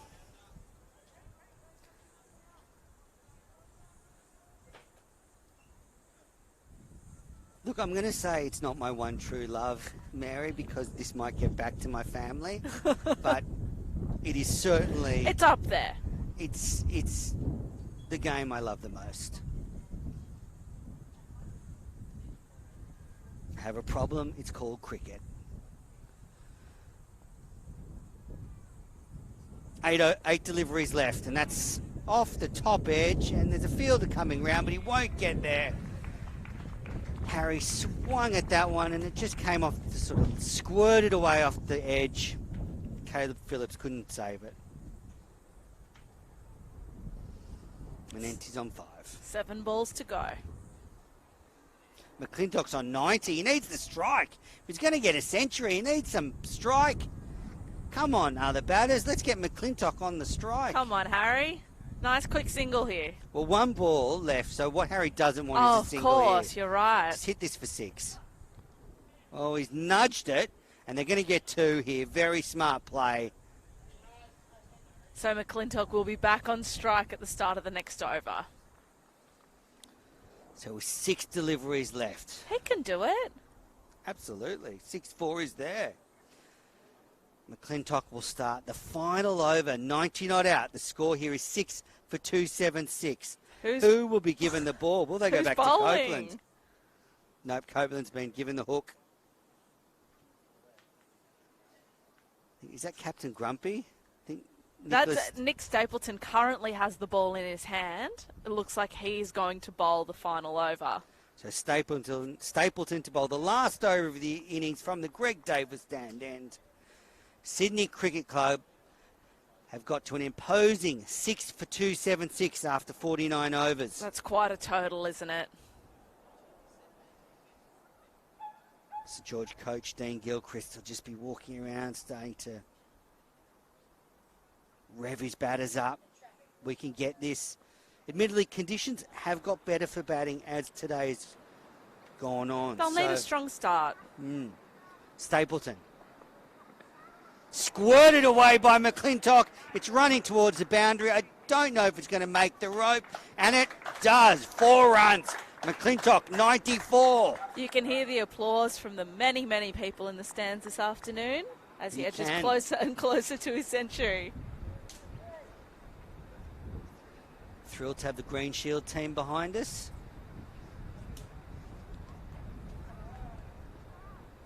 McClintock on 94. Can he do it with a 6? Dramatic stuff. Stapleton. Oh, it's a slower ball and a bamboozled McClintock, and he'll just get 1. Smart bowling from the St George skipper. He's had a great innings, McClintock. 95 off 94 balls. Beautiful stuff. Following on from his century against St George in the 2-day competition. That was 2 weeks ago he made that 100.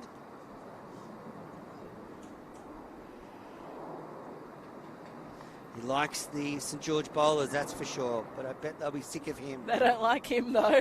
They won't be sending him a Valentine's Day card. Stapleton in. A full toss, and it's come off the inside edge. It's running towards third man. The sweeper's running around. They're going to get 3. Yes! Good batting by Menente. Gets McClintock back on strike. Fortuitous stuff. 3 more to the Sydney total. They've shot through our predictions. Harry Menente wants to see his mate get his century, so very clever batting there. Good running too. 3 balls left in the innings.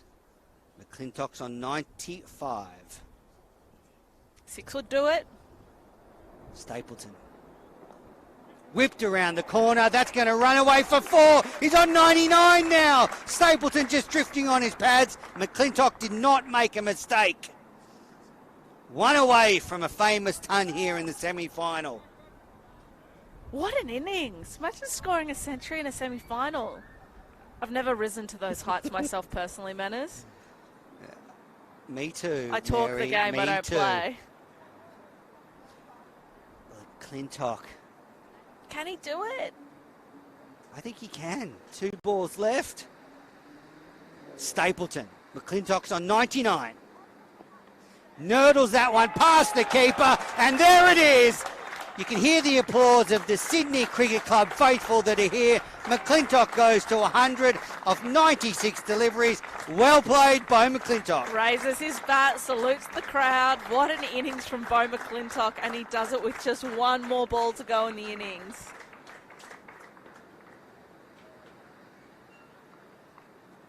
He actually wanted to go for 2, I think, and Harry Manenti paused and said, no, stop there. One's enough. They've smashed our predictions. They have, and a beautiful century from McClintock. Last ball of the Sydney innings. It's up in the air. Harry Manenti has not got hold of that, and he's caught. So the last ball, Harry Manenti out for 10, but Sydney finish with 6 for 289. St George will need 290 for a spot in the final. Great catch there by Peter Francis as well. I don't know, Manners, that's a big total. And we'll just see here, McClintock comes off the pitch. Beautiful innings, 100 not out. Tommy Ortiz shakes his hand. Good sportsmanship. Well played by McClintock, bringing up his century on the second last ball of the innings.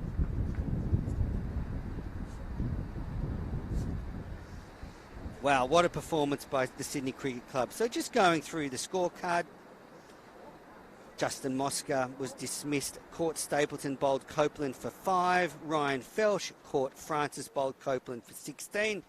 AJ Mosca stumped Van Tempest, bowled Graham for 39. Eskenazi, LBW, Francis for 51. Ben Manenti caught Caleb Phillips, bowled Joshua Moores for 39. Matt Rogers caught Vane Tempest, bowled Francis for 14. Harry Manenti was caught off the last ball of the innings for 10 of 6 deliveries. Bo McClintock finished 100 not out of 96 deliveries. Best of the bowlers for St George. Francis 8 overs, 2 for 44. Also, the young leg spinner Josh Moores 5 overs, 1 for 24, bowled excellently. But that's the end of the Sydney Cricket Club's innings. They scored 7 for 289. We're going to take a quick lunch break, then we'll be back in 40 minutes when St George will need 290 for a spot in the final.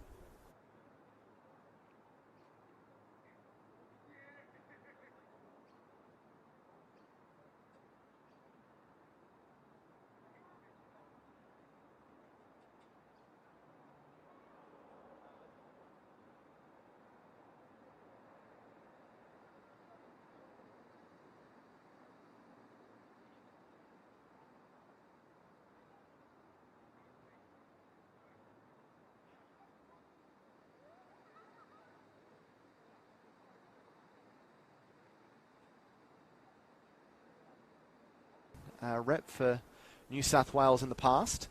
Bouncer, this one's been hooked high in the air. They're not going to get near that. It's going to take, is it one bounce or is it gone? Of Dan Smith and that big hitting ability, but obviously backing the players that have done the job. Lofted shot, this should be out and will be taken. Copeland gets an early wicket and it's a big one as well. Felsh been going after the bowling in these first 3 overs and just tried to, we can certainly attest to. This ball's skied high in the air off the top edge. Getting underneath it is Nicholas Stapleton and taking the catch. Copeland's got 2. And Sydney in a bit of trouble now. 2 for 29. Justin Mosca. Back and he slams this one. That's gone way back. Way over the fence for 6. Disappointed Walshy wasn't bowling today. Here's Francis. Driven through the covers for 4 by Mosca. That's a confident shot. Over-pitched. AJ Mosca. Yes, how good would your form need to be to disrupt a team like that? That's right. Oh, now, Graham's gone past the bat.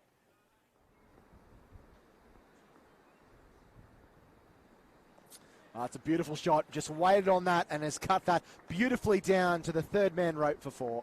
Just a little bit too short there by Engelbrecht. You told me. I have, yes. Oh, that's a glorious shot. Full toss and slapped back with a square leg for 4. That was just easy. Help his bowlers create opportunities and get some wickets. I have so much respect for captains, Jack. I mean, if we think about Nick Stapleton, not only is he taking on responsibility... This could be the 50 here. There's an appeal for a run out, and Eskenazi, I think, has just got home. And there's the 50. It's let's see what his method is here as Graham comes around the wicket. And he's crunched that one in the air. That is going to sail over for 6. It's a great effort on the rope there by Josh Moores. It's our best cricket grounds. He got that right. It is... Sydney's really turned itself on today, hasn't it, with the weather as they are launching massive... We had Australia A playing here. We had some WBBL games take the ground out for a month. So those small sacrifices, I'm proud of the players for the way that they stand up in that environment, because they were the ones driving it. This is a members club. Successful men's cricket team in And their women's. division, and women's. They've had several exciting women play for their team. Morsey drops in short, pulled to straight down, deep mid-wicket's throat. Ben Menenti is out. Sydney? Yeah. I couldn't agree more. It's That's flicked in the air, in the gap, and will run away for 4. Beautiful shot from McClintock. Stapleton. Fantastic for these games to be covered. And Stapleton right in the block hole. That's smart. And then, that's a direct hit from the man at cover. The umpires give in again, Copeland, and it's swung. It's gone high in the air. Long on's going back, and it's over his head for 6. McClintock's on to 70. Copeland. Another driven nicely over cover for 4. That's beautifully timed by McClintock. Right off the middle of his bat and into the gap. South Africa is at about 125, and she's the fastest bowler in the world. That's just off a leading edge for McClintock. And Rogers is coming back for 2. The throw is coming to the kicker. He's out, I think. Not out. He's made it. Rogers waits. Slow bouncer, it's in the air, and that's 6 more for Rogers. Over the head of... Between her legs. Wow, nutmeg. Nutmeg. Copeland in. It's driven over Long On's head for 6 more. It's right into the seats in front of the Greg Davis stand. Side. One of these players out there would have caught it. Anyway, here's Francis. And that's out. Rogers out. Faint tickle through to Vane. 8 deliveries left, and that's off the top edge, and there's a fielder coming round, but he won't get there. Harry Swan gone on. They'll need a strong start. Stapleton. Squirted away by McClintock. It's running towards the boundary. I don't know if it's going to make... Could do it. Stapleton. Whipped around the corner. That's going to run away for 4. He's on 99 now. Stapleton just drifting on his pads. McClintock did not. Stapleton. McClintock's on 99. Nurdles that one past the keeper. And there it is. You can hear the applause of the Sydney Cricket Club faithful that are here. McClintock goes to 100 of 96 deliveries. Well played by... It's up in the air. Harry Menenti has not got hold of that. And he's caught. So the last ball, Harry Menenti out for 10, but Sydney finished with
Denning bowled that one outside off stump. Well left.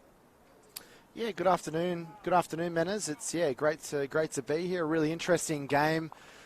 St George knowing that there's a lot of pressure on them now. Their season is effectively maybe not on life support, but they've certainly had some heart palpitations in this first half of the day. Need to get off to a really good start here.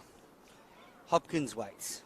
Full ball and turn to short fire, and it's got past the fielder there. And they'll get one. That was Ryan Felsh with the slight misfield there. And good afternoon, viewers. Welcome back to Drummoyne Oval in Sydney's inner west, down by the harbour here, or the bay. Beautiful conditions, slightly cloudy. So there might be a little bit of swing for these Sydney quicks. Here's Glendenning. St George skipper defends. None for two in the first over here. Well, a lot at stake for St George. They upset the title holders last week, Sydney University. Can they upset Sydney Cricket Club and chase down this 290? It's a really tough task for them, isn't it, Jack? It is. I think they need to try and get themselves in front of the 8 ball early on. With the field up, got to try and be a little bit aggressive.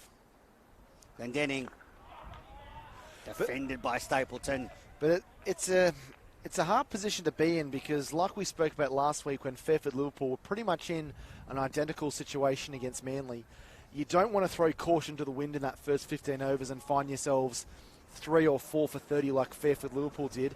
But at the same time, at the end of that 15 overs, you don't want to be none for 60 or 1 for 60 and find yourselves with a run rate of 6.5 or 7 runs per over. So it's a delicate balance here.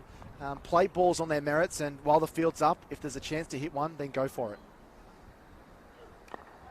Stapleton sets off for a single. The fielder's coming in. He's thrown at the stumps. He's hit the stumps. But Stapleton made it safely. Who was the leopard there? I think it was Manenti, Ben Manenti. Oh, all those running and laps he did with his brother has paid off. He was like a cougar there. Yeah, raced in from the outfield, and it was a really good underarm throw. Only just got home there. Did Matthew Hopkins. Nicholas Stapleton. At the end of 1 over, it's none for 3. I guess the one advantage I see for St George, Jack, is that I feel the pitch has got better as the day has gone on. Just dried out, that moisture disappeared. It's been a little bit rainy in Sydney. And I just feel that the conditions will be pretty good to bat on now. Definitely. But it's a very stiff task, no doubt about it. I think the other thing that might go in their favour is, I wouldn't say there's no pressure on them. I think there's also always pressure in this situation, but there's a lot of people that have seen them as underdogs, so they can use that. Jack Nisbet opening the bowling from the hill end of the ground. Nisbet, an up-and-coming quick, took 5 wickets in his most recent performance in first grade. His dad played first-class cricket in New Zealand. So it was his second first-grade game that Nisbet took that 5-wicket haul. Yeah, his dad was a first-class cricketer across the ditch. Whipped away by Stapleton, and get an easy single. They'll think about 2, but it ain't there. He's studying science at uni, and he's got a big future ahead of him as a fast bowler. He's also coached by Neil DaCosta, who also coached Michael Clark, Mitchell Stark, Phil Hughes, Marnus Labuschagne, to name a few. So he comes from good stock, Jack Nisbet. He started well. He's got a bit of pace and bounce about him. Yeah, so quite a patient start here from St George, just trying to knock the ball around and find the gaps in the field. Lets it go, and it just bobbles up on the offside. Hopkins trying to turn that on the onside, didn't do it. Just squirted out into the covers, no run. So Matthew Hopkins set a record for St George earlier in the season. He scored 110 not out down at number 9. in second grade. It was the highest score by a number 9 in the history of the St George Cricket Club. So he's got that to hang on the mantelpiece. Nisbet in. Defended by Hopkins. And now he's progressed himself to be opening the batting in first grade. And I've forgotten you're a big St George fan. God, you get to commentate on your home club. You'd know all these stats, wouldn't you, Jack? I don't know if I'd call St George Cricket Club my home club. Probably Sutherland Cricket Club. But I am, as Mary and I were chatting about a little bit earlier. How can earlier. you support the St George Dragons in the NRL but not the cricket club? Well, it was the influence of my father, wasn't it? Probably a good thing that I didn't go for my local team, the Sharks. Here's Nisbet. Good start from the young Sydney Quick. Yeah, he looks sharp, doesn't he? He's got extremely long legs. Yeah, he's got a lot of height to him and really whips that ball down quickly. He hasn't made it easy for these Saints batters early on. I think this is the right way to go if I'm St George. What you don't want to be is a few wickets down early and then you're out of the contest. Yeah. You've got to lay a platform. We saw Mosca and Eskenazi do it. Square driven for a dot. That's the end of the second over. Just one run coming off Nisbet's first over. The score none for 4. Well, it's all about getting your eye in as well, isn't it, Menas? Getting that hand-eye coordination flowing, getting the feel of the ball on the bat, and getting your timing and your placement right. If you can get that, even if you occupy 20 or 30 balls and you only find yourselves on 12 or 15, it's a chance to lay a bit of a platform. And I don't know what the discussions would have been in the sheds for St George, but 90 from the last 10 overs or 100 wouldn't be out of the realms of possibility. And Denning goes past Stapleton's outside edge. Almost got the breakthrough. And look, just casting our mind across the bridge to the other semi-final. Randwick Petersham playing at Manly Warringah. Randwick Petersham won the toss, elected to bat. And they made 213, which is quite a comeback considering they were 6 for 108. Riley Eyre, 106 off 115 deliveries. And in reply, Manly are none for 5. So the winner of these two fixtures will play next Sunday. Another play and a miss by Stapleton. Then Denning bowling well, using the angle. Yeah, So that could be a really tight affair over in the Manly Oval, I would say, Jack. A good total by Randwick Petersham. Yeah, they'll need some early wickets though. 213 is still quite modest, I think, in the 50-over game, but they've given themselves something to bowl at. No Ollie Davies for Manly, I believe, as well. So Diddler's one of those key middle order bats. And Denning in, and again it goes past Stapleton's outside edge. That's 3 in a row. Fine bowling from the Quick. Yeah, this is inspired here from Glendenning. That one really kicked up of a length and seemed to surprise Nicholas Stapleton there. So he's not just got the angle working for him, Alex Glendenning, but he's also getting a little bit of swing away. So it's the angle across Nicholas Stapleton and just a little bit of a way swing as well at the moment. So they've got that slip cord impact. So there's 3 slips in place as well as the wicketkeeper McClintock. So plenty of catches behind the wicket. Stapleton sure will just be looking to maybe leave these next couple of balls if he gets around the area.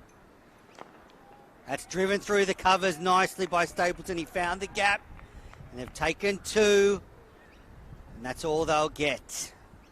Yeah, it's confidence boosting there for Stapleton.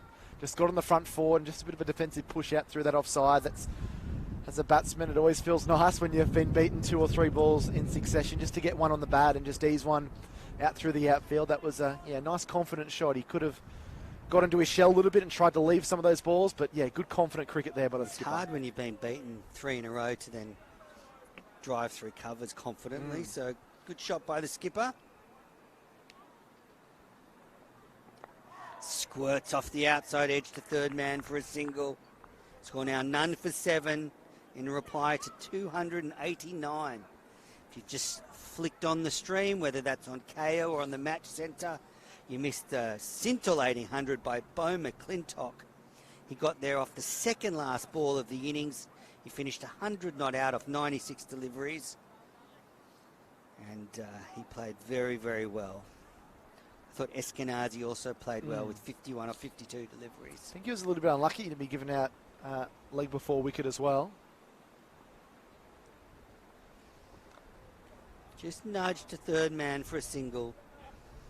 Delightfully played by Hopkins. The end of the third over. It's none for 8, and a very good start by the Sydney Cricket Club opening bowlers. They've hit a very good line and length to begin this innings, and already St George will be looking across at that required run rate and see it slowly going up, and now it's up to a runner ball, so six runs and over required for victory. Yeah, a very economical start here by Sydney. They've pretty much been on the money. Haven't given St George too much that they can really go after. I'm sure one eye is always going to be on that required run rate, but they'll know that building a platform here, when you get yourself in on this ground, it can be really easy to score quickly, particularly if the ball is ever pitched. You just saw our Twitter handles on the screen there. If you want to tweet us any questions, please do so. Here's Nisbet. Hopkins defends. Yeah, if you want to send any messages into us or you've got any questions about the action, I'm at Amenas. Where are you, Jack? At Jack Clifton 90. And Mary's on at Ladies Who League. None for 8 in the fourth over. Big raps on this kid, Jack Nisbet. Predictions that he'll go on and play for New South Wales. Full toss. Square driven by Hopkins for 4. Lovely shot. Over pitched by the youngster and put away. Yeah, that's what they need to do. When they get a loose delivery, they've got to try and put it away and find the rope. That's the only way they're going to stay in this contest, and that was a really stylish shot there by Matthew Hopkins. First real opportunity he's had to get after the bowling was full and wide, and it was a lovely square drive backward, a point for 4. Really well timed and nicely placed as well. So he's off and running. He goes to 6 and 12 on the board for the Saints. Nisbet. Full ball driven through the covers there by Matty Hopkins. That was a classic cover drive, and it smashed into the pickets in front of the hill at Drummoyne Oval. 4 more, 2 in a row for Matt Hopkins. Yeah, that's what I'm talking about, man, is when you can get yourself in and get your eye in and get that hand-eye coordination flowing. This is a very good pitch to bat on, and if the bowlers bowl too full like they have the last 2 deliveries, Jack Nisbet, then you can knock the ball away with a fair bit of ease. So really good timing. Beautiful timing by Hopkins. Really good timing in these last couple of shots, and all of a sudden that run rate is just falling down a little bit. Nisbet. Well left by Hopkins. Mary asked me before on commentary what my favourite shot in cricket was, Jack, and I said the on drive and the square drive, and that boundary 2 balls ago by Hopkins is beautiful. That it was square magnificent. drive. Yeah, it's a very good shot. I think the square drive and the cover drive are up there with being the best shots to play. Very difficult shots to play as well. So when you see them played well by very talented batsmen and international batsmen, it's it can be very pleasing to watch. Nisbet around the wicket now. It's nudged to find leg for 4 more by Hopkins. It's his 3rd boundary in the over. Nisbet getting a little bit straight. And Hopkins has nurdled it round the corner for another boundary. Yeah, I don't think it was an overly bad ball there by Jack Nisbet, but they have the fine leg up inside the circle. They might opt to drop him back a little bit. Turn that one around the corner, beat it quickly, and again, really well timed. And it's a quick outfield here at Drummoyne. The Suns had a chance to kind of beat down on the outfield for a few hours, and all of a sudden 12 off this over, and that run rate up over 5 and over now for St George. So nice little comeback here. It's been a big over for them.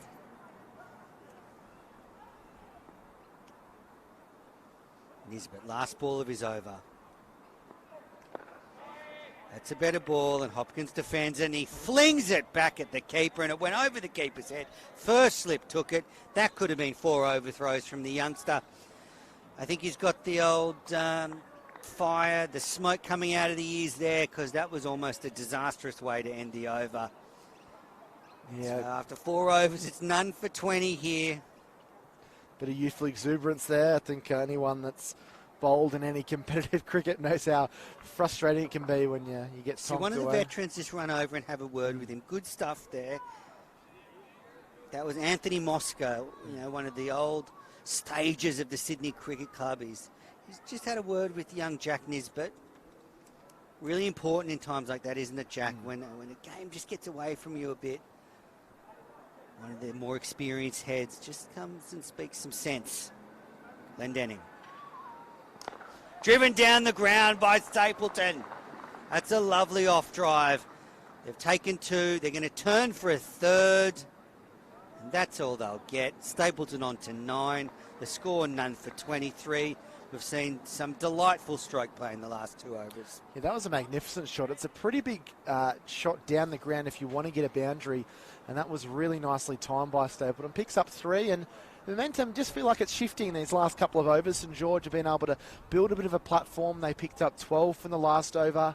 Always important to get runs at the start of the over as well. They talk about it a lot in T20 cricket, but to top end your overs is really important. So good start there by Stapleton. Change of pace, well left. So they find themselves in the 5th over now, St George, with a run rate of 5.5 and the required run rate at 5.8. So as long as they can keep that in check, I'm sure if they, it's looking a long way down the path, but if they could be around that 180, 190 mark at the worst with 10 overs remaining, your wickets in hand, there isn't why you can't hammer 80 or 90 off those last 10 short overs. Square boundaries at Drummoyne. They've just got to stay in the ball game, St George. Glendenning. Hopkins is wrapped on the pads, a little bit of an edge, no run. Interested the way Matty Rogers, the Sydney skipper, has set this field. So he's got 2 slips in nice and early, which means he's after an early wicket or 2. And they've got a deep square leg patrolling the boundary on the onside, and they've got a 3rd man there, the 2 fielders in the deep. Hopkins. Just pushed to 3rd man for a single. Nice shot. Just got up on his toes and steered the ball into the gap. Sun's coming out here at Drummoyne Oval. Yeah, wickets are just key here for both these sides, on both sides of the coin, Manners. Sydney will know that if they can get a couple of wickets and really get into this St George middle order, they've got a really good chance of going on with it. And on the flip side, St George know they've got to keep wickets in the sheds. Well, this is a good start for them, isn't it? It's a very good start. And even this over, 4 from it without really taking any risks against Glendenning. Stapleton has a slash at that one and sort of balloons to the wicketkeeper. Slight change of pace maybe there by Glendenning, running his fingers across the seam. Kind of ballooned off the pitch. Well, he's bowled a couple of fuller ones, Glendenning, the last couple of overs that Stapleton's been able to drive one through cover and drive one down the ground. And these last couple that he's bowled, he's just pulled his length back a little bit. So Stapleton thinks it's in that slot to drive down the ground or drive square the wicket, but it's not quite there. It's short of a length, and that's why the play and miss is happening, along with a little bit of swing. Driven beautifully down the ground by Stapleton. That was over-pitched by Glendenning, and it was stroked through mid-off, and that's 4 more for Stapleton. He's on to 13. The score none for 28. A lovely shot to end the over. Yeah, this is an intriguing little battle between these two. Glendenning has beaten him 3 or 4 times with some really nice outswing bowling, but then Nicholas Stapleton's counter attacked him with a nice cover drive for 2. He hit him for a straight drive down for 3, and that was a magnificent straight drive. Had plenty of timing and plenty of power behind it to reach the rope. So some really good batting here from Nicholas Stapleton and Matty Hopkins as well, because they've moved themselves along to 28 without loss after 5 overs. This is an inspired effort between these 2 players, and they'll be looking to try and keep it going, particularly with the fielder. It's almost like two boxers going at each other, and they're getting their jabs out. There's been a few body shots from both competitors, and this one is really starting to warm up as Nisbet continues. Wrapped Hopkins on the pad. There's a big appeal. The umpire's not having a bar of that one. Hopkins survives.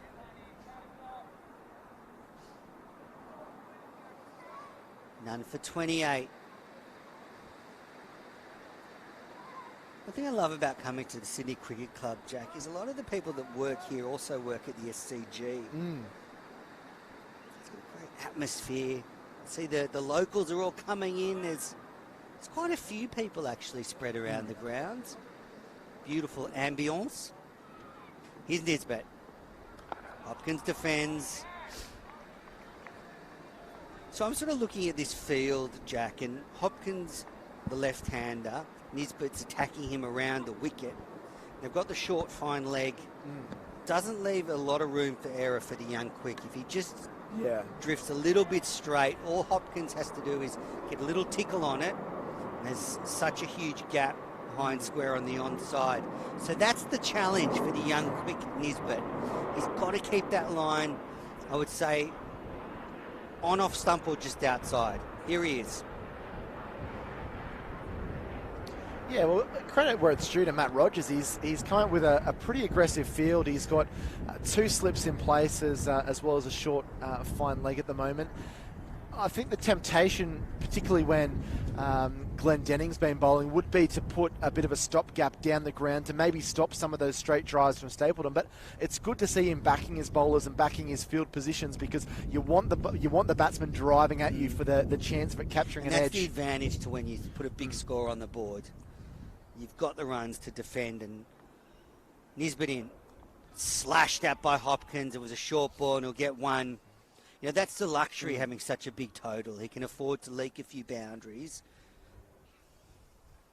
It's an exciting game, and this is what one-day cricket's all about.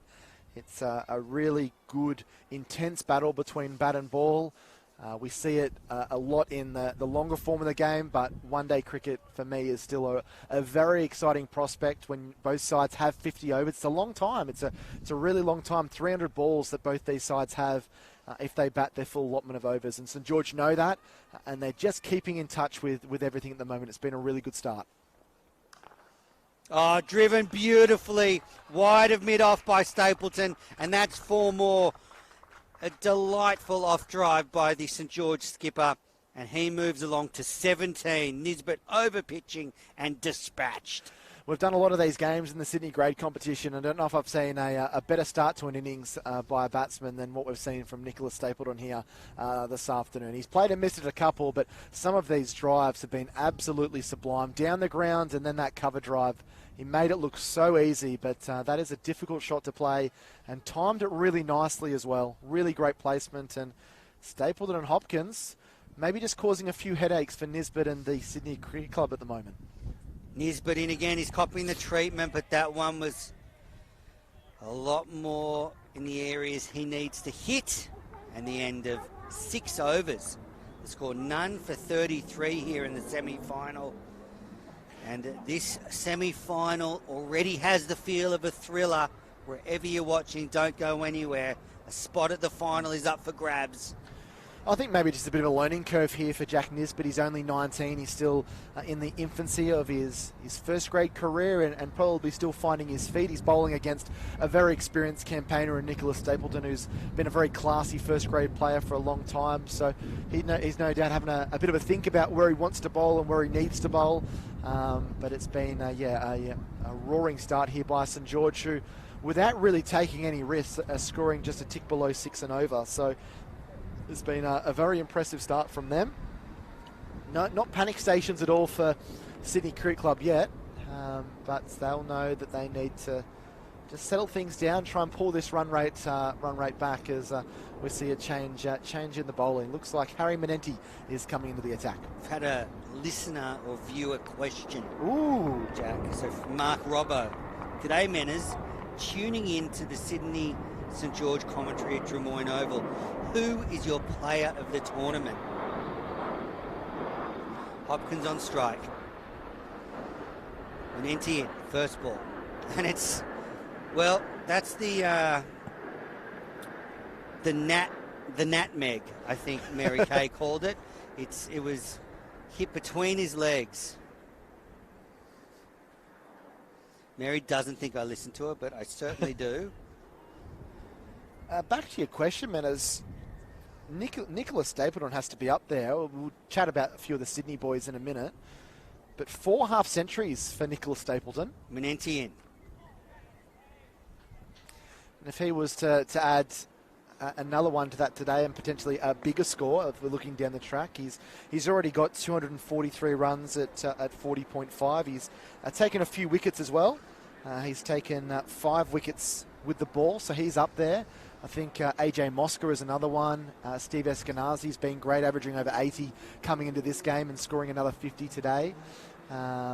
Hard to pinpoint just one player for player of the tournament, but if we're picking a starting 11, I think a few of them would be from the Sydney Cricket Club and the Manly Club. Driven again by Stapleton. The skipper's come out in superb form, and that is a beautiful on drive. Scoots across the rope in front of the Greg Davis stand. 4 more to the Saints. That is a magnificent shot. The on drive is a shot that we don't see all the time in the shorter form of the game. Probably more of a classical shot that gets played in the longer forms, but that was magnificent. He didn't try and hit it too hard either. When you see the replay there, he just kind of checked his shot a little bit. So his timing and his hand-eye coordination is exquisite at the moment. Stapleton goes to 21.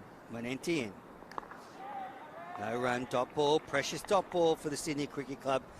Yeah, and Mark, also I guess, to your question that we've only sort of started covering these games since last week, the quarter-final. But what I've seen so far is I think Jack Edwards might be someone that could be considered a player of the tournament. He scored 92. He bowled well today.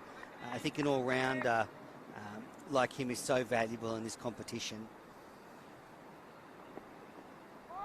That's beaten the bat of Stapleton. Much better delivery from Manenti. Yeah, it's been a funny innings from Nicholas Stapleton, hasn't it? Because he's played a few shots like that. I think he's been beaten probably half a dozen times. But in the same sentence, he's come out and hit some cracking shots. He's hit a cover drive for 4. He's hit 2 beautiful straight drives down the ground, one which went for 4 and one which went for 3, and then a magnificent on drive for 4. So he's been, doing a really cracking job out in the middle, but has also kind of had a few little nervy moments as well. It's intriguing. Last ball of the 7th over. Just nudged on the onside and a very quick single. We're on to none for 39. But thanks for the question, Mark. Great to hear from you. I think that after the final next week, Jack and I will be able to give a more decisive answer on this, because there's so much action left. These 2 semi-finals yet to be decided. Then, of course, the grand final next Sunday. Yeah, and because there was some fine performances in the preliminary rounds. There was 5 preliminary rounds in the One-Day Cup. So there's players from Sydney University, like Devlin Malone, the leg spinner. Great stroke play from Stapleton. Again, geez, he's driving the ball nicely. Full face of the bat through the line of the ball. Sorry, Jack. There's some players there that haven't featured too much in the knockout stage. I know Sydney University were playing last week, so we'll have to delve into our notes, I think, to find a comprehensive list. Again, driven through the covers by Stapleton. This is an exhibition of classic cover driving, and he's got 2 more. Yeah, he's very, very confident on the front foot, Nicholas Stapleton. He's had a very consistent year with the bat. 18-53, a duck, followed by 58, 62, and 52 in his last 3 games. So he's only really had that one failure, as well as being a really tidy medium pacer that can be used as a bit of a stopgap option with the ball. Nisbet. That's better. And Stapleton defends. No run. Just a few light drops. Yeah, just a bit of drizzle. I was about to say, man. There's still a lot of blue sky on the horizon. There is some darkish clouds, but I'd say it's probably just passing. There's nothing on the radar or the weather to suggest that it's going to cause problems down the track. But last thing we need is to have to get into Duckworth Lewis. Yeah, well, you're given the sheet by the scorers, and I think we'll both say that hopefully we don't have to get into that. Nisbet. That's a better line outside off stump, and Stapleton quite correctly let it go through to the wicketkeeper.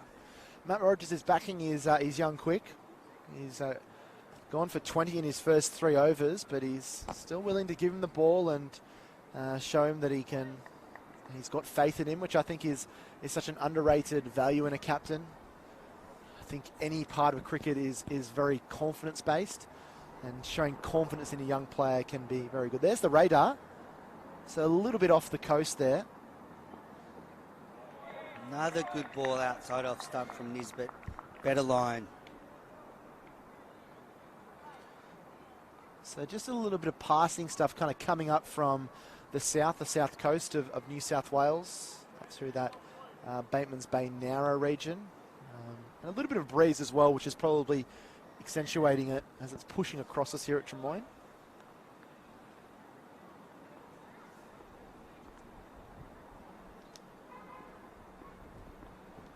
It's been a good over by Nisbet. It's been a really good fight back. Pitched up and square driven into the point region. No run.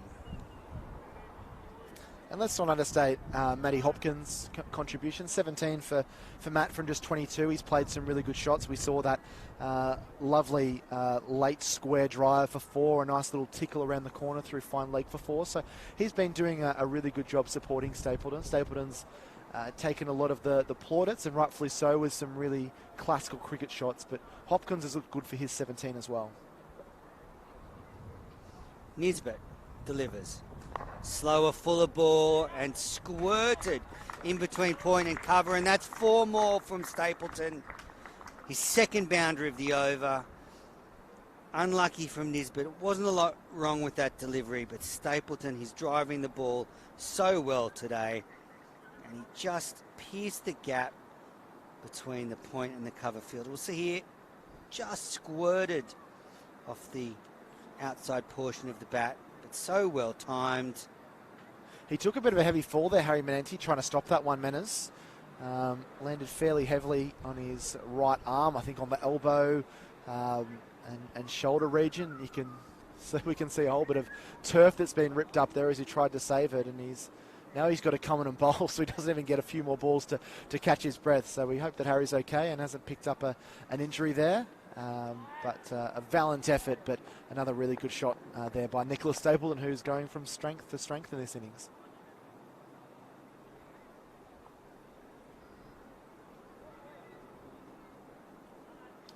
Now they've just brought in a fielder in sort of short cover for Hopkins.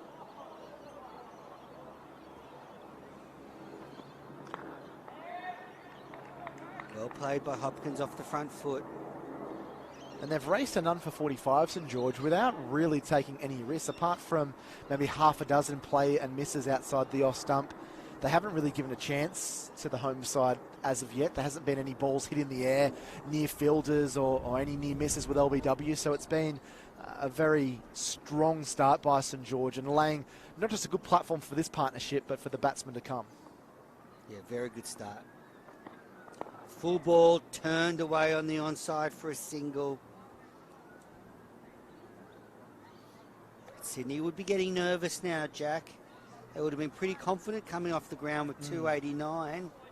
But this start will just make them consider the possibility that St George might get close to their target. Yeah, I think any time you go through the first, 8 and a bit overs and you haven't got a breakthrough, particularly in short form cricket, you can get just a little bit worried. It does just take one ball to change everything, though, and they've got their plan set up, Sydney. Manenti in again, and it's cut nicely in the air from Stapleton. In the air, over the point region, and clatters into the fence. Over on the far side of Drummoyne Oval. Terrific shot by the skipper. He's hitting the ball so well today. And that brings up the 50 for St George there. None for 50. Stapleton, he's hit 32 of them. Yeah, just wasn't a great ball there by Harry Manenti. I know that there was an element of risk in that shot, but he easily carved that over the top of the man at point. It's difficult, but I just think you need to keep it full. I know Nicholas Stapleton showed that he's a good driver of the ball, but I think you can protect the drive down the ground and square the wicket. When you're bowling short, you can't really place a field to that. So that was just one that he got wrong. He's got a couple of balls left in this second over, so you'll just want to try and keep it nice and cramped in that corridor just outside the off stump, I fancy. Yeah, and with the boundaries quite short square, you're really taking a big risk. We even saw the wily Trent Copeland drop a couple in short, and they were hit for 6 in the St George bowling innings. Menentianen, square driven again by Stapleton, and that's running towards the fence, and 4 more. Glorious stuff. Stapleton's cruise to 36.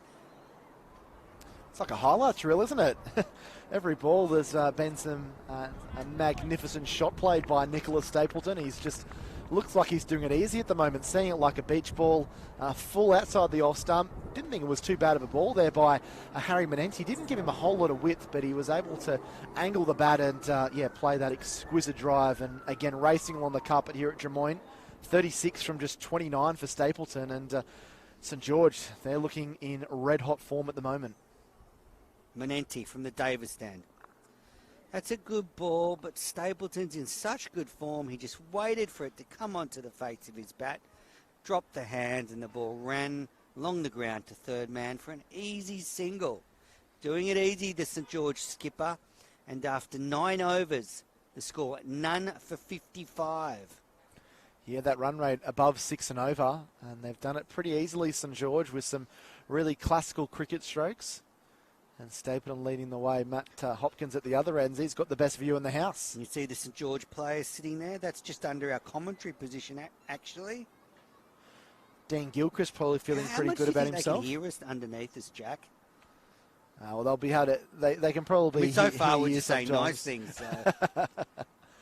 Just wait for a couple of wickets to fall. Nick Bill's coming into the attack. He's been the star performer for Sydney Cricket Club for so long and a real linchpin of this side. He took 5 wickets against St George in the 2-day competition they played. That would have been last weekend, that performance. Here's Bills. Beats the edge of Stapleton straight away. That's the spot. And this might be the bowling change that they've needed here, Sydney. A wicket does change everything, and it does just take one ball to throw a bit of uncertainty. And Bills has got that look of a mean fast bowler, doesn't he? Shaved head, the zinc. Just looks intimidating. He does, yeah. Stapleton taps the bat and waits. Slashed at it and gone! Bills gets the breakthrough. Stapleton caught behind. Bills, good length, and it found the outside edge of Stapleton's bat. Yeah, only caught by McClintock. Only took 2 balls. It was not a great shot from Nicholas Stapleton. I don't think he needed to play that shot.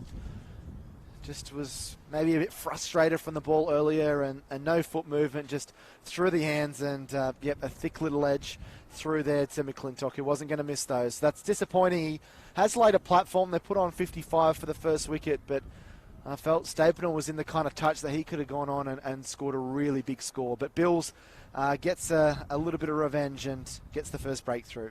Too close to the body, I think, there to play that shot. Yeah, I don't know about the width, Jack, but certainly the length. That was a really good length by Bills. Wasn't short enough to sort of get back and cut. Wasn't full enough to Stapleton to play one of those extravagant drives that we've seen throughout this innings. And he just slashed at a good length ball and found the edge of his willow, unfortunately. Brings Blake McDonald to the crease. He's had an eventful summer, that's for sure. I'll let Mary delve into that story in the next stint. Involves a lawnmower. That's all I'm saying. I want to try and put something together here, this too. Often 1 wicket can bring 2 and 2 can bring 3. St George can't afford to lose wickets in clumps. It's a big blow losing their skipper, and now McDonald and Hopkins have got to try and consolidate. But a very good opening partnership. 55 for the first wicket. I think if you offered that to St George during the lunch break, they would have taken that. McDonald's facing his first ball and defends nicely. Just such a veteran, Nick Bills. He's played a lot of first-grade cricket. He's played a few first-class games for New South Wales back in the day. He's just been one of the, I guess, the more notable first grade cricketers around this scene. I think I was talking to Neil Maxwell a little bit earlier. He was saying that he'd taken 40 plus wickets in something like 9 or 10 straight seasons. He's taken so many wickets for this club, and he's been such a fantastic performer, and he gets an important breakthrough for them here. Delivers short ball and swung around by McDonald for a single. He gets off the mark. It's 1 for 56. Coming up to the 10 over mark in the second innings of this McDonald's Premier Cricket Limited Overs Cup semi-final. Just remembering the grand final is next Sunday. It'll be covered on KO Sports and the Match Centre. So if you're enjoying today's match, tune in next Sunday for the grand final. It'll be the winner of these two teams taking on the winner of Manly Warringah v Randwick Petersham. 2 balls left. Hopkins is on strike. Beals getting a wicket in his first over. Bowling around the wicket. Big stretch forward by Hopkins.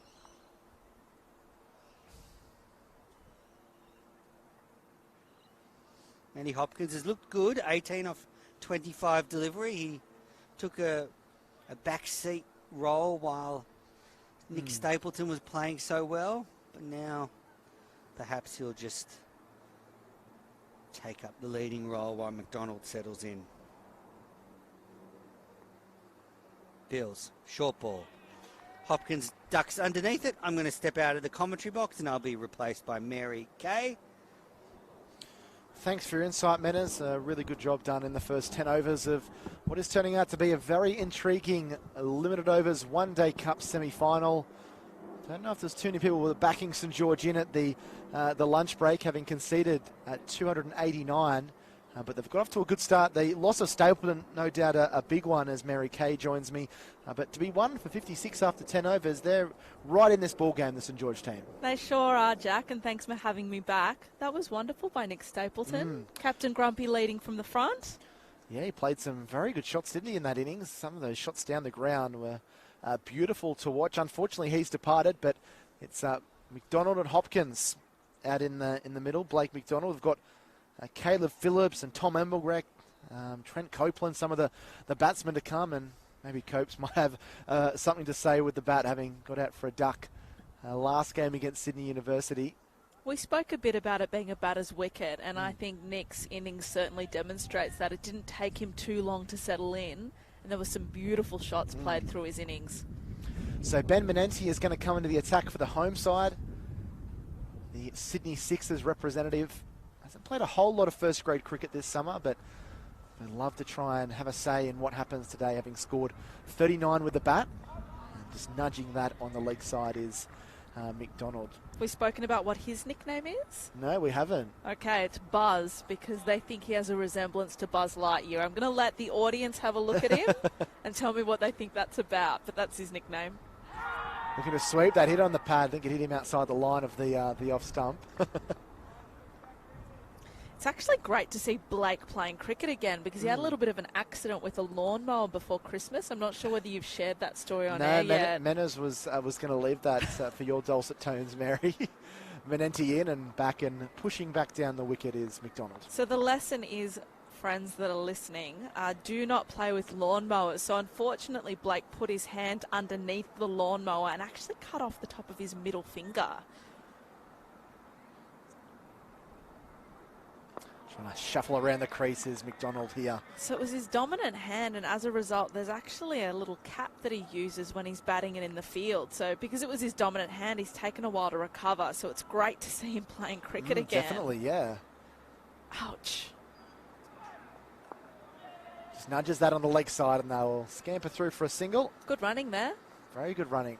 You always hear of those little mishaps in lots of different sports. If it's not a rugby league player slipping on his laundry floor and tearing his ACL, or a cricket player that's cut his finger, or something that's happened. That lawnmower story makes me squirm. It does, yeah. Even more excuses of not to mow the lawn now.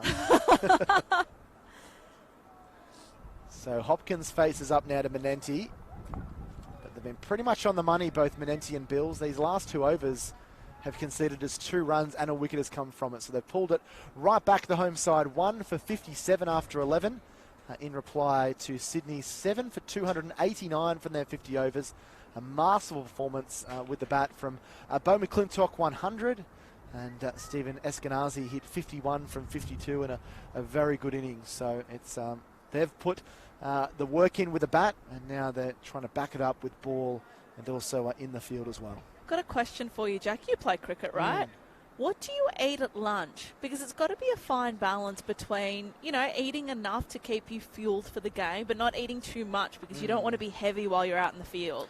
Yeah, I feel like something like a sandwich and a piece of fruit. Mm-hmm. You got the fibre from the bread and maybe some kind of meat, chicken, some protein and stuff in there. And then fruit's pretty light on you. I'm at a bit of a disadvantage because when we play cricket, we actually don't start until 1 o'clock. So it's more of an afternoon tea for us. But I have often wondered that with the players, what they have. I'm sure they've got dietitians and different things, particularly the professional teams, working with them to make sure they have something nice. They're certainly not going to be having Mars bars and chocolate caramel slice at lunch. Another reason not to be a professional cricketer. Someone might have had their Wheat Bix to give them the energy during the break. How many, Jack? Well, I only have 2. Did Brantley used to have like 9 or something? Yeah, something ridiculous. As we see a swing and a miss outside the off stump. I don't know whether that was a marketing gimmick by Sanitarium and Wheat Bix or whether Brett actually did do, 9 or 10 or however many it was. But that's a lot of Wheat Bix. It's a lot of fibre as well. So 1 for 58 the scoreline here. Into the 12th over, but they're just pulling it back here, Sydney Cricket Club, with some really good bowling. Nick Bills has been the star. 1 for 2 off 1.2. Forward, and all Hopkins can do is defend. We know that Matty Hopkins has his own story as well, and that he had meningococcal 2 years ago. Incredible, isn't it? So apparently missed the whole season of cricket and is only sort of just returning now. Absolutely incredible. When you see the effects that meningococcal has had on a lot of people, Matty's incredibly lucky to be playing, isn't he? When you think of some of the effects that it can have.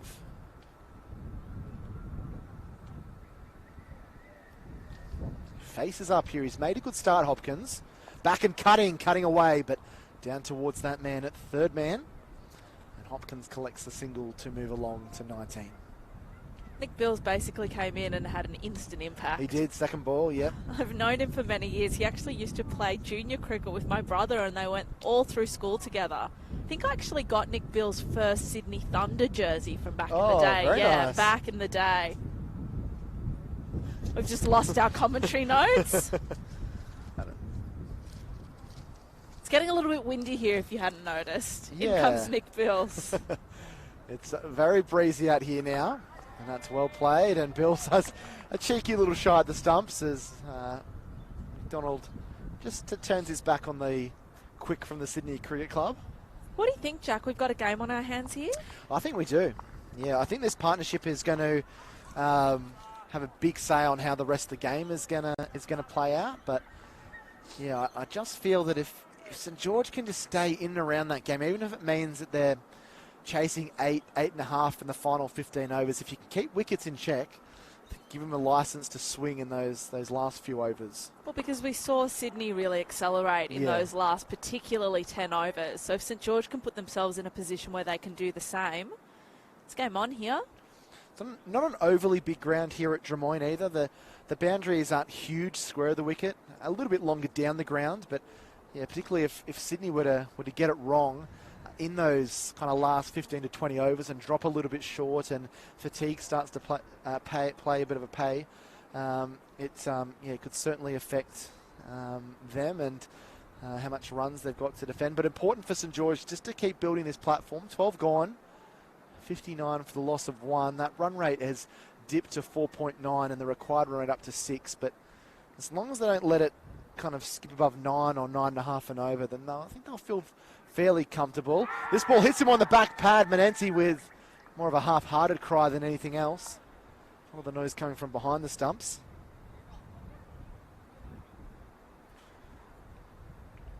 Magnificent day here in Sydney, although it's getting a bit breezy and we have had cloud cover for most of the day. No rain though? I was a bit worried when it started drizzling about 20 minutes ago. Yeah, I went and sat inside while you two stayed outside and got wet. So, Jack, is this the bowling rotation you expected from Sydney? Yeah, I think so. I'm surprised that Nick Bills didn't share the first ball, but I think that's something been happening for a while at Sydney. But yeah, not surprised to see Ben Menenzi on this early, and already we can see the experience and the guile from Ben. He's bowled 9 balls and conceded 1 run so far. They've really been able to pull it back with either of these two bats. I'm not able to get the runs, although there's a nice defensive push here by Hopkins. And that's not what we want to see. Nick Bills just pulling up a little bit lame there. Looks to be okay as he jogs back into position, but maybe just put a bit of pressure on the foot there. In fact, he's just... Yeah, that is not good. He's got a bit of a significant limp now. I feel he maybe just rolled his ankle a little bit there, or the foot just twisted a little bit in the direction it's not supposed to. The Sydney Cricket Club's hopes, they would not want to be not having Nick Bills at his best, as this ball's slapped around the corner by Hopkins, and he picks up 1 more. Well, we'll have to keep an eye on Nick Bills because they certainly don't want to be without him, especially when they'll be without Stephen Eskenazi for next weekend, if they progress.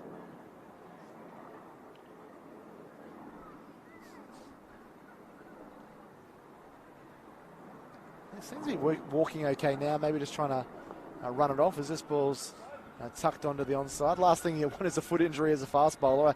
As a spinner, you might be able to get away with it because you're only taking a few steps, but someone like Nick Bills that's running 20, 25 steps in, it's not going to pay dividends for you. End of the over. Menendi's bowled 2 overs for 5 and 13 gone, 1 for 63. That run rate at 4.8. McDonald still trying to find his feet out in the middle. He's on 4.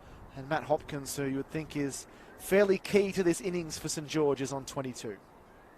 Blake McDonald, another one of those cricketers coming to join the team from Canberra. Tremendous dedication there. I know I've mentioned it a couple of times, but obviously these are men that have families, professions, right. Some of them may be studying, so it's a significant commitment to be coming up to Sydney every weekend to play cricket. Must become really like a family, to be honest. Yeah, you think that a lot of these guys in Canberra are working full-time jobs Monday to Friday. The weekend is often a relax from work, but not for him. All day Saturday and sometimes Sunday. Depends how hot it is, I think, Mary. As Nick Bills comes back in, and this ball slapped down the ground. A lovely lofted on drive. Doesn't get all of it. Seemed to hit a little bit high in the bat, but McDonald showing that he is going to be aggressive when needed, and he ticks along to 6. I like that. A nice aggressive shot. He sort of came down the wicket to take it on. We've got such a proud history of the St George District Cricket Club. They've provided so many Australian cricketers. Do you know their most famous? D.G. Bradman. Correct. Menners didn't know before. We had a little bit of fun with that. Oh, Menners. Apparently they used to pay his train fare up from Bowral. Wow, it's such a cool story when you hear stuff like that, isn't it? Yeah. It is. That's why he chose that club over another one, because they offered to pay his train fare. Yeah, it would have been a bit of a train trek from Bowral up to Hurstville back in the day. Absolutely. Chose St George over Cumberland. And then, of course, Bill O'Reilly as well. I think 14 Australian players have played for St George and 49 have represented New South Wales. Yeah, they've always had a lot of success, St George. They've actually won this Limited Overs One Day Cup twice, although it's been a little while between drinks. In comes Bills. This one just captures the outside edge and dribbles down to third man. They'll just be the single.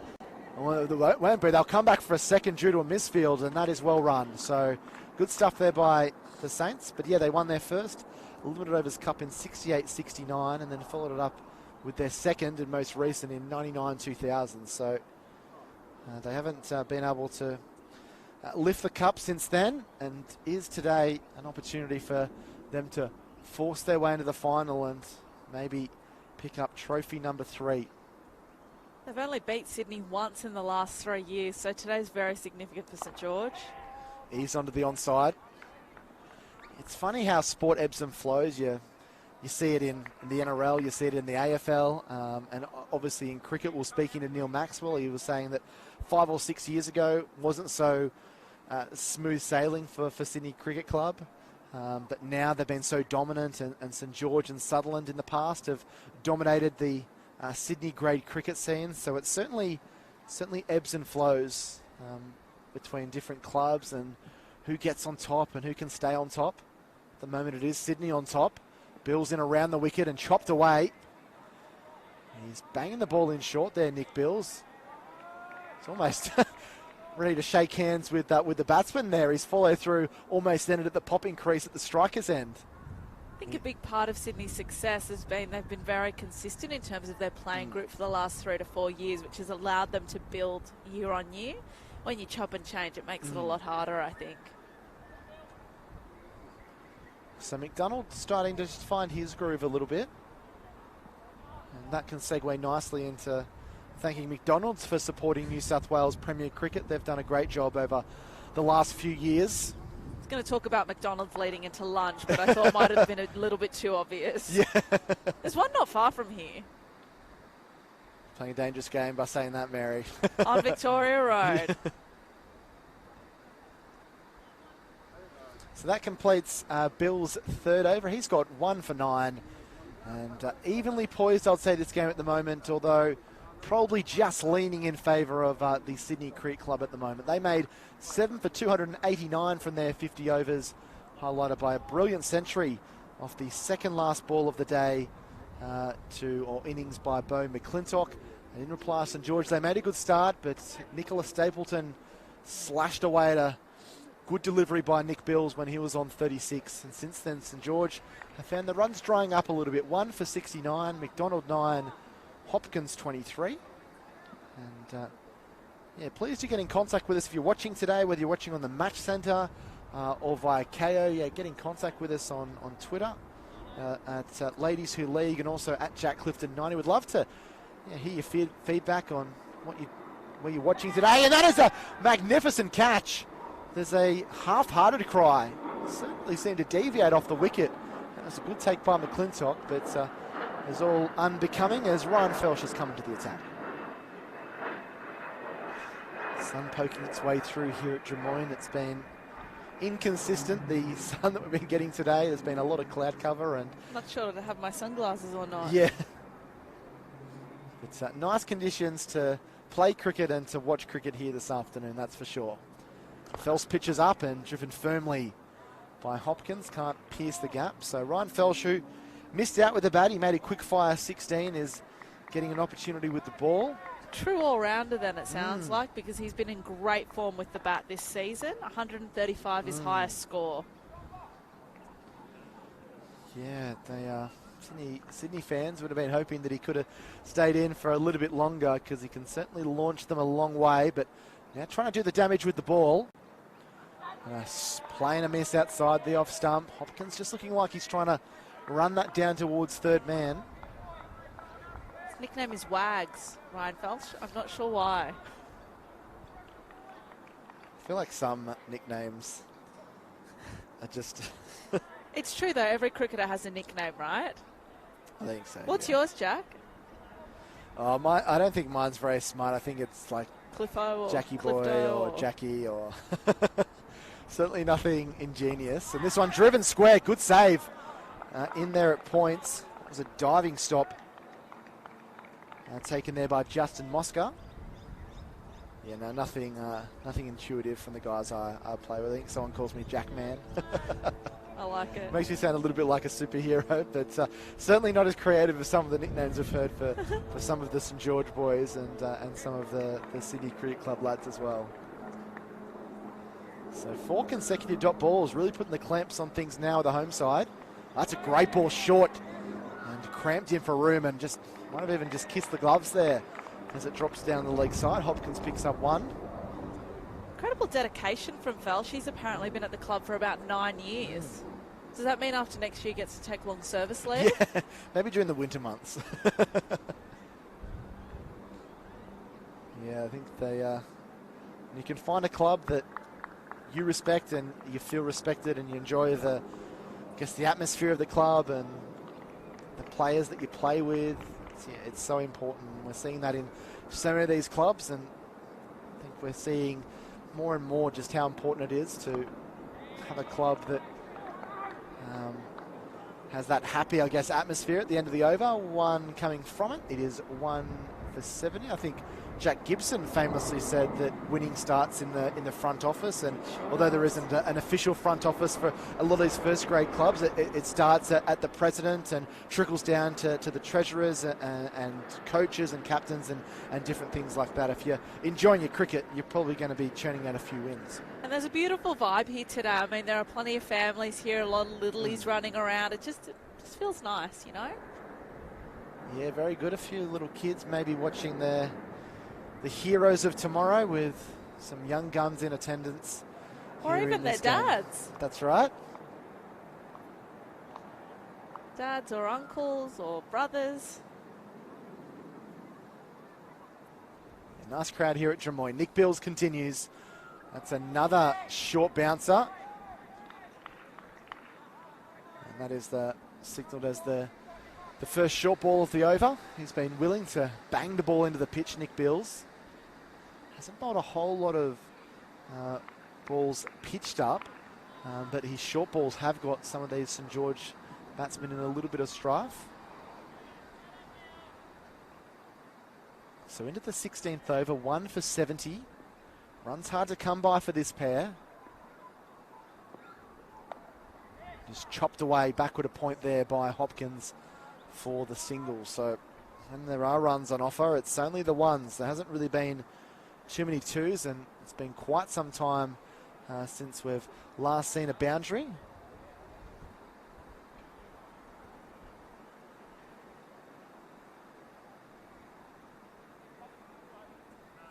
can see behind us, Sydney have got the club champions banner flying from the year 89-90. I wonder if this season might be the season they might be able to turn their fortunes around, although it might be very difficult to catch Sydney University, who are traditionally incredibly strong when it comes to the club championship. Manly up there well. Bills with another lovely short of a length ball onto the stumps.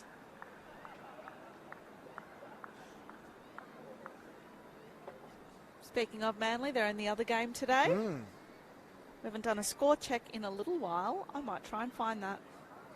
Yeah, 213 Randwick Petersham made, so not a huge total for Manly to chase, but I think sometimes those low to medium scores can be a little bit tricky. How often do we see in the T20 someone chasing 130, 140 and they come unstuck?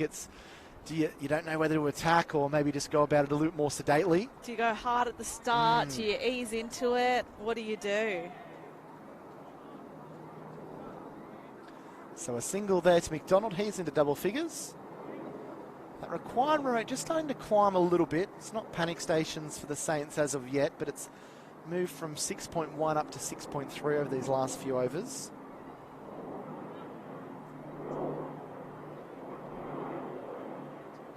Caleb Phillips slated to come in next. And then I've got some stories about him too. Tom Engelbrecht, Tom Van Tempest, and also Trent Copeland. So a bit of batting to come for St George, and they are laying a platform here with 73 on the board, and this ball ricochets off the foot and squeezes its way out through backward square leg, and they pick up a couple here despite the shot at the stumps at the non-strikers end. So a little inside edge there for McDonald, and he collects 2 more. It's a steady innings so far. It's a kind of pitch, Mary, isn't it, that when you get your eye in and you start to time the ball, it becomes a lot easier. Probably maybe tricky maybe isn't the right word, but just takes a little bit of time to get your timing and get yourself in. We saw with Stapleton when he got going, it was like he was scoring runs for fun.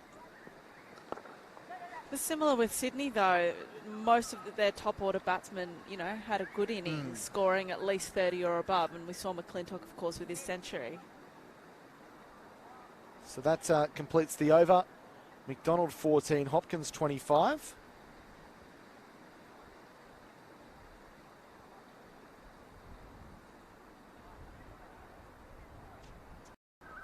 just ticked past 3:15 here local time.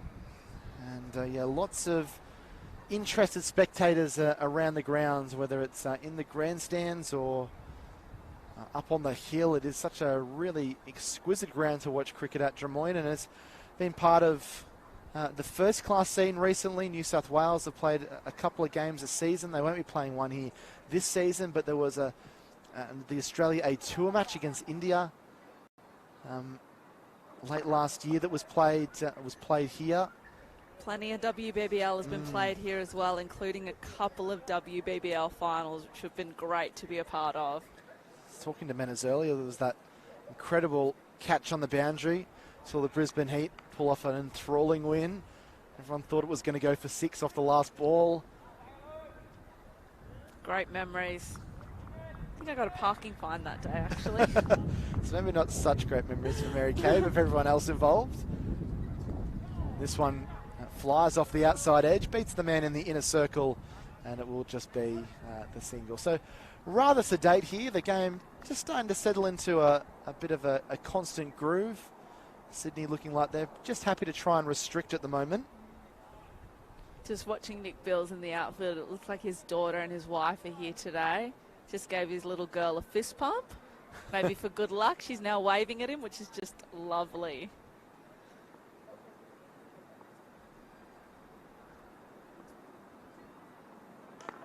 That's a no ball, so there's a free hit coming up here.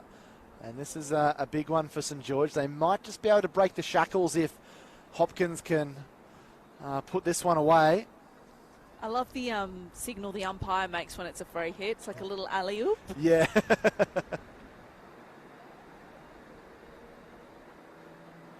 There it is. That signals the free hit. Alley-oop. Hopkins, he's on 25, so he's been out there for quite some time now, over an hour. Hasn't really got going. He hit 3 boundaries in 1 over off Jack Nisbet, but maybe he can get something going here against Felsh, who's around the wicket.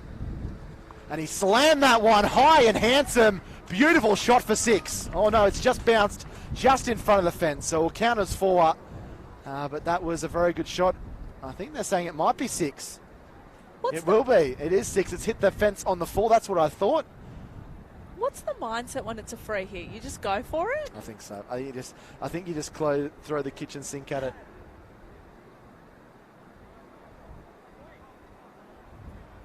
Got the call. Looks like it's a 6. You're right, Jack. Must be 3:30itis because Andrew Menzel has pulled out the TV snacks. To be fair, it was you munching on a Tim Tam before, and Menas said no, didn't he? He did. This is going to be 4 more. And all of a sudden, 2 balls. 10 runs have come from it, and St George breathed life back into this run chase. Hopkins now moves himself along nicely into the 30s. And maybe this was the little jump start that the St George boys needed to get going in this chase. It's one of the things I love about cricket, like how quickly it can change. 10 runs makes a big difference. So he's gone to 35 now, Hopkins. And 1 for 88. That run rate that was tinkering around 4.5 and over is up to 5.3. What will Felsh's reply be? Oh, that's a good ball. Kicked off the turf and thudded into the gloves. Nice little battle going on here between Felsh and Hopkins.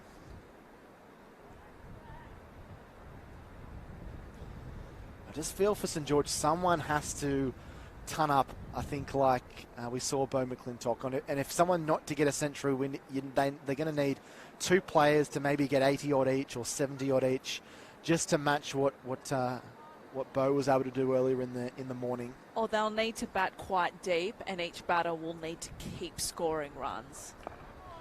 And this is another no ball, so this is going to be another free hit.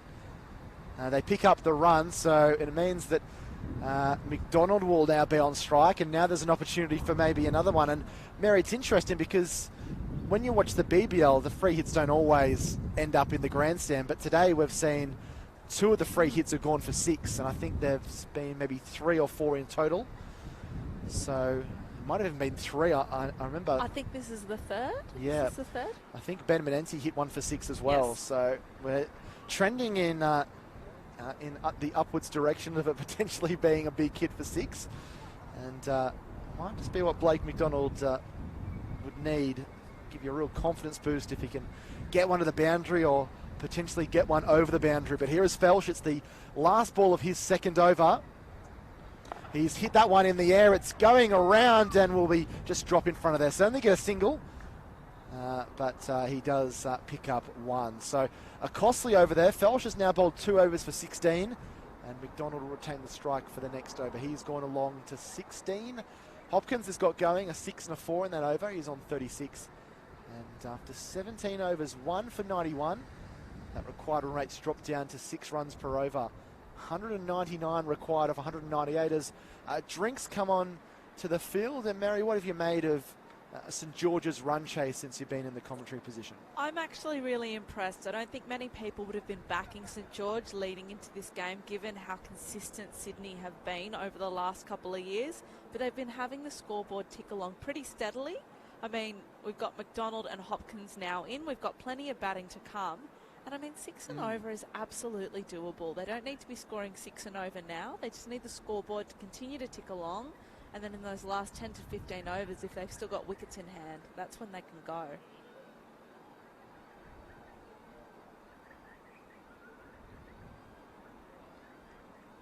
Yeah, they'll be pretty pleased with the way they've gone, St George. I'm sure if you went to them at lunch and said at the first drinks break you're going to be 1 for 91 chasing 289, I'm sure they would have certainly taken that. And although the run rate has stagnated a little bit with McDonald and Hopkins, they have been able just to pick up the occasional boundary, and last over was certainly a big one for them. All of a sudden you have a couple of those big overs where you get a 10 or 12 and that run rate really starts to drop. So I mean, I hope Trent Copeland isn't anywhere near me at the moment, but some of his last overs were quite costly as well, so that can very easily happen.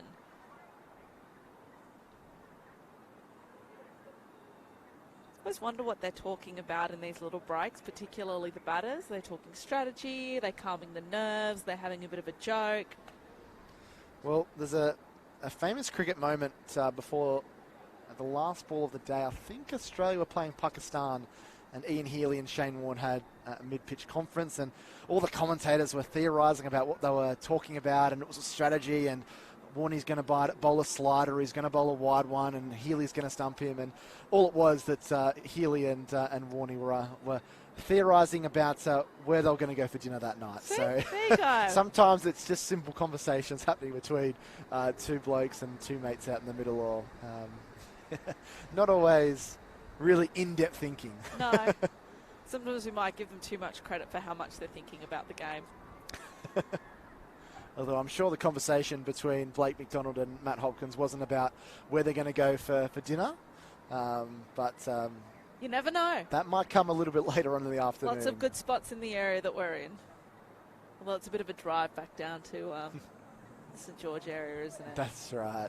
They might enjoy spending a little bit of time here.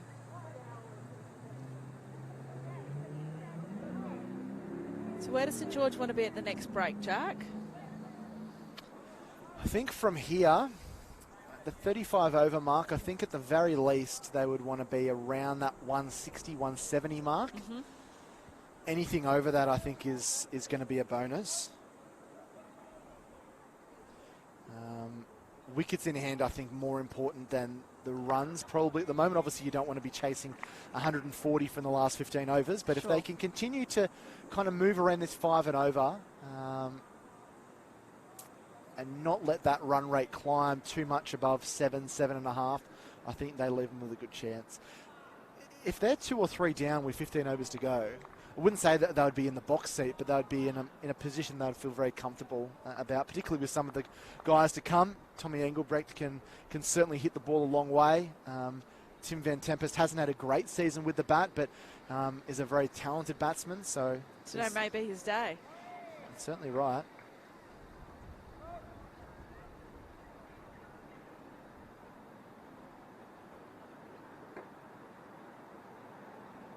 Nick Bill's been the pick of the bowlers so far, I think. Yeah, he has. He's done what Trent Copeland was doing earlier and made it very, very difficult for the batsman. A quick update of that game between Randwick Petersham and Manly. Manly now 3 for 63. In a bit of trouble. chasing 214 for victory. In comes Bills. Short and slashed hard over the top, but will dribble down to that man on the fence, and they'll come back for 2 runs. Well, 1 in the end after an initial bit of hesitation. Yeah, but across at Manly Oval, Ben Bryant's gone for 17 to Adam Semple. Jack Edwards out for 11 also to Semple, and Cam Merchant was just dismissed for a first ball duck by Semple as well. Jay Lenton 17 there, holding the innings together with Ryan Farrell on 11. But they're in trouble. 3 for 63 with Adam Semple, 3 for 23 from 6. So a great start there by Randwick Petersham. Sounds like Randwick Petersham have really recovered, because they were also struggling in their batting innings. But sounds like they posted a pretty respectable total in the end. Yeah, they were 6 for 108 at one stage, and Riley Eyre hit 106 from 115. Wow. I think the next highest score was 17. So there was enough players to support him, but I think the Randwick Petersham boys might be owing just a few drinks at the local establishment for for Riley if they get home in this one. That looks like it's turning out to be a cracking one-day semi-final, as is this one, and this is what you want. Don't want blowouts at this stage of the competition. We want thrilling fixtures. Bills in, hits him on the pad. He likes this one, does Nick Bills. Umpire unmoved. No, he didn't like that at all. Just a shake of the head. Just on that other game, it's great to see Jay Lenton playing. Many of you will know him from his days with the Sydney Thunder, one of my favourite cricketers. Another person that's just recently become a dad as well. Yeah, we saw his little baby at Manly Oval last week, and he was very smitten, as you can imagine a young father is.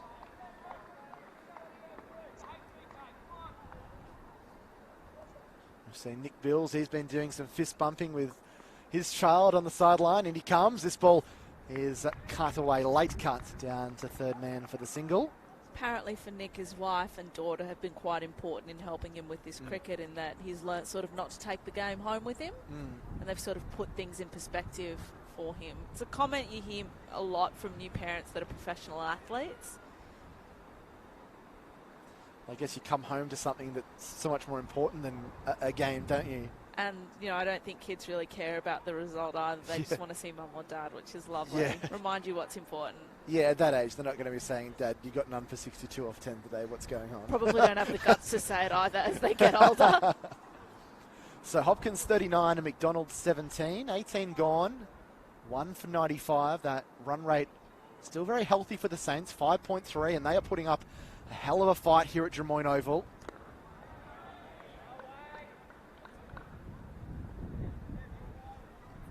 First wicket fell at 55, and this pair's put on 40, so regular partnerships are being built here by St George. It's been the key word for today, hasn't it, Jack? Partnerships.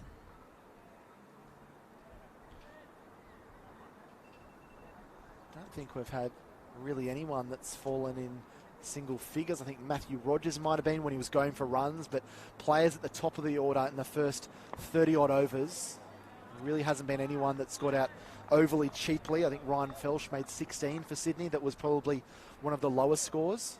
Hope you're not jinxing any players to come, Jack, with those comments. I think I've already done it.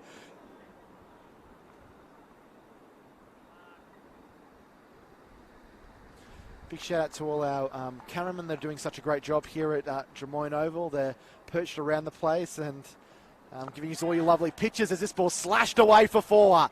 We haven't seen a 4 in a while. It's a little bit dangerously played there by Matty Hopkins, but he got it well away from the field as it raced away to the backward point boundary for 4. So he goes to 43, and St George are now 1 for 99. Found the gap beautifully then, didn't he? Such a talent. Just able to lump that one in the deep. But yeah, all the great pictures you can see from our cameramen all around the ground. So we thank them for their hard work. A lot goes into a production like this. Forward and pushing out to the offside. There could be a chance here. Direct hit would have had him gone. That was suicidal by St George. McDonald gets home, but it was nothing that he did. It was just a very near miss here as Hopkins goes to 44. I feel like they've have been very similar innings. St George did the same. They had a couple of near misses. That one was close. Yeah, that would have been made for interesting viewing. But it does bring up the 100 for St George, coming up in the 19th over. McDonald back on strike. He's lumped this one. This might be out. Going back, it's just going to clear the infield. Lumps in the deep outfield, and they pick up 2. That wasn't convincing from McDonald. Did enough to get it away from the outfield. Picks up 2. As a batter, what do? Do you hold your breath? Do you pray? Do you just start running? I think all three are at the same time. Hold your breath while running and praying. Just had enough on it, didn't it? Just. I think immediately when you play a shot like that, oh crap probably comes to mind initially, but yeah, you got away with one there. Blake McDonald. His backhand is dropping that onto the leg side. So Felsch continues with the ball. He's bowled 3 overs, none for 23. I wonder if another over is given to Nick Bills. I don't think it will be, because he doesn't seem to be moving from his position out in the outfield, so there will certainly be a change there. So 19 overs gone.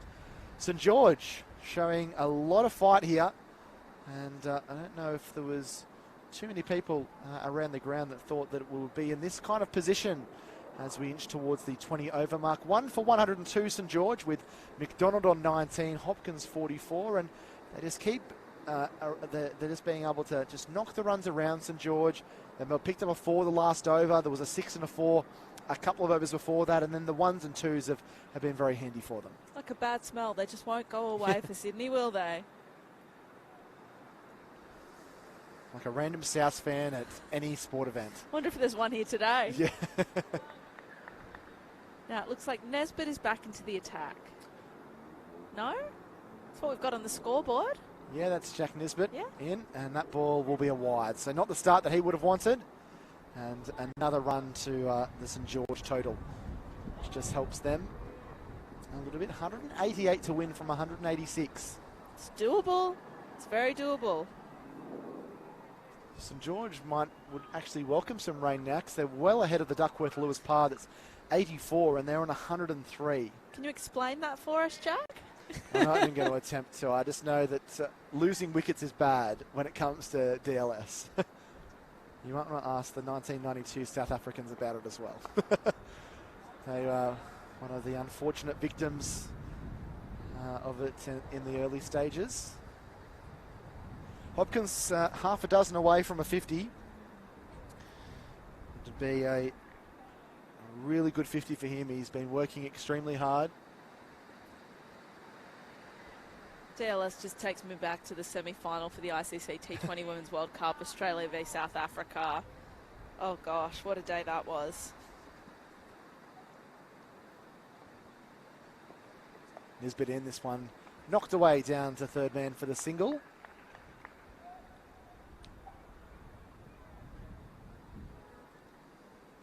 It's turned out to be a absorbing one-day clash here between two sides with very rich histories. They've both won this Limited Overs One Day Cup twice. Sydney have done it most recently, winning it in the 2018-2019 summer. They also were the reigning, not just Kingsgrove Sports T20 champs, but the reigning Foxtel National Championship T20 champs. Unfortunately didn't make it past the final 8. There's a quick single here, shy at the stumps, and St George get home in the end for another brisk single. Both teams have done really well running between the wickets, I would say, today. Can often be a weakness of teams. They might get a little bit lazy or try not to push too hard, but both teams have pushed today.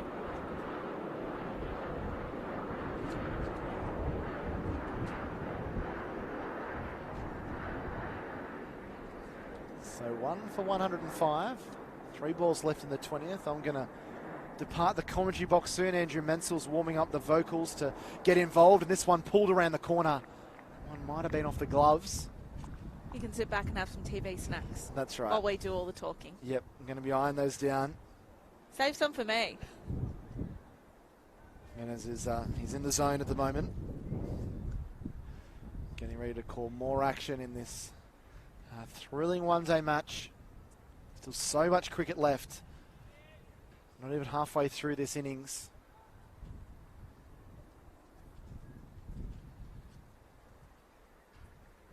Sydney looking for a wicket here. Some on the pad. There's some appeals from around the wicket. Not out's the call. Gosh, I thought I'd just going to keep my mouth shut, I think.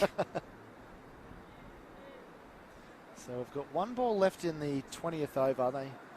The general rule of thumb is you can double what you can get in the first 30. So if in the next 10 overs, St George can be around that 140, 150 mark, I think they're going to be pretty pleased with that, particularly if they were to be only one down or potentially two down.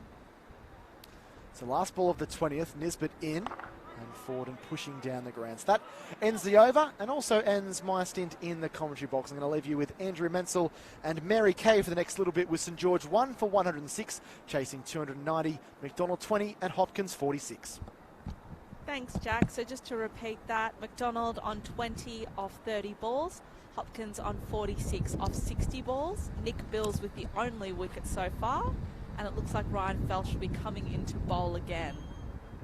And I've got Andrew Menzel back into the commentary box with me. Hey, Menas, how you doing? I'm good, thanks, Mary. What a time to step back into the box with this game delicately poised.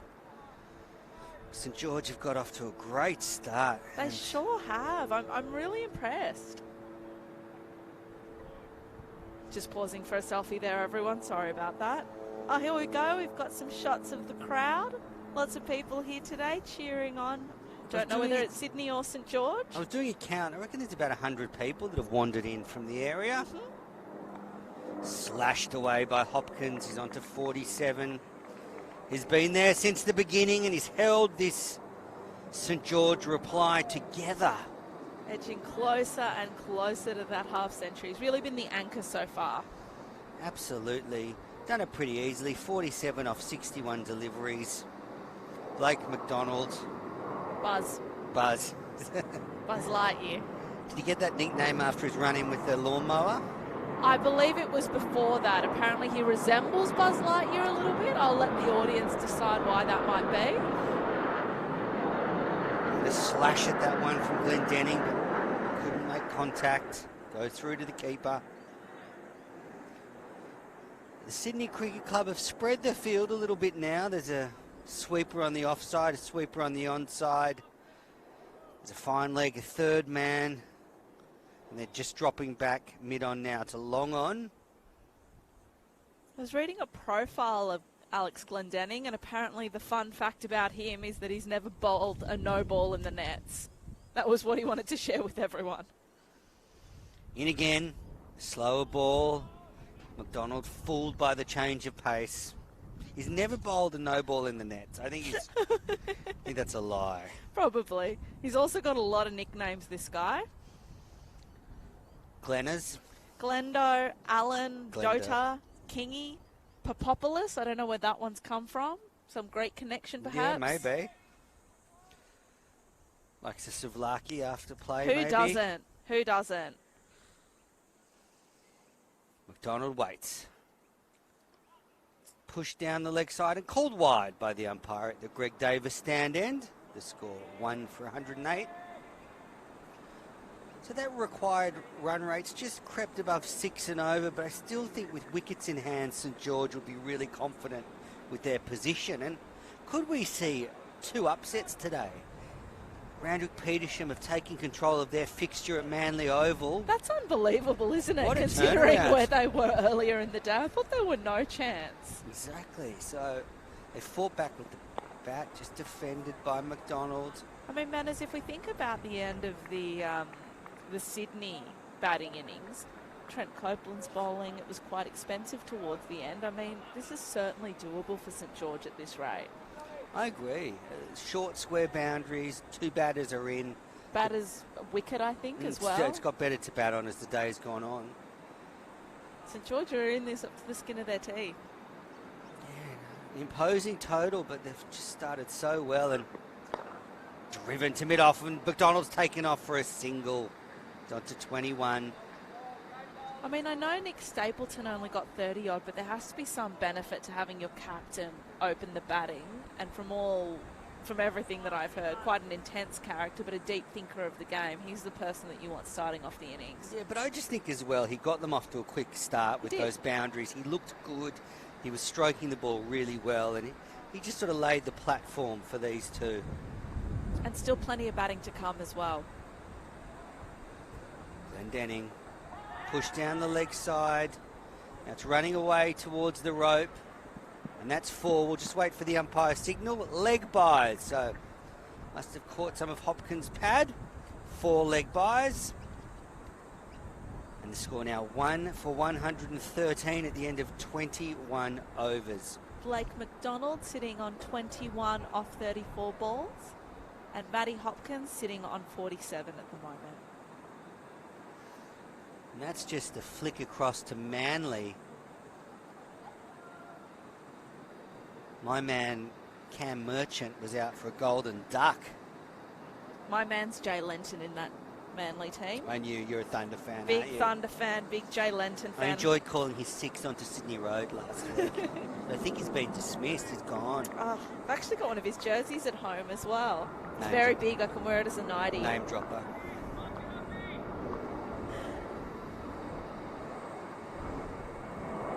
Nisbet continues. Driven, no runs. Let's see what's happening at Manly Oval.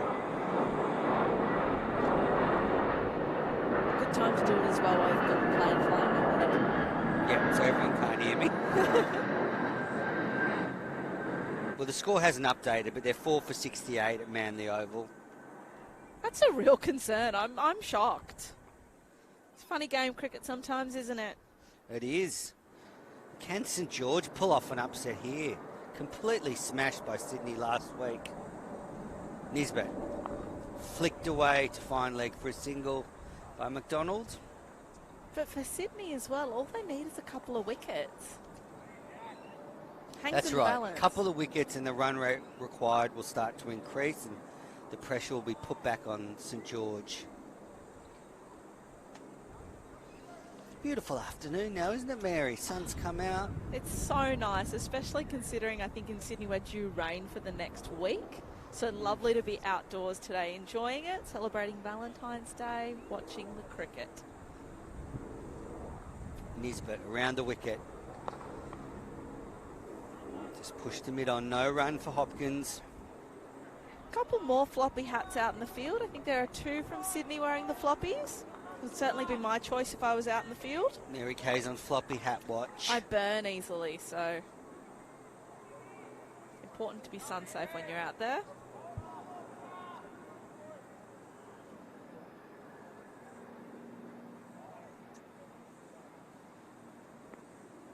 Hopkins getting close to a 50. Bouncer from Nisbet. Ducked under by Hopkins.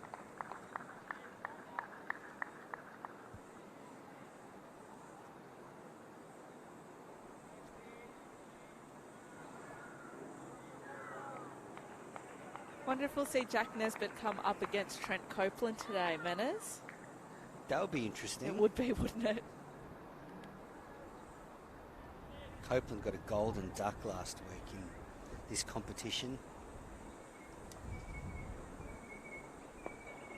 Flicked around the corner from Hopkins and good fielding by the man at fine leg. Kept it to 1. Alex Glendenning. Good movement there. That ball was travelling from Hopkins. He's now at 48.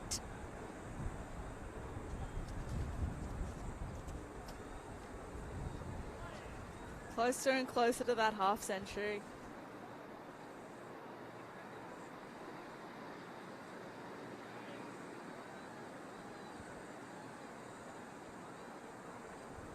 In comes Nisbet. Pushed in the air. It's dropped. It's been dropped to mid-on. The play coming around, couldn't hold on to it, and it slips out. And McDonald is given a life. Is that the captain who dropped that catch, Andrew? Let's have another look at the replay. Here we go. Just threw the shot early. Matt Rogers, it is the captain, you're right. Captain spilt it. Gosh, missed opportunities. We were talking about some of those in the St George innings. None quite as easy as that one, though. That was a tough one, though, because he was moving across. I'll give him a little bit of All leeway right, there because okay. it was sort of sliding, but it should have been taken. You get both hands to it, you should hold on to it. Would have been a vital wicket. These two have put on 60 for the second wicket, and Will they pay for that error? they could. McDonald flicks it in the air, and that's 6. That's straight over the top of the backward square boundary, onto the hill. Buzz And Lightyear McDonald's onto 29, dispatches Glendenning. made them pay on the very next ball. Immediately. Another replay of this beautiful shot. Look at that. And that's what I think, short square boundaries at Drummoyne. St George just need to stay in this contest and they can overhaul this target of 290. And take those opportunities when they present themselves. No need to do anything silly. That's right. McDonald's on 29, Hopkins 48. Semi-final day. The McDonald Premier Cricket Limited Overs Cup. All on the line It's today. knockout day. You lose today, pack up your kit, you're home. That's it. No more 50-over cricket this summer. Can the star-studded Sydney Cricket Club defend this total, or will it be the underdog, St George? Driven into the covers by McDonald, who'll get one. So did you run through the story of McDonald chopping his finger off? I did. So even more incredible that he's out there today. And we also spoke about him doing the journey from Canberra every week to play for this team. And it says a lot about this team that despite them having 2 players that travel each week and not being with them for training, they've been able to reach the semi-finals and are giving Sydney a real run for their money here. You're right. Hopkins on strike. 48 runs to his name. Slower ball, wide down leg side, and Glendenning's just lost control of that one. Yeah, St George have had a spate of weird injuries this summer. I know they've got a highly fancied quick bowler, Nick Guitaris, who went to play some basketball. Just the game was rained out, or training was rained out, and did a pretty significant injury, just shooting a few hoops, and he's out for a long time. Pushed into the offside, and he's set off for a single. Mosca throws at the stumps. That takes Hopkins to 49, just one run away from his half century.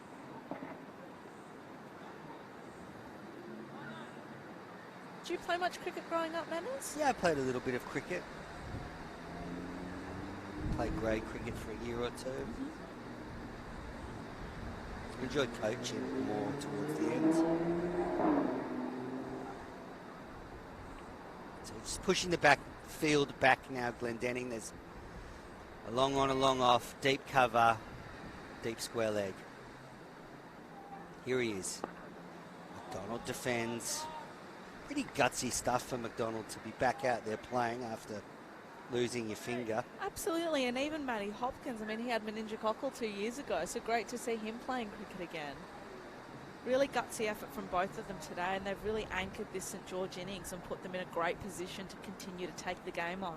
Have you seen Paddy Cummins' funny finger? No. So he's lost a finger, half a finger. How did that happen? His sister slammed the door on his finger when he was a kid. Oh, this is all very painful. Oh, I have crooked fingers, actually. Yeah. Glendenning around the wicket. McDonald defends. That's the end of 23 overs here at Drummoyne Oval. The score 1 for 125. Will we see a half century in the next over? St George is certainly hoping so. Matty Hopkins currently not out on 49 off 66 balls. Blake McDonald 30 off 42 balls. And the only wicket to fall so far, the captain Nick Stapleton, 37 runs off 32 balls. Bowled Nicholas Bills, caught by Beau McClintock. Your mate Billsy got the first wicket, Mary Kay. He did indeed. He did indeed. So just heading across the bridge, Manly Warringah 4 for 69, trail Randwick Petersham by 144 runs. I feel like they're not scoring runs. They're not. Manly. Farrell's 14 not out. Sam Gainsford 0 not out. And that's an edge. Hopkins has flirted with one outside off stump, and Jack Nisbet gets the breakthrough. Hopkins gone for 49. Nisbet gets his first wicket of the day. Sydney are 2 for 125, and Hopkins did not look thrilled with the decision. Did he just flick the ground? We'll just see the replay here. There was a noise. Was it bat hitting the ball or bat hitting the ground? Either way, Hopkins is gone. That must be so disappointing, exiting on 49, but it looks like we've got Caleb Phillips coming in next. Nickname KP, also Snake, because apparently when he's in the gym, see the veins popping out after a gym session? Coach says that he's forever telling him to put his shirt on, so I'm glad he's got a shirt on today. Let's see what he can do with Buzz Lightyear. Be a gutsy move going out shirtless in this competition. Asking for trouble, huh? So 2 for 125 here. Those two put on 70 for the second wicket. So good partnership from McDonald's and Hopkins, but the door's now ajar for Sydney, isn't it, Mary? How quickly it can turn, right? Oh, feel for Matty Hopkins, 49. You've got such a big heart, Mary. I can tell the sympathy is overflowing. Yeah. Hate to be commentating with you if someone got out for 99. Oh, I'm thinking about James Vince for the Sydney Sixers. Oh, the 290s? They went on to win the game, so it's fine, and they went on to win the BBL Cup. But, you know, you just felt for James Vince that night.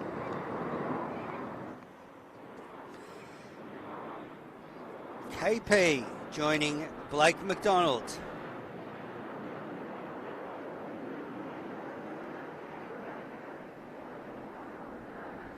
Here's the youngster, Nisbet, just picked up a wicket.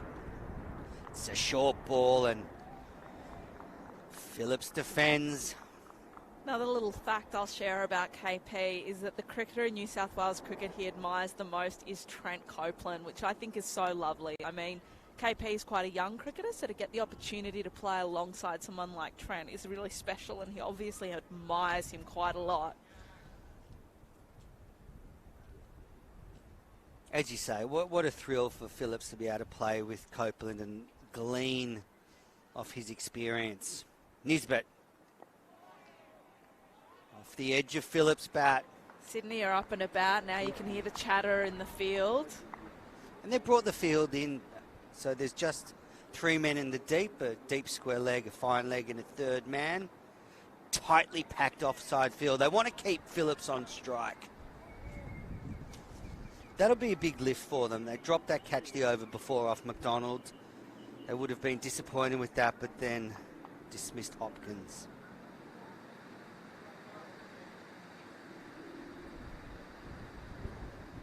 Nisbet delivers.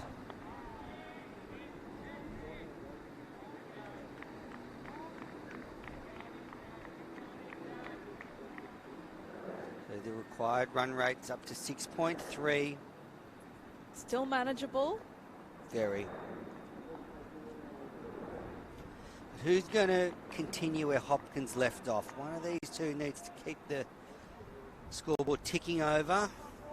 One, if not both of them, considering that century that McClintock made.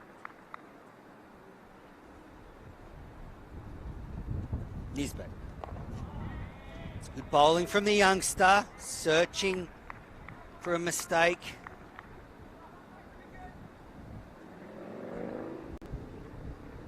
But no need to panic for Phillips here. He can take his time and ease into the innings. They need runs from him today.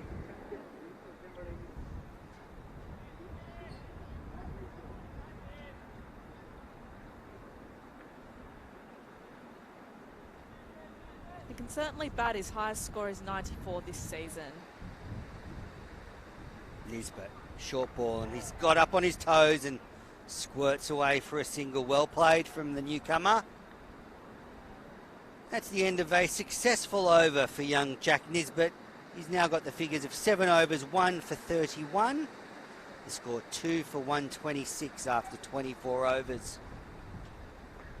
And that run takes Caleb Phillips off 0 as well. Oh, there's been another wicket at Manly. It's 5 for 70. And great coverage here from the Frog Box out at Manly Oval. Seeing live pictures there. Wow, could Randwick Petersham sneak into the final? That would be unbelievable if they did. It would be a big upset. Especially considering they were sitting at 6 for 108. They were in all sorts of trouble before Riley Eyre made that brilliant ton. Sometimes it's just one player that makes the difference on the day. Who will be that player for St George today? Ben Menente's being brought back into the attack. He's bowled 2 overs, none for 5 so far. Got a BBL title in his back pocket out there. Not a bad year for him. No, it's not at all. Bowling around the wicket.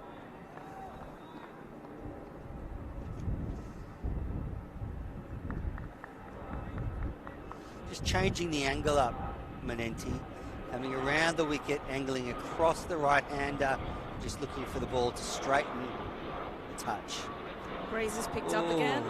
Great bowling, almost beat Phillips, but there's a misfield from the man at Gully and they'll get a single, but he certainly beat him in flight there. Alex Glendenning with the mistake. Yeah, that breeze is picking up. Almost lost our commentary notes a couple of times today. As long as the commentators don't blow away. Menente slowed it up. McDonald waited. Good over here from Menente.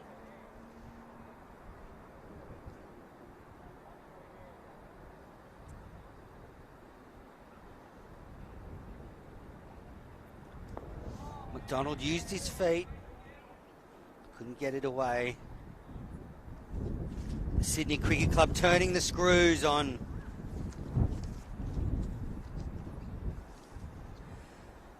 St George.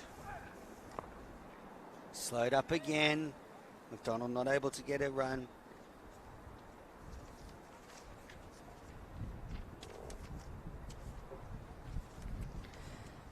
McDonald's on 30. The newcomer Phillips is on 2. They scored 2 for 127. Tossed up and McDonald looked to work a single there, but couldn't get it far enough. Very good over from Menente. 1 run coming off it. So we're halfway through the overs, Mary. Who's your tip from here? Oh, I still think it's leaning towards Sydney You at like this runs stage. on the board? I do like runs on the board. What about you, Manners? I think we might be in store for an upset here this afternoon. Do love an underdog. It's been thrilling cricket so far, and St George is certainly still in with a really great opportunity. I mean, the required run rate is just sitting at 6.5. We might see a Trent Copeland special. I'd love to see that. One of my favourites. Nisbet got the wicket of Hopkins last over. What can he do this over? Phillips coming forward. He just looks like a cricketer, Phillips, to me. The mullet. Aren't mullets rugby league players? I don't think they're specific. It's coming back in, actually, I think, the mullet. Or the moulet, if you want to be fancy. I'm going more the comb over.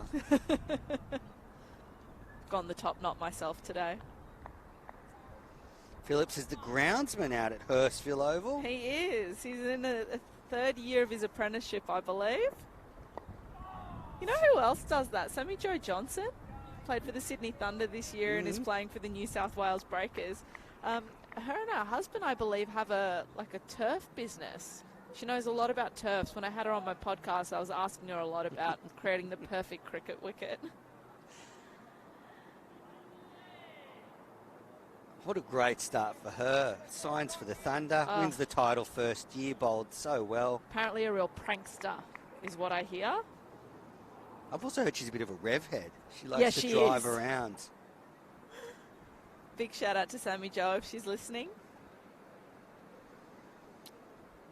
I've had such a strange but wonderful summer. despite all the COVID disasters. Here's Nisbet. Delivers and Phillips defends. We had the Women's Big Bash League in Sydney to start off the season. Some fantastic cricket. Got to see the final at North Sydney Oval, which was a wonderful win for the Thunder. Stars. I was saying last week, one of the highlights of last year was the fact that I saw the Melbourne Stars lose 2 BBL finals in the 1 year. The men to start the year and the women to finish the year. Look, I was pretty happy for the Melbourne Stars women. It was the first time that they had ever made a final series, so it was very significant for them. Something with the Melbourne Stars, especially with the men, there's just something there. There's a bit of a curse. I think it's all of them, because Meg Lanning's team completely fell in a heap in the final. So yeah, great start to the summer with the WBBL in Sydney. And then we had India play 4 white ball games. What a series that was. It had everything. It really did. Nisbet delivers. Bouncer, and that'll be called wide. Yep. Too high. Phillips would have needed a broomstick to get to that one. And he's not a small lad either. No. Yeah, brilliant cricket with the Indians. The 4 white ball games at the SCG, 2 at Manuka Oval, and then into the Test series. Really a treat.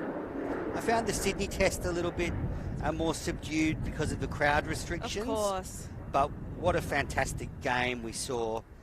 And it was a phenomenal effort just to pull off holding the fixture. Just love the courage from the Indians as well. So many injuries to that team throughout.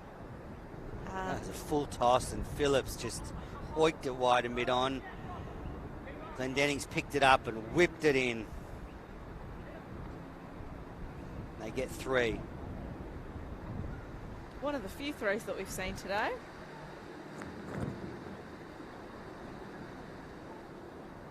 And then the men's Big Bash happened, and Sydney didn't get any until the final. It's true. I got to go to the final last Saturday, and that was such an outpouring of emotion from the crowd who'd been starved of live sport. Here's Nisbet. Particularly when for Sydney and New South Wales, it was all looking so promising heading into the Christmas New Year period, and then, I mean, with the pandemic, we see how quickly things can change. So yeah, the outbreak in the northern beaches. Yeah. If anyone's listening from Melbourne today, we are sending you our thoughts and hope you're doing well and that the cricket is keeping you entertained in day 2 of lockdown. Yeah, there's sudden lockdown in Melbourne. That's the end of the over. It's 2 for 131 after 26 overs. That required run rate just upping up to 6.6. Current run rate 5 and over. And this is danger time for St George, because they're going to have to take on Manenti, and he's a class act. Phillips. Oh, change of pace from Manenti. That was a lot quicker, and Phillips just got the bat down. That was an emotional outburst from the Sydney players. They thought they got past Phillips. Not quite. Not quite.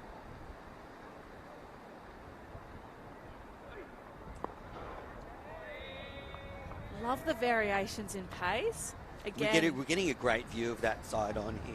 Takes me back to the T20 Women's World Cup. Poonam Yadav for India. Confused basically the entire Aussie squad with a slow ball in that first game. She just got slower and slower. And it fooled them every time. You would think that a slower ball would be harder to hit. It would be easier to hit. But I don't think that's the case. No. Especially in the women's game. Manenti in. Phillips pushes back to the bowler. Great over from Manenti again. He's put the brakes on, St George. Only having gone for 6 runs so far.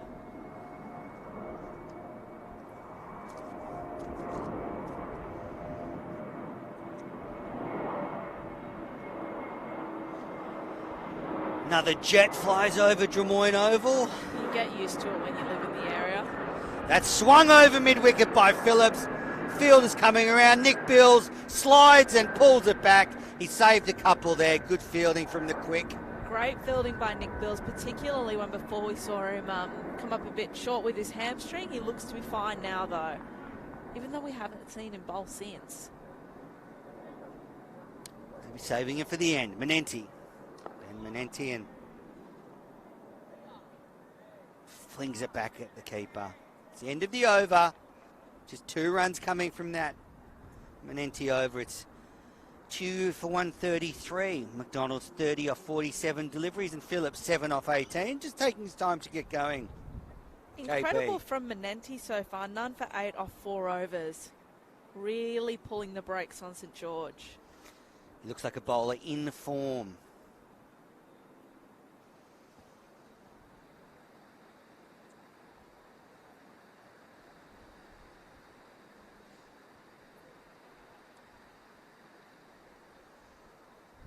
There's a change of bowling.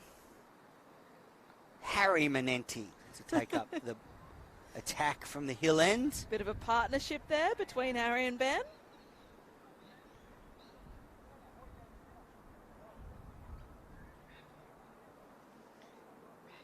Harry bowls off the long run, Ben off the short run. Here he is. Right arm over. Push to gully, no run. Things have just got a little bit quiet for St George since the wicket of Matty Hopkins. Runs have dried up a little bit. So the field for Harry Manenti, you've got a fine leg, a deep square leg, a mid-wicket, a mid-on, a mid-off, cover, gully, third man. And there's a deep cover as well.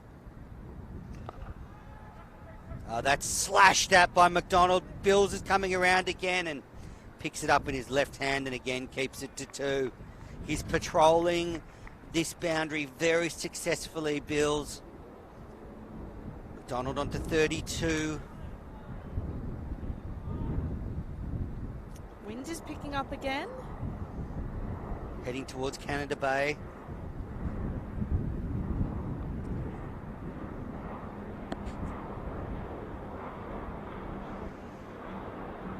Which should just be helping Ben Manenti, actually. He's bowling into that breeze, which might just help the ball drift and hold up a bit.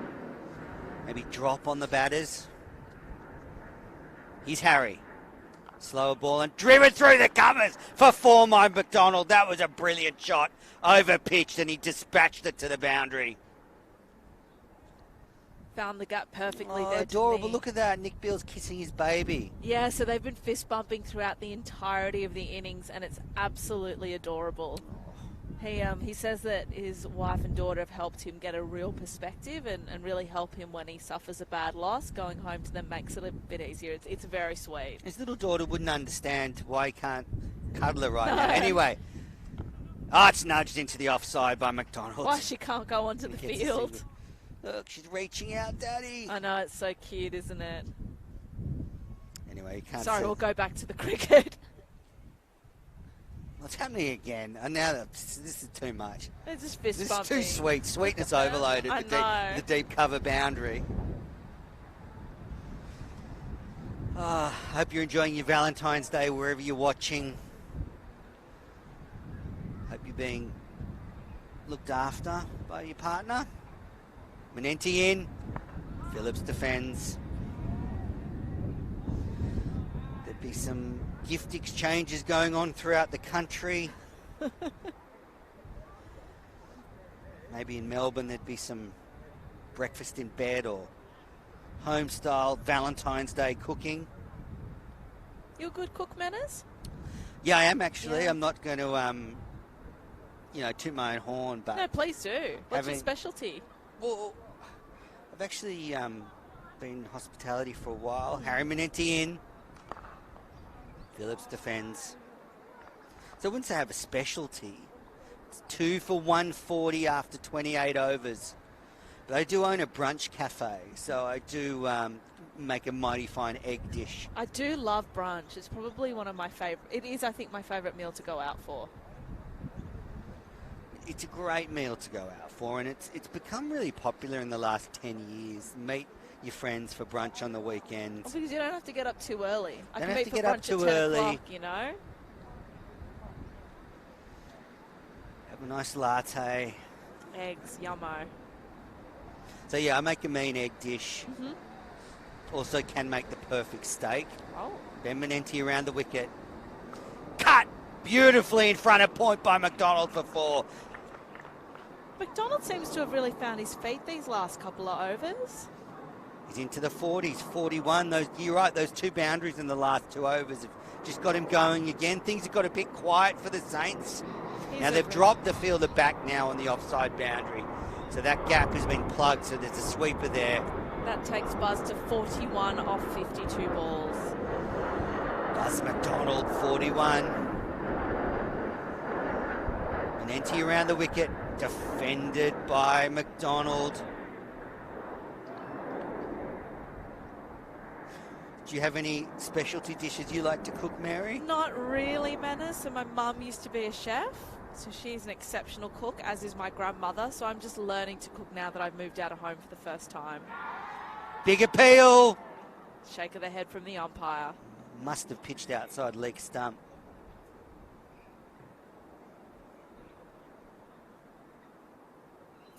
Here's a replay for us.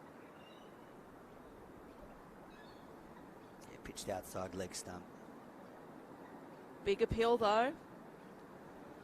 McDonald waits. Big stride forward. McDonald now edging closer to his half century. Be the first player on the team to make it to 50 today, even though we've had pretty significant contributions from Nick Stapleton and also Matty Hopkins. Oh, that's the lap shot. McDonald has just tickled it past the keeper, and they've run 3. Bit of invention there from the number 3. We've had the nutmeg. We've already had that this innings. Then we've just had the lap shot. Mm-hmm. Waiting for my ramp. I now like the new version of the ramp where they hit it over the offside, where they, rather than trying to hit it over the leg side. Menenti around the wicket. Phillips pushes into the offside. No run. The end of another good over from Ben Menenti, although he was hit for 4 by McDonald. The score 2 for 147. The run rate required is getting up towards 7. We are in for a thrilling finish here this afternoon at Drummoyne Oval. I have been watching that required run rate, though, and it has slightly dropped. It was edging towards 6.9 towards the end of the last over. Dropped to 6.8 isn't that significant, but, I mean, St George have kept it pretty consistent throughout. And still very doable for them. Oh, I've just had a look at the score out of Manly. Manly have crashed to 7 for 92. Oh, dear. Dear, oh, dear. So what do they need from here, Manners? Too many. That's what they need. Oh, dear. 121 runs with 3 wickets in hand. I'm still in shock. I really am after what we saw from Randwick Petersham early in the Riley, day. yeah, 100 and now 2 for 27. Big Man day for of this. the match, I think. All right, here's Harry Menenti. Beats McDonald. Well, we're out at Manly Oval last Sunday. They look like a confident unit. Randwick Petersham are on fire.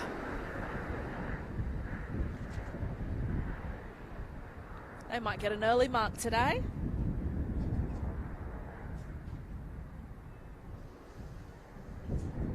They might. They'll be bowled out. Menenti. Harry Menenti, that is. I was going to say, which one, Manners? Driven by McDonald. He's on to 45. It's 45 off 58 balls for McDonald. Around the grounds, and Manly fans turn away right now because That's it's ugly. horrifying viewing. But this game, right here at Drummoyne Oval, got all the makings of a classic. Phillips waits for Harry. Defends. was talking with Jack before, sometimes those totals that aren't quite as high can be the harder ones to chase, and perhaps we've seen that with Manly today. I've noticed that in this competition, if you get around 200, you're in the game. That's, I think, your sort of pass score. Once you get around 200, you're very competitive. So it tells us the quality of these two teams. I mean, we saw Sydney post 289, which is a formidable total, and St George giving it a real run here. It's good bowling from Harry Manenti. The Manenti brothers turning the screws. Is two sets of brothers the most in this competition in one team? I'll have to send our fact checkers onto that one. I mean, it would be unlikely if it's replicated around. Harry in again. Driven over the top of the offside for 6 by Caleb Phillips. That was over pitched and he hit through the line and onto the sort of hill area in front of the stand there in the canteen. And what a shot! Can we see that one again? Over pitch and he just hit through the line beautifully. Bang.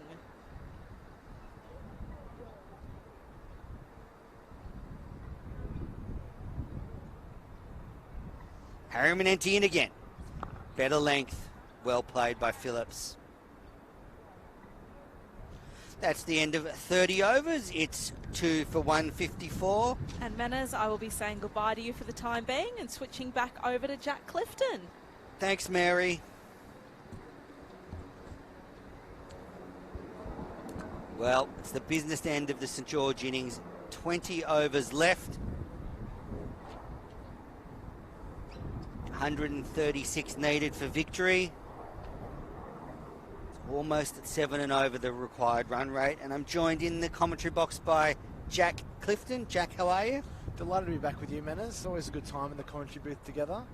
And gee, this game just keeps rumbling on, doesn't it? It's like a runaway freight train. St George, just when you think they're maybe struggling a little bit, they come up with a big over where they can hit a couple of fours, they hit a big shot into the crowd, and yeah, it's been some pretty impressive batting, and now Caleb Phillips looking like he's ready to join the party as well. Really pivotal moment of the match. Swung in the air. Nick Bills takes the catch. It's a classic by the man on the deep square leg boundary. Ben Manenti dropped it a little short. Blake McDonald went back, tried to hit it over the boundary, couldn't quite make the distance, and Bills takes a ripper right in front of his wife and daughter. Yeah, I think that's a really important wicket. He was looking well settled, McDonald. He'd worked really hard for his 45, but just didn't quite get that one. It seemed to hit a little bit high on the bat, and really well done there by Bills on the boundary. Taking that catch, but he was kind of rolling around, so he had to be aware of where his body was and did a really good job to keep himself in the field of play. So an important breakthrough there. That brings Trent Copeland out to the middle. He'll be looking to improve on the golden duck he got at number 5 last game, but that innings comes to an end, and now St George a little bit shaky at 3 for 154 with that required run rate teetering around the 7 runs per over mark. Manners. Yeah, this game, it's been entertaining, if nothing less. I just feel that we're sort of, this is the match right here. These next sort of 5-10 overs. If St George can keep this momentum, then they will go into the last 10 overs with a red hot chance of the upset. But if Sydney can just keep them quiet now, could get away from St George. But they couldn't have a more experienced player to go out there. Trent Copeland, they made plenty of runs for New South Wales at shield level. He has. He's played some really important knocks down there at number 8 or number 9. But he's going to need to bat for a long time now to get the Saints over the line, I think. First ball.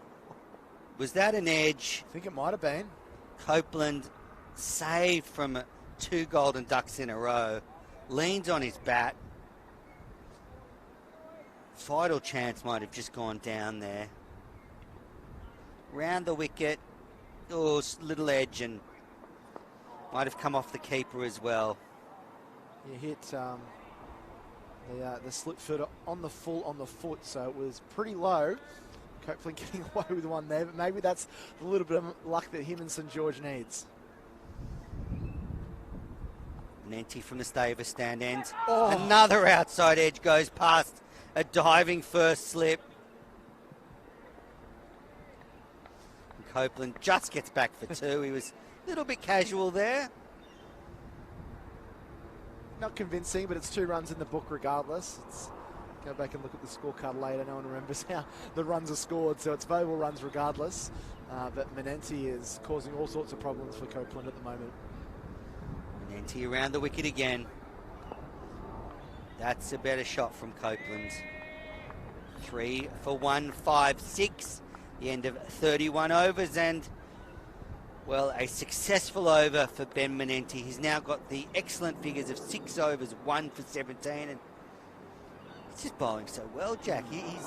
He looks like a player that's been in the Big Bash all summer, honing their skills, and is at the top of his game. He just looks a class above, doesn't he?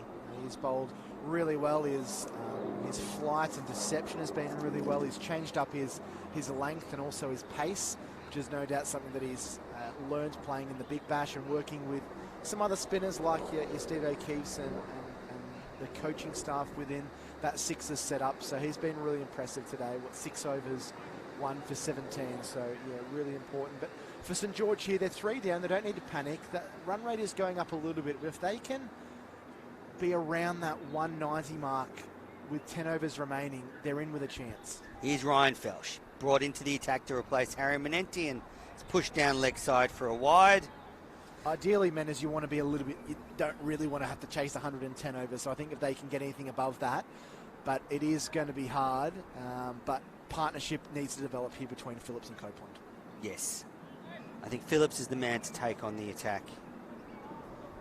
Another wicket over at Manly. They're now 8 for 105. That's 8 for 105. So it looks like Randwick Petersham will be the first team into the semi-finals. Into the final, sorry. And there's a distinct possibility if things go St George's way that Randwick Petersham, I believe, finished 4th in the Limited Overs Cup competition, could be hosting the final with the top 3 sides all eliminated. So that's right. If the result goes as we'd expect out at Manly, then could be Randwick Petersham, or if Sydney go on to win, they'll host the final next Sunday. Basically anyone but St George. Ryan Felsh, defended by Phillips. Phillips is the groundsman at Hurstville Oval. Well, won't need to prepare a pitch for next Sunday.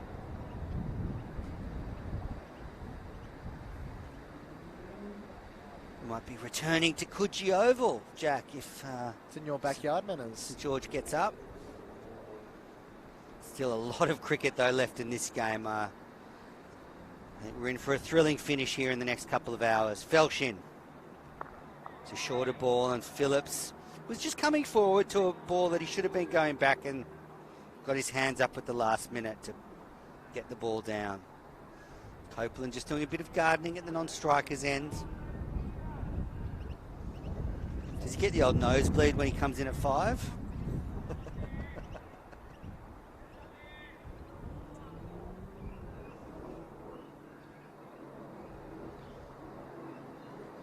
Felsh. Phillips jabs at that one and goes to Gully for a dot ball. Well, he started as a batsman wicketkeeper, didn't he, when he came down from Bathurst? So He was about 12 though, at the time. I don't think he was that young. Too tall for a wicketkeeper. Yeah, I don't know who signed off on that. He was playing junior cricket.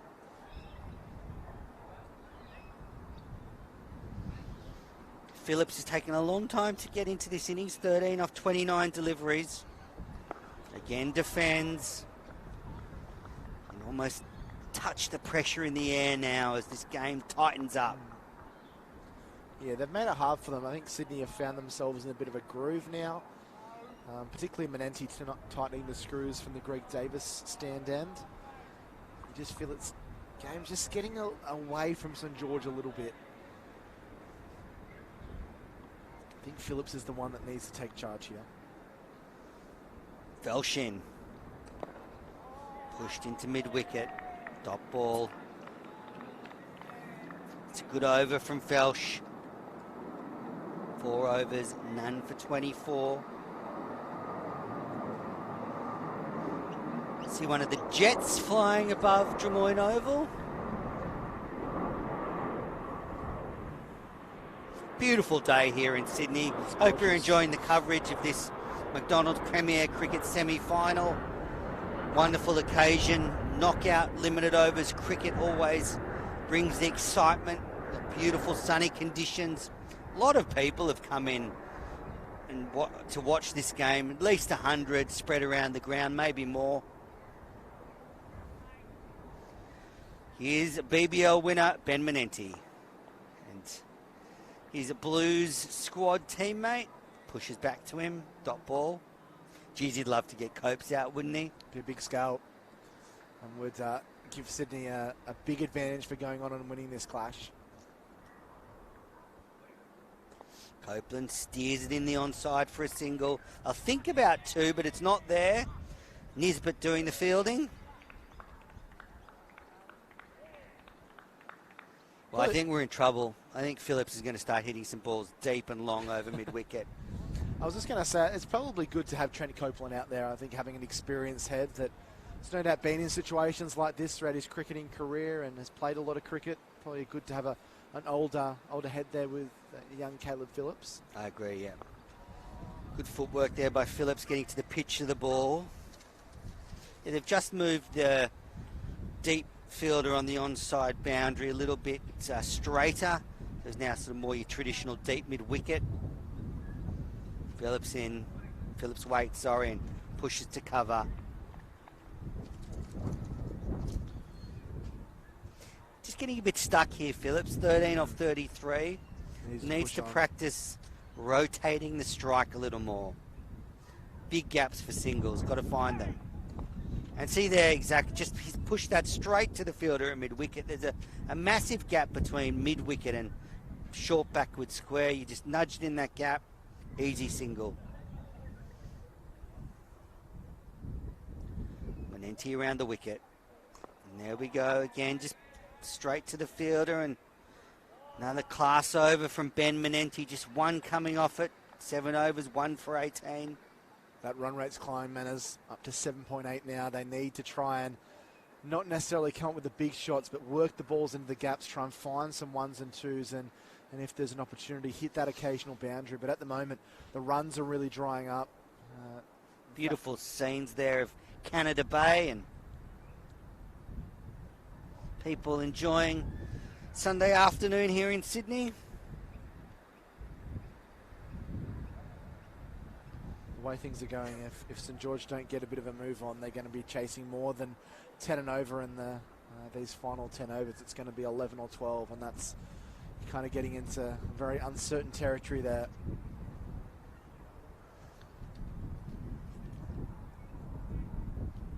Does Copeland take this on? Does he try and play a few shots? Here's Felsch. He does. That's a short ball, and he's swung it to deep square for a single.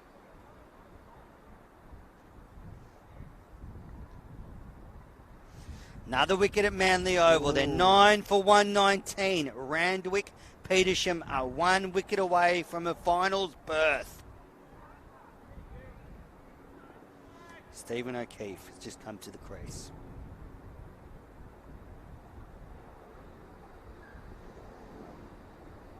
Felsch to Phillips. Short ball, and he's tried to hook it. Just wait, was that a... No, it wasn't signalled a wide, so just under the shoulders there. Good bowling from Felsch. 3 for 159. Here's that great footage of what's happening at Manly. Incredible performance by this Randwick Petersham side to fight back from 6 for 108, then defending 213. Felsch turned around the corner by Phillips. He's on to 14. That Manly side they've got a lot of really quality batsmen in that top 5, top 6. So they've done extremely well, and Randwick Petersham now just 1 wicket away, and then they might be following this game, play the waiting game for the next hour or hour and a half to find out who they're going to play and where they're going to play. Spot on. They'll be watching this coverage, no doubt. I see a helicopter there. There's all sorts of things happening at Canada Bay. Here's Felsh. Is that a full toss that slipped out? It was a full toss. Slower full toss. Not called a wide or a no ball, so dodged a bullet there. A few bullets. Could have been smoked onto the hill if Copeland had seen it early enough. Good day for Riley Eyre. Wow. Century and 3 for 50. He's going to be sore tonight. He's going to be enjoying it. Felsh. Oh, beautifully played. Square of the wicket on the offside by Copeland. He doesn't look like a tail ender there with that shot.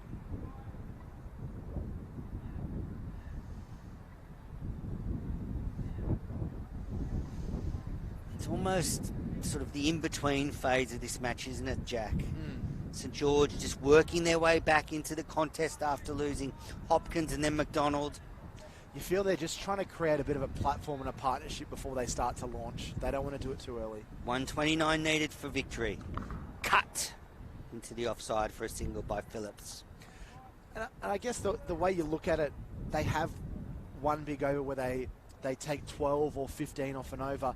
That run rate is going to be lowered substantially. So I don't know whether they're relying on that. As we see drinks come out onto the field, 16 overs to go. The Saints are 3 for 162. As Men has mentioned, 128 required from 96 at 8 runs per over. It's going to take something special, but they've still got some special players in the sheds. Still Tom Engelbrecht, who we know can hit the ball a long way, is a very accomplished middle order batsman. Tim Van Tempest, their wicketkeeper, he's missed out this season, but could have an opportunity to play an important innings today, maybe a little bit later on in proceedings. This final hour and a bit is going to be very, very intriguing, regardless of what the result, which way the result goes, men, as it's been a fantastic day of cricket, hasn't it? We've seen some great innings. We've seen some great shots from the home side. Here's the scorecard. I guess the disappointment with this scorecard is, Jack, 3 top order batters have all got good starts, and none of them has been able to go on and make that big score that's going to hopefully get St George into the final. They need someone now to replicate what McClintock did and get a big score and anchor this back 16 overs of the innings. One of them had to at least get a mid to big score, maybe a 70 or a 75 if they couldn't go on and get the century. But yeah, disappointing to have players well set getting out. Hopkins 49 from 67 top score. McDonald 45 from 60 is probably ruining his miss. And as you can see, the 3 separate wicket takers, Bills, Nisbet and Benenti, taking the wickets for the home side. A bit of discussion there. They don't look overly stressed, Sydney Cricket Club boys. They're joking around a little bit. I think the run rate's up to 8 and over now for St George, so it's getting steeper every over. They look a lot more serious. I think Trent Copeland just having a bit of a chat there to Caleb Phillips, maybe giving him some tips of trying to work the ball into the gaps, and Dean Gilchrist out there. So a fair bit of the brains trust of St George Cricket Club, knowing that these next 16 overs are virtually going to decide whether St George's one-day cup competition is still alive, or whether they'll find themselves driving back to Cogra and Rockdale later tonight with a loss next to their name. Very, very important little period here as we get closer to the final 10 overs of proceedings matters. Yeah, very important phase of the game. Sydney, look, the favourite in this match at this stage, runs on the board. But I think after this drinks break, we'll get an idea of the intention in the St George batters. Are they going to really try and lift the run rate and get that required run rate down below 8 and over, get it back to around 6, 7? It's been a great day's cricket, though, hasn't it, man? As we've seen some great things. Bo McClintock has certainly put his name into the hat for player of the match with a brilliant century off the second last ball of the innings. We saw a really polished half century to Steve Eskenazi in his final innings for Sydney. We've seen some good batting, staple at the top of the order for St George, and as Men has touched on, probably just haven't been able to go on that top order for St George to go onto that big score. But certainly some very entertaining and very enterprising cricket, and again showing why the Sydney grade competition is held in such high regard and why it provides so many players for not just New South Wales but other states and ultimately Australian cricket as well. There's the graph here. So it's just going a little bit south. We've got the worm. It needs to go north and Just dipped there when McDonald got out. It's just dipped below Sydney's. Single to start things off after the drinks break. A little bit of a danger period for batters after a drinks break. We see often it can just break their concentration, then they can get out. Phillips, though, just nudging and running. He's on 15. Copeland's on 5. 3 for 163. Copeland sweeping at that one. There's a big appeal. Rubbing his hip. Not a bad shot there from Copeland. If you can get onto that, there's plenty of room out here on the leg side, and we know that spinners hate getting swept, so it might just push Menendez off his line a little bit. Didn't connect that time, though. Nanti again. Pushed into the offside. No run.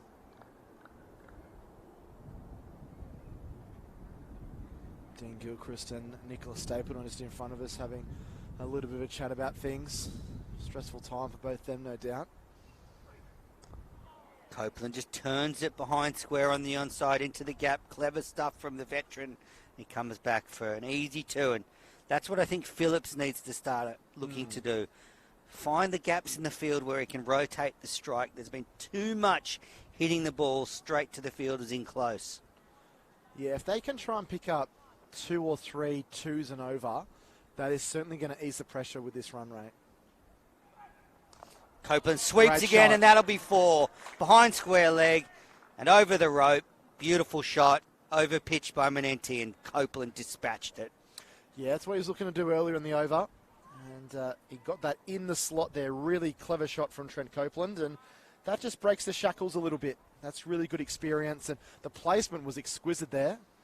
And now they've dropped a player into that traditional square leg region. But 4 valuable runs there for the Saints. Quicker one, and they nudge and think about a single, but Copeland is set back by his batting partner. That's the end of 35 overs. It's 3 for 169. I think if Sydney are to become victorious in this one, then it's going to come down a lot to the performances of Ben Menenti and Nick Bills. Let's not forget that Nick Bills got the prize wicket of Nicholas Stapleton for 37, with just his second ball of the innings, and has bowled incredibly tight. And Menenti, in a one-day game with the side scoring close to 5 and over and chasing a total of close to 300, to have figures of 1 for 25 from 8 overs is remarkable. It's been really, really good bowling by both of them, and they've put Sydney on top in this one. Felshin. Sort of hack by Phillips. If he hit that out of the middle, man, as I think it was disappearing, it's probably going to end up on Lions Road or something. But ended up going the other way.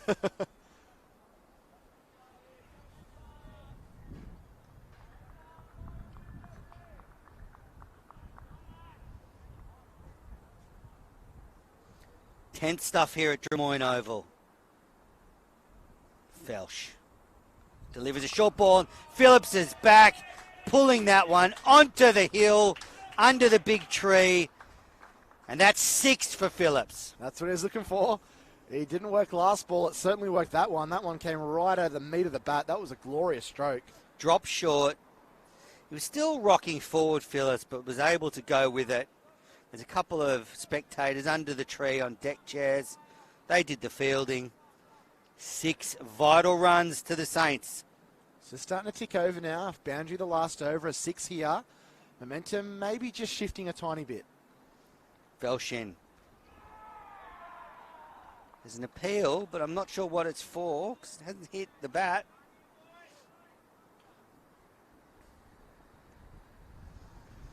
I think it might have come through the body there of Phillips, kind of in between bat and pad, just cut him in half a little bit.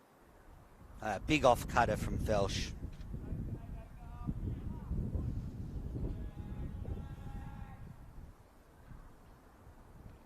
Phillips on 22. He needs to get moving. Driven into the offside. That's a beautiful shot. It's got past cover. They've taken 2. Nisbet with the big dive. He's come back and fielded it, and he's saved a run. And they've taken 3. Phillips is now onto 25. Yeah, that was a really pleasing shot to the eye, wasn't it? That was really nicely done. Just really well timed. Just kind of leant on that delivery and just pushed it through there. But a great piece of fielding by Nisbet, saving 1 run. And who knows, that could be the difference at the end of the 50 overs. That's a really smart piece of fielding on the boundary. But already a 6 and a 3 from this over. It's looking like a good one for St George. Well, they got the orders at the drinks break, didn't they, Jack? Lift the run rate. Here's Felsch. Copeland flicks it to the man in the deep for a single. Yeah, they look an ominous touch now, these two batsmen. If that went 5 or 10 metres either side of the man out in the deep, that was 4. So that was really well timed by Copeland. That run rate already has dropped from over 8 to under 8 now, down to 7.8 runs required per over. Phillips taps the bat.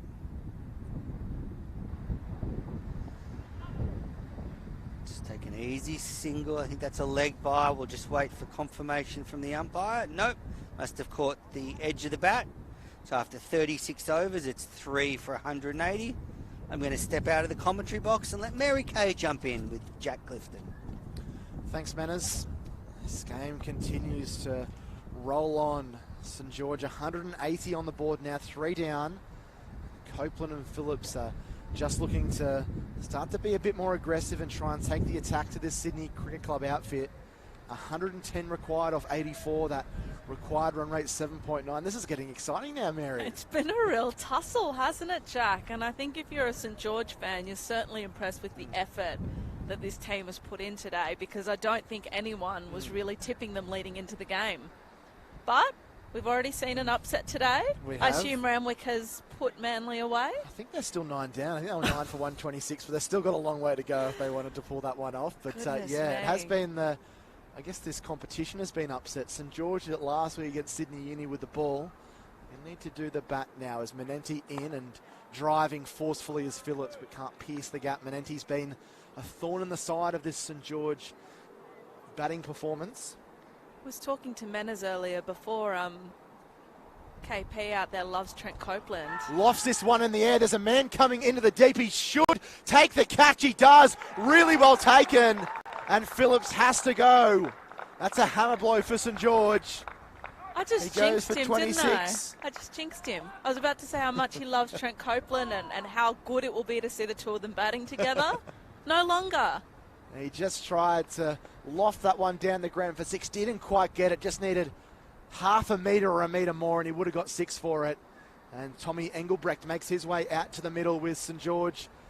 Not in trouble, but time and balls are becoming their enemy. 4 for 180. Phillips departs for 26.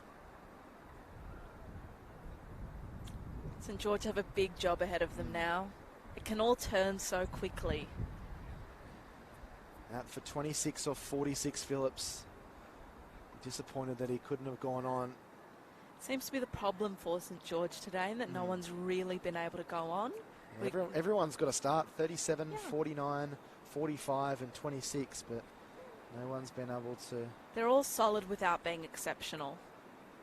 So now Tom Engelbrecht in. Still Moores, Ortiz, Francis, Van Tempsis and Graham to come. Moores has batted at number 6 in second grade and does average 37 this summer in that second grade competition, and has scored a lot of runs in the Poitevin Grey Shield, batting up the order. But you don't want to be expecting players to come in and have to score 8 runs and over as what it is now. I wonder if whether St George just try and settle down for an over or 2 and then go after it, as we see Nick Bills limbering up in front of us. Manenti in. Copeland works that onto the onside and he'll pick himself up a single. So Copeland is really key now. He's been in for a little bit of time and he's gone to 13.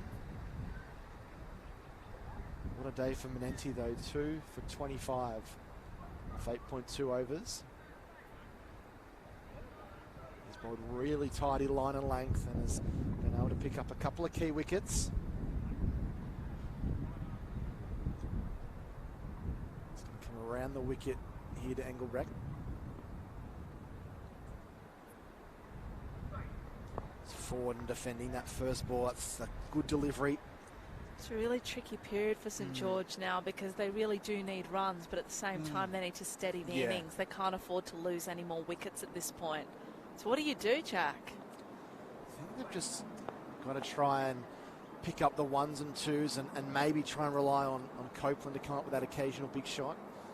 And maybe it is. They just got to soak up 8 or 10 balls, unfortunately, and then when they've got a little bit more settled, that's when they can start being a bit more aggressive. They'll be waiting for Menenti to finish his 10 overs. I think so, yeah. So he has just one ball left in this, the 9th over, so that completes his 9th. That is going to go down as late Byers, I imagine. Byers just kind of frozen there. No decision, so it's obviously it must have come off the bat. But not a good one for St George. A wicket and just 2 runs from it. Menenti looks irresistible out in the middle. 9 overs, 2 for 27. St George 4 for 182 in reply to Sydney's 7 for 289. So 108 off the last 13 overs at 8.3.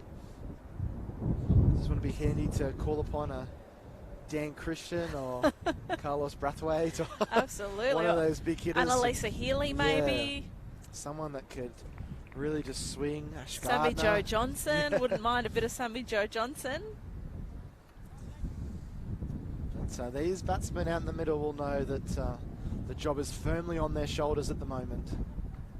13 to Copeland, 1 to Engelbrecht, who's had a bit of an up and down season with the bat. 29, 58, 2 and 22 not out, as well as an 18. In comes Nick Bills. He's got 1 for 19. Playing a miss outside the off stump. Engelbrecht just looking like he was trying to run that down to third man. Good to see Nick Bills bowling again after that slight hamstring issue earlier today. He looks to have pulled up fine from that.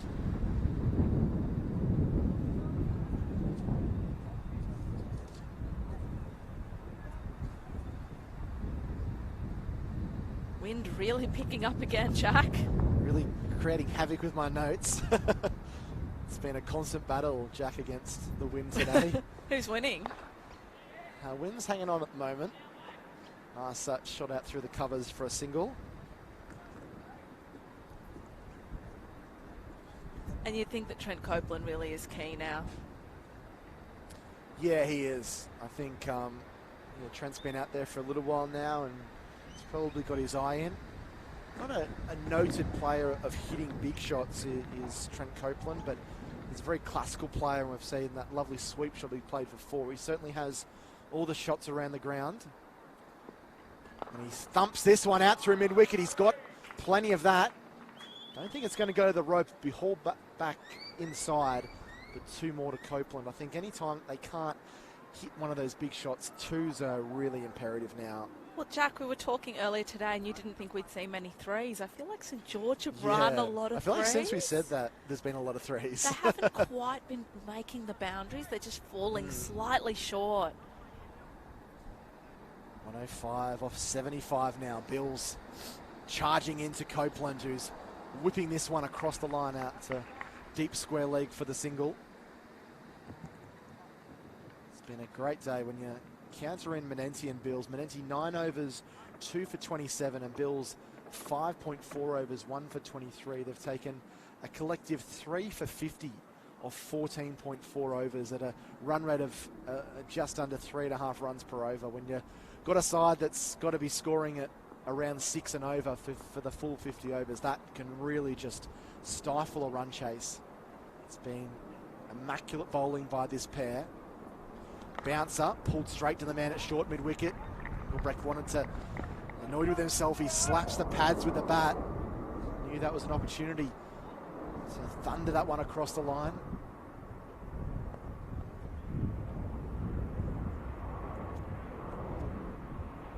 Impeccable bowling from those two. They've really been the pick of the bowlers today.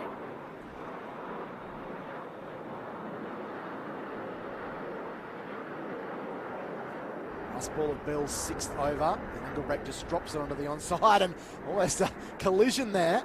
A little bit of a mix-up. Get that through for a single there. So Bills has got 6 overs next to his name, 1 for 24, and Engelbrecht will retain the strike. So he's moved himself along to 3. Copeland on 16, 4 for 187. Almost tendering into these final 10 overs. 12 remaining, 103 required. That required rate now 8.6. It's starting to get away from St George, but to be fair, every time we've spoken about this in commentary, Mary, they've come out directly after this with an over where they've got 10 runs and they've got 12 runs. So don't be surprised to see a couple of big shots in this over. Although it is Menenti, I wonder whether St George maybe just think... Just get through the over. Yeah, get through these 6 balls and then we decide what we're going to do after that. The way St George are going here, they will easily get over 200, which would have been a competitive score against most other teams, I think. Yeah, definitely. I think they're a side that struggled at times with their batting in this one-day Limited Overs Cup and against a very strong bowling and fielding outfit in Sydney. They've done very, very well.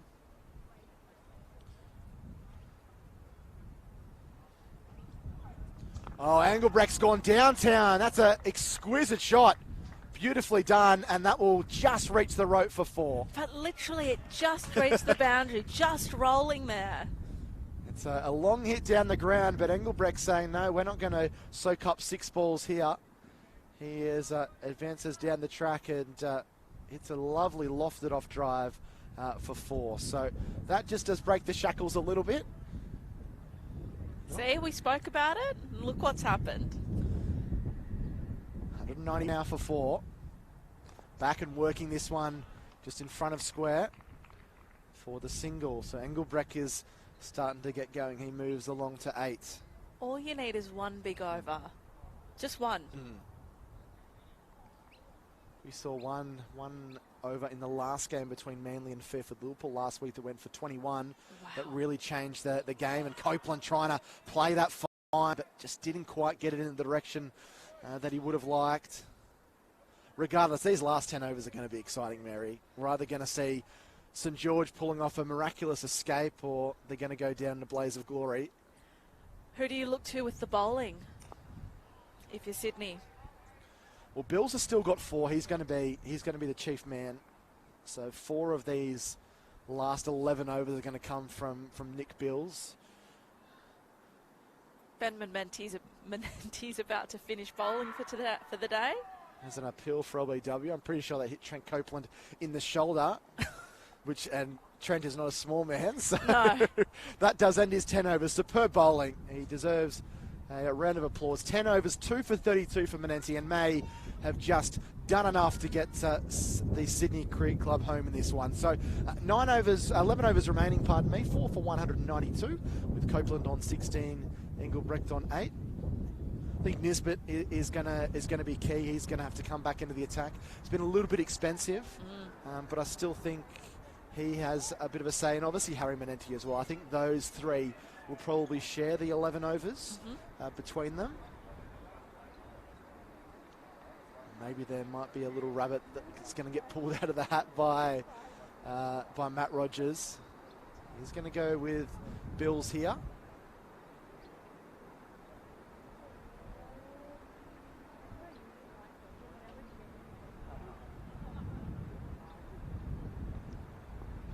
So Bills to continue. Engelbrecht on strike. Pushing that just to the man at point, and Sydney happy just to let St George pick up the single, knowing that singles aren't going to win them the game now. So 1 off the first ball of the over.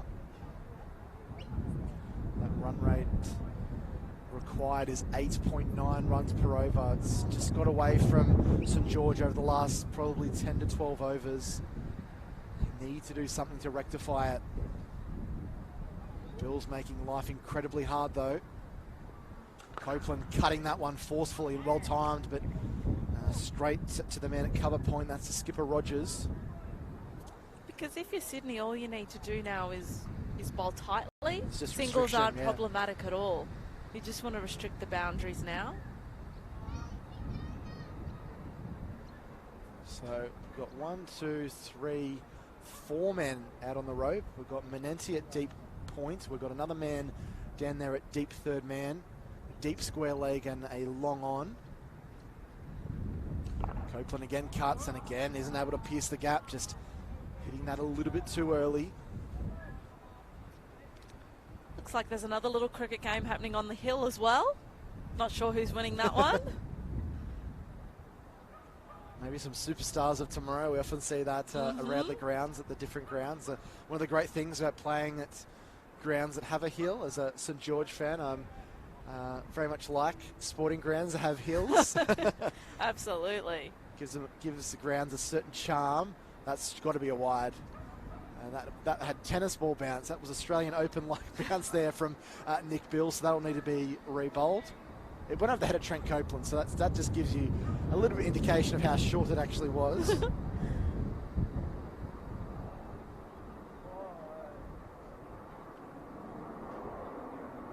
4 for 194 as we're about to tick over to 5 o'clock local time. This is a really thrilling contest. Copeland's there and he's whipping this one through square leg for the single, but not what they would have wanted. St George edging closer and closer to 200.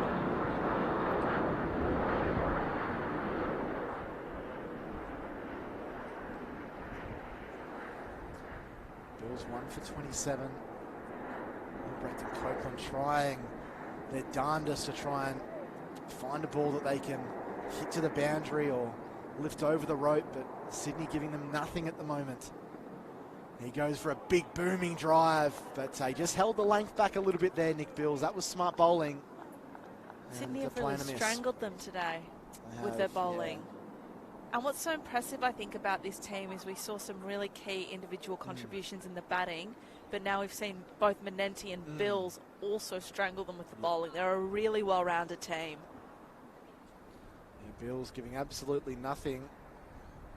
Had been fairly expensive in his previous one-day performances, so he's bowled extremely well today. This one worked in the air. This might be taken, and what a catch it is! Bills removes Engelbrecht, who's just pausing and looking at the umpire, who says the catch has been taken. That was marvellous work done in the outfield, and St George are slip-sliding away here at Drummoyne Oval. Now 5 for 195. Engelbrecht trying to push that run rate up, just flicks a length ball on middle leg stump to mid-wicket, and a really lovely diving catch. Sees Nick Bills bag his second. He's got 2 for 27 from 7, and St George in trouble now, 5 for 195. Engelbrecht visibly disappointed after that shot, and it looks like we've got Josh Moores coming in next. No, Tom Van Tempest. Apologies. They've tricked me. Josh Moores was coming up next. They've decided to make a change. It's a big moment for Tom. I mean, he's only joined the team this year from Canberra and has said that, you know, he's been challenged this year by the standard of competition in New South Wales. So to be coming out in a moment like this, not too many overs to go, plenty of runs to be scored, he's got a challenge coming up. Yeah, his one-day scores have been 12 not out, DNB, so did not bat, then 5-2, didn't bat in the next game, 14 not out and 8. And a total of 136 runs in all competitions at 12. So certainly hasn't been a glowing resume, but what he hasn't done with the bat, he's made up with the gloves. 31 total dismissals this summer. And now Tim has a quite unique opportunity. Not only is he batting with a guy that is vastly experienced and played a lot of cricket all around the country, he could potentially make himself a hero with 95 required from the final 10 overs. And I said to Menas, I said if they can get to 90 or 100 off the last 10, they have a chance, but the fact they're 5 down does just throw in some doubt here for St George. It would certainly be an inspired batting performance here if they were to get themselves out of jail. Copeland 17 is on strike. Nisbet's back in the attack after taking a bit of pace early. He's come back well, 8 overs, 1 for 36. Big tall upright action, and Copeland went for a big thumping shot down the ground and was beaten by quite good delivery there by Jack Nisbet. 95 or 59.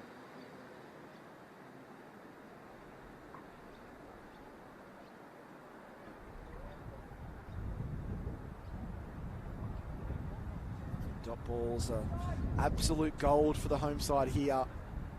Even singles, to be honest. Anything other than a boundary. Copeland thunders that one, just takes one bounce to the man at mid-off. They're thinking about a shy at the stumps. But Van Tempest did manage to get back into his ground. That was well timed by Copeland, but the issue in this second half of the innings has been St George's inability to find the gaps, spaces in the outfield. Something that the Sydney Cricket Club did very well. You have to say this match is slipping away from St George It is now, yeah. Run rate up to 9.8 runs per over. It's getting into very difficult territory now as Nisbet charges in and Copeland flicks this one nicely away, but he's only going to pick up a single with that. It was just so well timed that it raced down to Ryan Felsh down there on the fine leg boundary.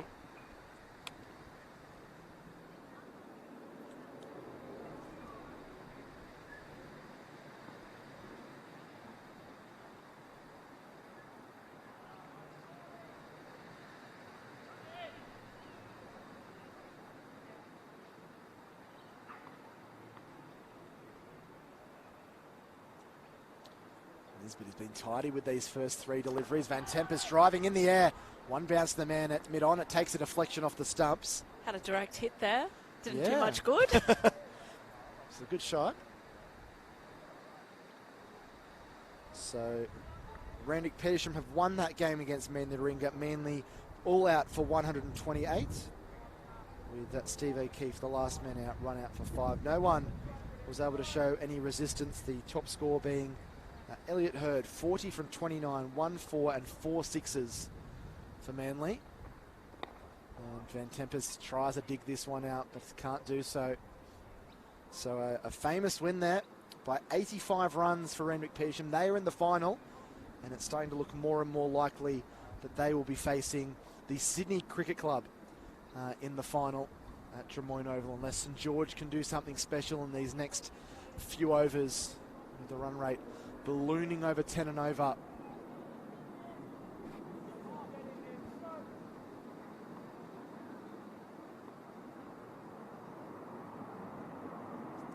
And Tempest just leans on that and pushes down to mid-on. And he picks up a single to retain the strike. So he moves to 1. Copeland to 18. And St George 5 for 197. I'm going to tag team out with Andrew Menas again. Thanks, Jack. It's been great calling with you this afternoon. Let's see what happens in these last couple of overs. Yeah, we thank Mary for her time calling today. She's done an absolutely brilliant job and been a lot of fun having her in as the third voice of what has been a pulsating game here. 9 overs remaining, 5 for 197. Yeah, Mary's added some heart to the coverage today. It's been great to have Mary Kay with us. Well, I think it's getting away from the St George side here, Jack. They've just left their run a little too late. Run rate over 10 required. Take a big effort. And Tempest back on strike here as Bills steams his way in. Well dug out and wanted the single. Doesn't happen though. I feel like Van Tempest could be like a superhero character from a Marvel movie or something. What would his superpower be? Well, wicket keeping? Yeah. No, I feel it'd be something obscure.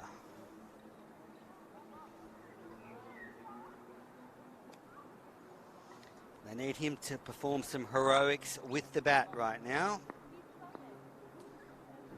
They need something special, St George. 93 off 53. And he crunches this one. It's a glorious shot. He'll only get a single for it as Mosca does the fielding out in the deep. But it does get the more experienced Trent Copeland back on the strike, who's on 18. Do you think Copeland's going to take on the attack here? Yeah, I think so. You may as well at this position. No prizes for second today. Yeah, you're not going to win too many fans for petering out and finishing at 5 for 220. I think you just got to throw the bat here and A couple of shots come off. You get 2 or 3 big shots. All of a sudden, things are looking a little bit brighter. Hit on the pad. He likes that one. He likes it a lot. Copeland goes. Bills. Great afternoon at Drummoyne continues. He's got his third. And St George slumping to defeat here. 6 for 198 in pursuit of 289. A beautiful, fast, full delivery at the toes there by Nick Bills. And it thundered into those big pads of Trent Copeland. He departs for 18, and Bills has 3 for 28. Yeah, Copeland just looking to work that one around onto the onside, moving across his stumps. Caught in front. Bills has bowled well today. And not the time St George were hoping to lose a wicket.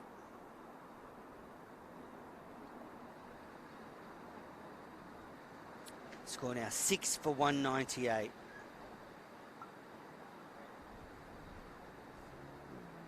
And Sydney are looking like favourites to host the grand final this Sunday. So don't forget to tune in to KO Sports or the Match Centre to watch next Sunday's grand final. We know Randwick, Petersham are there. And of course, at this stage, Sydney look to have, I would say, 1 foot in the final right now. Jack, am I going too far? But you'd have to say 1 foot in the door. And they would be hosting. Yeah, I'd say so. We could be here next Sunday for the grand final, the GF. The tilt at the title by one of the 2 sides who qualify today. Randwick Petersham, they'd be in celebration mode now. Yeah, terrific to see them in the final. I've spoken off air about it, but we commentated on a double-headed day in the T20 comp where they lost the first game, which knocked them out of the comp, and then had to play the second game in 40-degree heat at Coogee Oval. So, great reward for them in the 50-over competition to be in the final next Sunday. Could see Jason Sanger leading them. The young gun who's made 2 first-class centuries in his... Bills in. Short ball poked in the air. Really landed in no man's land there by Francis. He picks himself up a single. Yeah, Jason Sanger made 2 first-class centuries in his promising career to date. We could see him in action next Sunday right here. It's going to be cracking. It's going to be hopefully a festival-like atmosphere with 2 teams desperate to get some silverware. Sydney to continue their dominance. They might have to clear some room in the clubhouse for all the silverware that they've been garnering in recent years, having won this competition in 18-19, the back-to-back Kingsgrove Sports T20 Cup titles, as this is a lovely cover drive. It's shy at the stumps, would have been gone for all money. Van Tempest is going to be able to get back for a second due to an overthrow, but that was a nice piece of fielding down there by the skipper, Matt Rogers. That does bring up the 200. I feel that Ben Menente's bowling has been a real difference between the 2 sides. It has. And you can bowl 10 overs for 32 runs, and now you've got Nick Bills, who's picked up a couple of wickets with St George going at him now, 8 overs at less than 4 and over. You're not going to be able to chase down a score of this magnitude. Lots of consistent performers again for the home side. And chipped away nicely there by Van Tempest. He'll pick up just a single, but will retain the strike. So he is on 5, Francis 1, and Bills finishes his 8th over. Very tidy figures for him indeed. 3 for 32, and St George 6 for 202 with the game looking like it's beyond them now. 88 from 48, 11 runs per over. It would take some mighty hitting in these final 8 overs for them just to get close, but it does just take a couple of big shots. And short square boundaries here. You need to clear them quite a few times. Now, I think Nisbet's being brought back into the attack. So bowled the last over from this end, the Greg Davis stand end. His last over. He's come back well. He has. Took a bit of tap in his first few overs. I think he had 20 taken off his first 3, so his last 6 have only conceded 18. And Van Tempest waits for him to deliver, digs out a ball straight back to the lanky, quick opening bowler.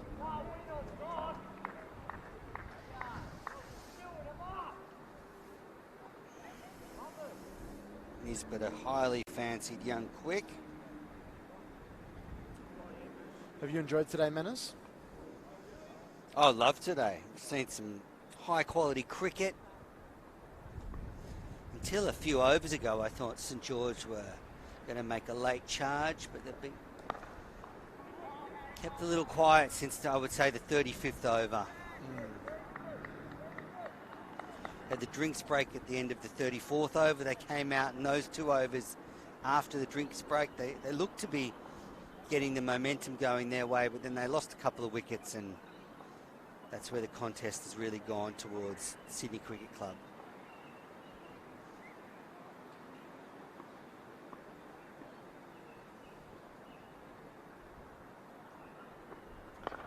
Tempest has hit that to the batsman, that fielder 3 times in a row. They'll get an overthrow.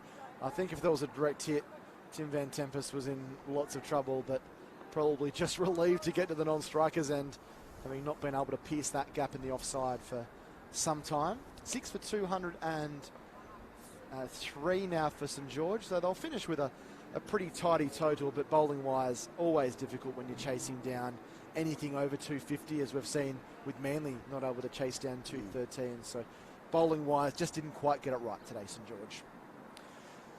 Here is Nisbet.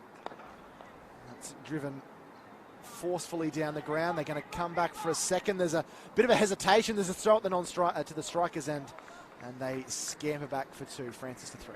Fantastic innings by Bowman. It was brilliant, wasn't it? Yeah. And for him to finish 100 not out of 96 balls, that's really been the difference. If you look at the scorecards, both teams had some starts from their top order, weren't able to go on with it. Then McClintock with that 100 took the game away from Sydney. After this over, I'm going to update you with the score from India, from Chennai.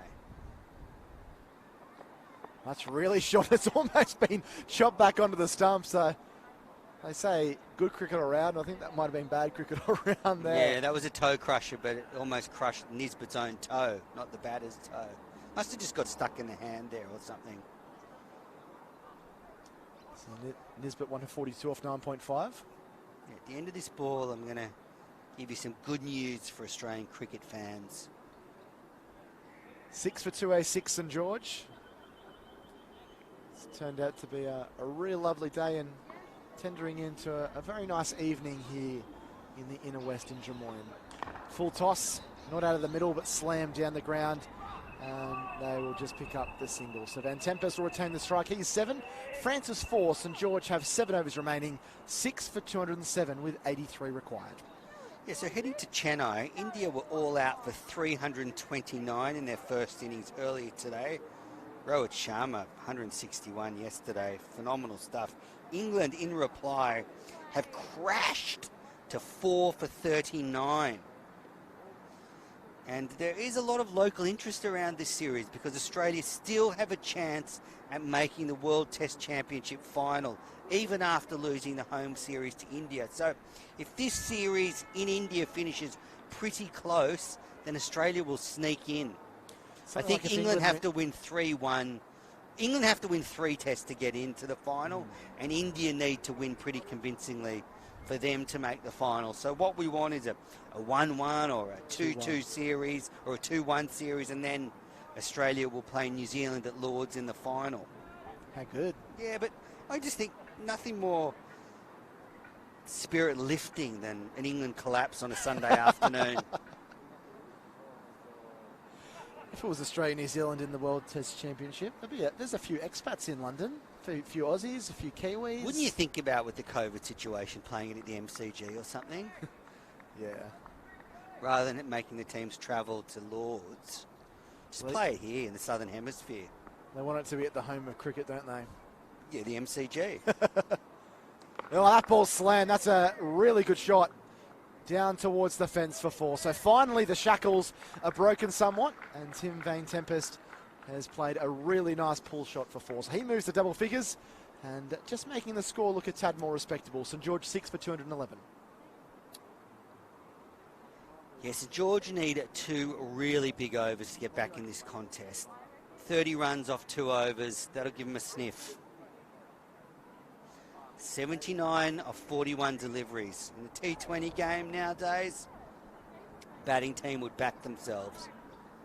What have you made of the World Test Championship, Menners? Hasn't been something that's really been done before. Test cricket's a lot harder to have a championship for, as Van Tempest swings and misses at this one. I know there was an Asian Test Championship at the turn of the century with the sides based in the subcontinent and Middle East. What have you made of this Test Championship?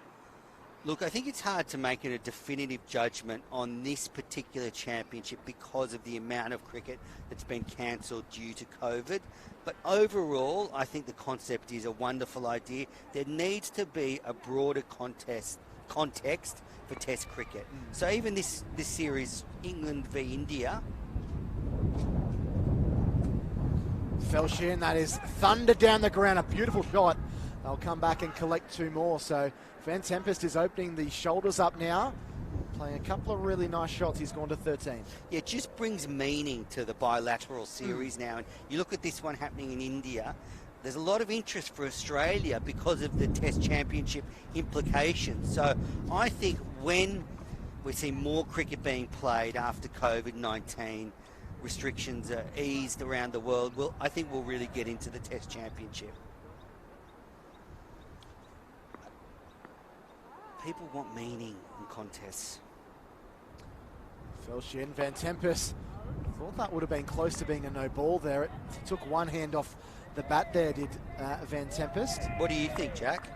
In regards to the World Test, Yeah. I think it's a fantastic initiative. I think logistically it is just a little bit harder based on that you've got games that do go for so long. A one-day World Cup or a T20 World Cup can be rushed through so much quicker, but I think it's a really great initiative and great for sides to be playing consistent Test match cricket that, as you mentioned, has some kind of meaning. And I think really good for some of the teams ranked in the lower half. Obviously, they're not going to win the World Test Championship, but it gives them a chance to test themselves against other nations. You think of Ireland and Afghanistan that have come in recent years, but even Zimbabwe and Bangladesh. Bangladesh putting up a good fight against the West Indies.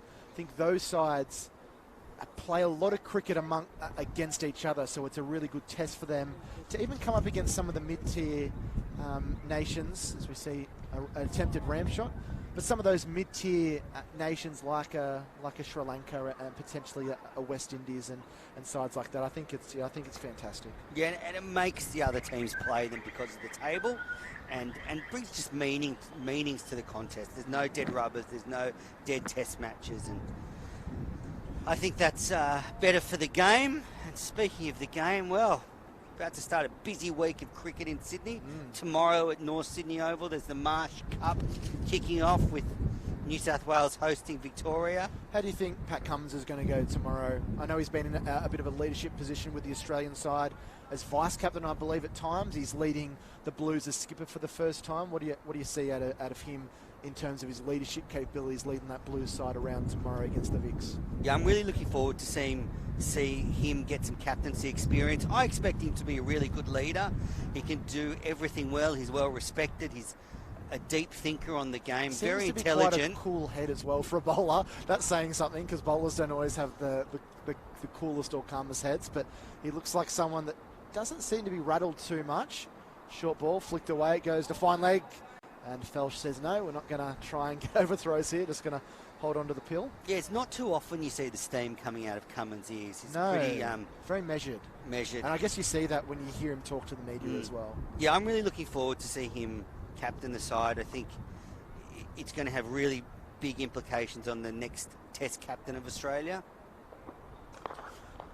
Lovely punch down the ground, but just the single there for Francis. I mean, quite practically, I've spoken to Cummins about this. He doesn't know if he can captain and be a fast bowler at the same time because he's never been able to do it. So it's as much of a fact-finding mission for him because, you know, the theory is that you can't be a fast bowler and captain a Test side, or it's done very rarely. But if anyone can do it, Cummins can. Crossbat slap shot shy at the non-strikers and would have been out. But the conversion rates for direct hits hasn't been great today by Sydney Cricket Club, but it's not going to matter too much. You'd think that they would be cruising to a relatively comfortable win here with 73 required from 33 and 13 runs required per over. I'm also looking forward to seeing some of the youngsters that have been brought into the New South Wales 50-over team. It's John dragged away out through square leg for a single. Especially Ollie Davies and Jack Edwards. See what they can do in the 50-over comp. Steve Smith part of that one-day squad tomorrow. Yes, he is.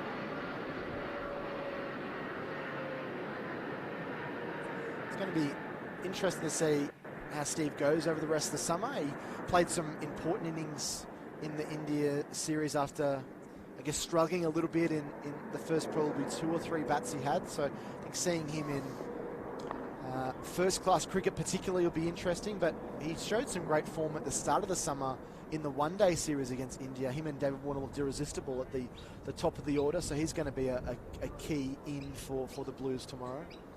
It's interesting when we saw Steve Smith play for New South Wales at the beginning of last summer. He played 3 Shield games, 1 here, 1 at the SCG. I can't remember where the other. Oh no, the other one was at the Gabba, and he made 200s. But he batted pretty slowly, run rate wise. Oh, that's a really quick ball. That had some real pace behind it from Menanti. Ends up being a dot ball to end the over. He's got 5 overs, none for 34, and 45 overs in the book. St George 6 for 219 in reply to Sydney's 7 for 289, where Beau McClintock scored an unbeaten 100 off 96 balls. Yeah, so it starts off tomorrow at North Sydney Oval, and if you're wondering, the Victorian cricket team were given a special exemption to travel up to New South Wales today, which is very lucky for me and Jack, because we'll be commentating on the Sheffield Shield match at the SCG starting this Wednesday. New South Wales hosting Victoria. That is a star-studded affair. Pattinson, Hanscom, Maddinson, just to name a few that are lining up for Victoria. Then you've got the stars for New South Wales. All the test players except for Warner and Cummins are available. So a ripping week of cricket. And then next Sunday, it's looking like we're going to be back here for the GF. Felch to continue. So probably the biggest game of the week is next Sunday, the grand final. That's right. The title's on the line. Talking about Victorian cricket, Will Pukovsky's obviously had that serious injury. We know he's had a lot of head knocks in the past. Looking like he's going to have to go under the knife and go for surgery with the shoulder. It's unfortunate because I think we saw, not that we haven't seen glimpses of what he can do in the first-class game, but to see him get runs in the test arena was really impressive and a real setback for Will. I'll just get your thoughts on that after this ball, Manners. Really disappointing that he's been bitten by the injury bug again. That's a really good delivery that's somehow kept out by Van Tempest out through square leg for a single. Yeah, I'm enjoying this chat, Jack, about the world of cricket. Will Pukovsky. The word is there's a big decision sort of looming for him. Does he go under the knife, as you say, and get that shoulder operated on? Or does he try and manage it and get back to playing? I think he's very doubtful for the Shield match this week. Might be more likely for the Shield match down in Melbourne the week after, if New South Wales go down there. But it's really a big decision for Will. This ball savage down the ground. It's well timed and well placed. They'll pick up 2. Francis looks pretty accomplished at the crease, and that's been one of his better shots as he ticks his score along to 9, 6 for 223. I don't know Will's situation, the details of his injury, but I think a safe option is going under the knife now with such a big gap between now and when Australia next plays Test cricket. Perhaps get it sorted out as soon as possible and go through the recuperation. Oh, Francis has hit that really high. That has gone a long way. That's 12. What a shot that was by Peter Francis. He just stepped back into his crease and has walloped that high and handsome over the square leg region for 6. So a little bit of a morale victory here for St George as they add some more runs to the total. 6 for 229. Yeah, plugged into the hill next to the light stand, front of square leg. Good shot from Francis. Just a little short from Felch. It's been expensive, Ryan Felch, today. 7.3 overs, none for 57. So going at more than 9 and over. And he comes. Francis gets a little inside edge on this one and dribbles it past the man at fine leg inside the circle. And well, they say that's a number 11 or number 10's cover drive. And he picks up a couple more there to move himself along to 17. So he is on 17. Van Tempest is 17 as well, 6 for 231. We're so spoilt, Menners, with so much cricket coming up. There's the Marsh One Day Cup, there's the Sheffield Shield, and obviously there's two pretty important test series going on. You've spoken about the England-India test. I've been really intrigued by what's happening between Bangladesh and the West Indies, two sides that are... Be following today because Bangladesh has made a big comeback. Two sides that are trying to, I guess, claw themselves up that ICC World Test Championship ladder and just the world rankings as well. We know the issues that the West Indies have gone through, I guess, at board level and not always having their strongest players playing. But Bangladesh have been very impressive. Shakib Al Hassan is a superstar in Bangladesh and has certainly been one of the top all-rounders in recent years. What have you made of their performance against the West Indies in that test match there, as we see Felsh come in? This ball launched out to deep mid-wicket for a single. Well, remember the name Kyle Mayers because he played the most phenomenal innings last week to lead the West Indies to victory against Bangladesh in a massive fourth innings chase. They were chasing 395. Mayers was 210 not out in one of the most famous victories in Test history, the highest ever fourth innings run chase in Asia, and Mayer did it on debut. Things are a bit tighter in the second Test match. West Indies made 409 in their first innings. Bangladesh 296 in reply, but the West Indies 8 for 115 with a lead of just 2-8. So Bangladesh are fighting back, and they were a really tough team at home. It was very disappointing last year that Australia's tour of Bangladesh was cancelled because we're really looking forward to see how Australia did in those conditions. But Bangladesh at home are a tough team, and this could be an exciting second Test match with Bangladesh chasing in the fourth innings. Australia, when they've played Bangladesh, haven't always had it their own way. There was the famous Mohammad Ashraful innings when Australia played the just before the 2005 Ashes, I think in the triangular one-day series there.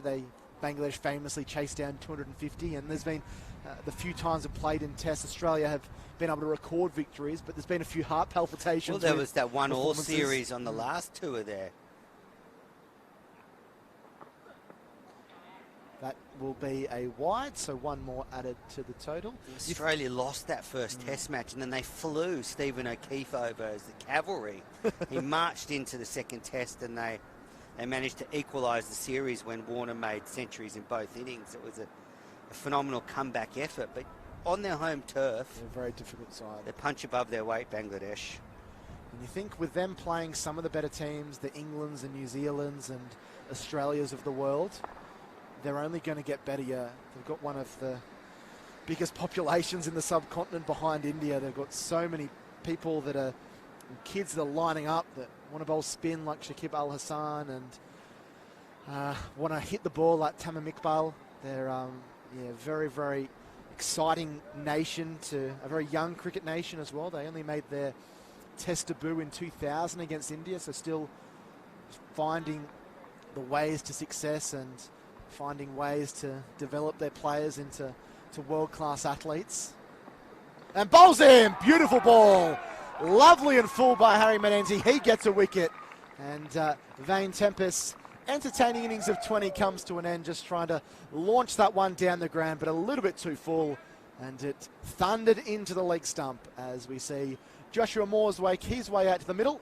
And St George now 7 for 236 in the 47th.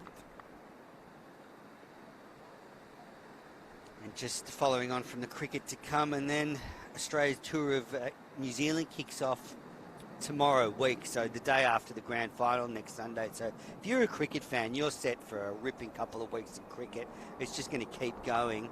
And there's 5 T20s over in New Zealand, and although all the first team aren't there because of the Test squad still being here, there's still a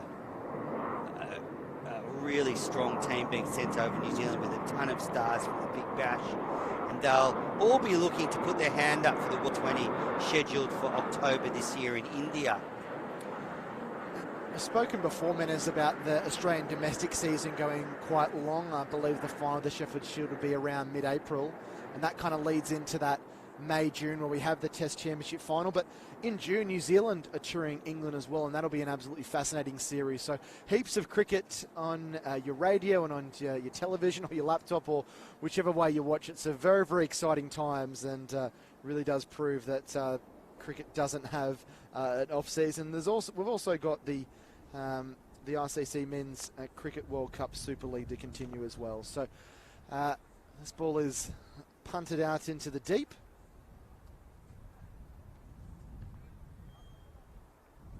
Yeah, the Sheffield Shield has been reduced from 9 rounds to 8 rounds for the summer. They've cut 2 rounds off, and actually they have to play 7 rounds for it to be considered enough games to award the trophy. So that's why the outbreak in Melbourne was... Menenti in. This ball bunted out to deep mid-wicket for a single there by Francis, who's getting some valuable runs, the talented number 8. He moves to 19, 7 for 238. Yeah, I would say that that latest outbreak in Melbourne would have had the administrators at Cricket Australia running around furiously and pulling their hair out. So they have to get a minimum 7 rounds in. They're scheduled for 8. And in the Marsh Cup, it's just going to be a straight 5-round comp. Everyone plays each other once, top 2 into the final. Menenti charges in. It's a lovely square drive out into the deep. They might come back for a second here. Moores might be in a bit of trouble. He will be. Moores is going to be run out. And that kind of just sums up this run chase for St George. Some real miscommunication. Menenti didn't bother trying to throw the stumps down. He decided to be quicker just to run there and whip the bails off. And unfortunately, Joshua Moores departs run out for 1. And St George lose their 8th wicket now. 8 for 238 in reply to Sydney's 7 for 289. Yes, earlier in the broadcast, Mary Kay asked me if I knew any famous St George players. Well, I could see on the back of their shirt that there's their training facilities named after the late Norman O'Neill. And he was one of the finest Australian batters in the late 50s and 60s, and I had the pleasure of coaching with him for many years in various cricket camps. And he was a wonderful player, played a famous innings in the Tide Test match, big 100. And then Sobers also with an equally famous 100 in the Tide Test. But he's one of the finest players to have donned the red V. That's right. I think that's the only time you're going to get excited about talking about the red V. Because I often see your eyes glaze over when I start talking to you about the mighty Dragons in the NRL. And fair enough. I think my eyes would glaze over if I wasn't a St George fan. So a couple of quick wickets here, and Bill's back into the attack. What can he do with the ball? Beautiful ball! Oh, Yorker first up. That is a corker. And Francis couldn't do anything about that one. Bill's just very nonchalantly doesn't even celebrate, just walks back to his bowling mark. He's got 4 for 32. And St George, well, the end is certainly nigh to the boys from the St George region. 9 for 239. Still 50 behind Sydney's total of 7 for 289. Tom Ortiz, the new batsman. Yeah, I sort of feel that St George have squandered a pretty good start. They just weren't able to get going after they lost those 3 wickets. The top order all got starts. The innings just got stuck, didn't it, in those middle overs. And some good bowling by Sydney Cricket Club, especially Ben Menenti. And I feel the Hopkins dismissal kind of changed things a little bit. It wasn't a momentum shifter in terms of wickets started tumbling immediately after that, but the run rate dropped and stagnated, didn't it? At that stage, at 1 for 125, psychologically, if you get to 1 for 150, 1 for 160, even if you're falling behind the run rate a little bit, the opposition is probably getting a little bit nervous. But yeah, it was just unfortunate that they had a few guys that got themselves in and played some good shots, but weren't able to come up with that one big score which they needed, which McClintock was able to do here for Sydney. So Bills comes in, Ortiz faces and works this one onto the leg side. So he gets off strike straight away, which I'm sure he's pretty relieved about, and it will go down as a run. So Ortiz 1.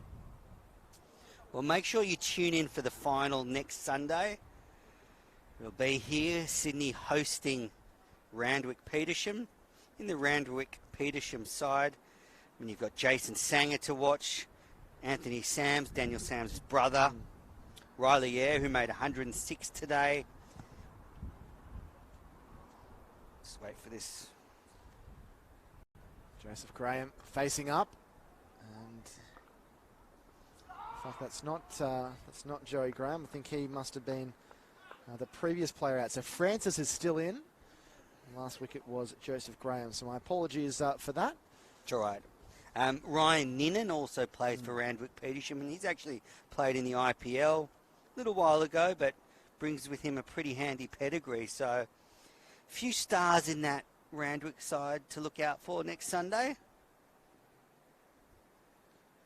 Ortiz forward and defending. That was a good shot there to Bills. Did you say they were 4th on the ladder? Yes. So you'll have 2v4 in the final. Could be a cracking match next Sunday. Should be, I think. I think these teams will be pretty evenly matched after what Randwick-Petersham did today, toweling up Manly at home. They'll come in full of confidence. Yeah, they will. 9 for 241. 2 balls left in the 48th over. Bills the short ball, and that had some pace behind it as Ortiz swings his head out of the way. Takes evasive action.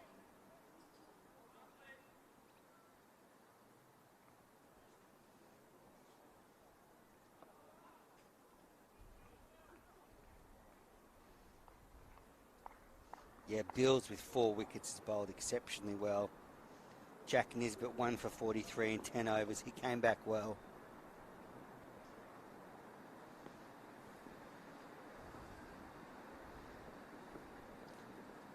And a leave there by Ortiz to end the over. So just 1 over left for Bills. He's bowled 9 overs, 4 for 34. It's been a great day at the office for him. And a pretty good day at the office for Sydney, who have wrapped up this game here with still 2 overs remaining. St George, though, a solid score and a respectable score. By no means have they disgraced themselves in this fixture. 9 for 241 after Sydney made 7 for 289. Francis 20, Ortiz 1, but none of the St George batters able to hit a half century, which has been disappointing, with Hopkins the top scorer with 49. Do you think Bills will get a chance at picking up 5 wickets, or will it end this over? I think he will. I'm going to say that I think he'll get an opportunity, particularly with Peter Francis on strike. He's pretty assured in his innings so far. As you say, it's been a pretty good performance from St George. They came here in the 2-day comp and conceded over 300 and then were rock and rolled for 90 odd. So they've been a lot more competitive in this contest. Nice shot by Francis, but he's not going to take the run. He wants to stay on strike and maybe get a 2 or a 4 further on in this over. And they should be proud of themselves, St George. Probably didn't look overly convincing in the preliminary rounds, but still qualified for the quarterfinals, which in itself was an achievement. But then to beat a great Sydney University side that has so many quality players, it was a great little victory, and probably the victory of the season for them. Francis swings and misses outside the off stump, and then to put up a good fight against Sydney. They've proved that they've got some good young players, some players that are developing that are... Mary Kay brought up Walshy before. Remember Andrew Walshy scored that big 100 and bowls off the wrong foot? He is not playing today. 200. Yeah, 200. Not playing today for the Saints. No, he does play a lot of second grade. Sassball is monstered down the ground, really well timed, but will only get a single for it. I know that he was in that Kingsgrove Sports T20 Cup squad, but he had mainly been playing second grade for St George. Yeah, don't have any info on that. I don't know whether he's just missed him bowling off the wrong foot. Yeah, that's Interesting right. character. Well, beautiful scenes here at Drummoyne. Happy spectators. They're going to see their home club into the final next Sunday. Benny Manenti's happy. won a Big Bash title. Now, can he win the 50 over cup? His pocket will be full of titles by the end of the summer. So Ortiz just taking guard. Quite an expansive field that's been set by Matt Rogers. He's got Menenzi at deep mid-wicket, Bills at deep square leg. There's a deep cover point, deep long off. And that is a slower ball out of the back of the hand outside the off stump. And Ortiz looking just to try and bat the overs out. Just lets that one go by the by. A fantastic day here. Great to have this level of cricket covered. I hope you've enjoyed the coverage wherever you are watching, whatever you're watching on. Seen some terrific performances. And a big booming drive. Attempts to hit the cover off the ball. There's Tom Ortiz there.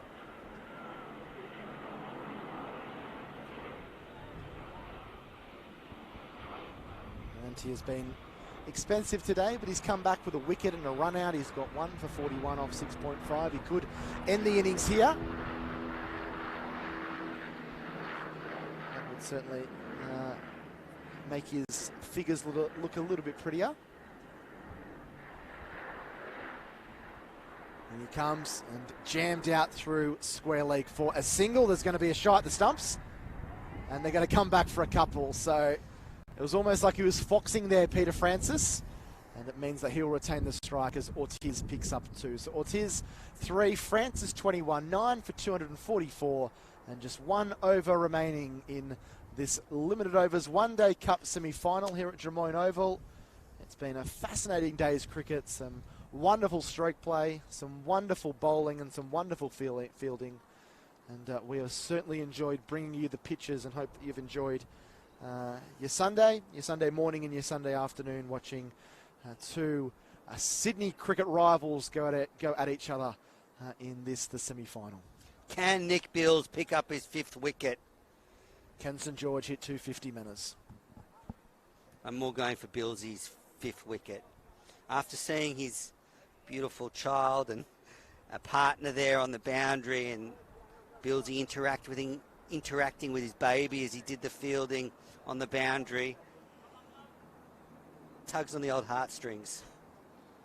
You're romantic at heart, aren't you, Manners? Bills comes in, and Francis skies this one off a thick outside edge, runs away down towards the third man boundary, and Francis collects 2. So he goes to 23, 9 for 246.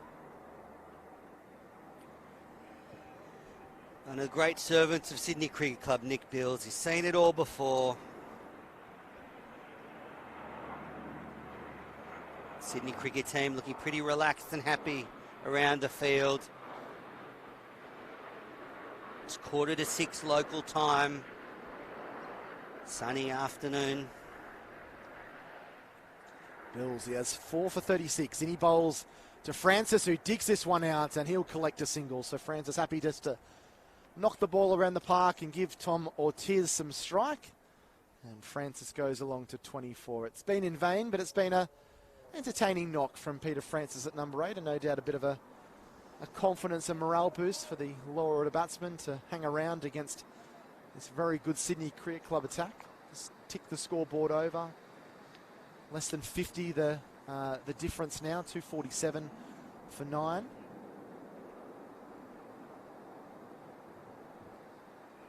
Ortiz faces up to Bills, and he drives beautifully down the grounds and picks up a single. That was a number 4's off drive that was down the ground by Tom Ortiz, and he picks up a single. 3 balls left in this match.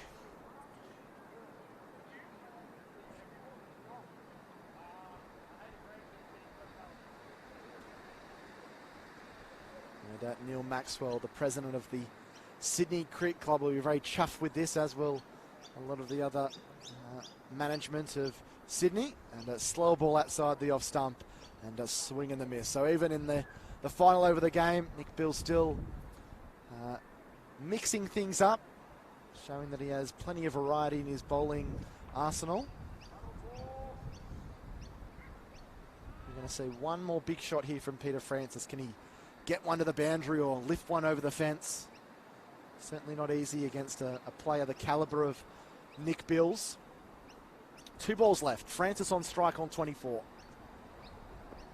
And he lofts this one. That's a beautiful high shot going out towards the boundary and has reached the boundary. Just confirmation whether it's 4 or 6. And it's 6. So Francis has a nice little flurry towards the end. Takes St George past 250 and moves the score along to 9 for 254. Francis over to 30 not out now. Split the gap in the outfield there nicely. 1 ball left. Can Billsy get this last one? Run off with a 5 for Sydney on the verge of the final. So Francis faces up. 1 ball remaining in the innings. 9 for 254. Bills comes in. Francis launches this one high. It's going down to the man in the deep. He gets underneath it, takes the catch, and Bills finishes with 5 and ends the innings on the final ball of the day. St George all out for 254. Nick Bills, the star with the ball, 5 for 44 of exactly 10 overs. And Sydney Cricket Club's dominating season continues with a 35-run win in the final. 7 for 289 when they batted, with a wonderful century to Bo McClintock, 100 not out from 96. And in reply, St George, they were gallant, but unfortunately no one able to really get after the Sydney Cricket Club bowling. Matthew Hopkins was the top scorer with 49. And a flurry of runs in the lower order by Peter Francis, 30, eked the total up to 254. And by no means were they disgraced, but they were always found themselves with their back up against the wall in the second half of the innings. So Sydney moves through into the final via a 35-run win and into the home final next week here at Drummoyne Oval. Menas, your thoughts on this performance by Sydney? A very polished, a very structured performance by them, and they get through to yet another final in this Sydney first-grade competition. Yeah, they're a powerful batting lineup, Sydney, and they displayed all of that power today, making an imposing target of 290 for St George. They weren't able to get there. And I think the frustration for St George will be that their top order got a number of starts but just weren't able to go on with it. Stapleton 37, Hopkins 49, McDonald 45 and Phillips 26. Good starts but not able to get the big score that would have seen St George really challenge that target of 290. But a brilliant bowling performance from Ben Manenti and Nick Bills, and I think the Sydney Cricket Club will go into the grand final next Sunday with a ton of confidence after today's performance. They'll be playing Randwick Petersham, who pulled out a upset win against Manly Warringah at Manly Oval. A superb bowling performance by Randwick Petersham after Riley Eyre hit a match-winning 106 to eke their total up to 213. So next Sunday here at Drummoyne Oval again from 10 a.m. it'll be the final of the Limited Overs One Day Cup. The home side Sydney Cricket Club looking for their second title, one-day title in 3 years. Nick Bills gets a polite round of applause, having taken 5 for 44. But for me, Bo McClintock, the player of the match, with a brilliant 100, unbeaten from 96 balls. So Sydney Cricket Club win by 35 runs. Big thanks to everyone that has tuned in today and has watched or listened to the broadcast. It's been absolutely fantastic to bring you the pictures, and a big thanks to everyone behind the scenes that has been involved with this broadcast. From Zach Goodchild back doing the producing in the studio, to Andrew McLeish, Roy Formica, also Brendan at Sportscast, who has been helping in terms of the producing and running the live stream. And on behalf of all the cameramen that have done a marvellous job, a long day for them, bringing you the magnificent pictures. They do a great job week in, week out, and deserve the praise. We have the easy job here as commentators just talking. They're the ones that are on their feet for 5 or 6 hours. Big thanks to my two co-commentators, Mary Kay and Andrew Menzel. Men, as always, a pleasure chatting cricket with you. Thanks for all your hard work today. Thank you, and I look forward to the grand final next Sunday. Make sure you tune in. On behalf of the whole team here as part of Interact Sports and on KO Sports, I've been Jack Clifton. Thank you so much for tuning in. We'll see you next Sunday at 10 a.m. for a cracking final at Sydney Cricket Club against Randwick Petersham. But until then, this is Jack Clifton on behalf of the team, signing off.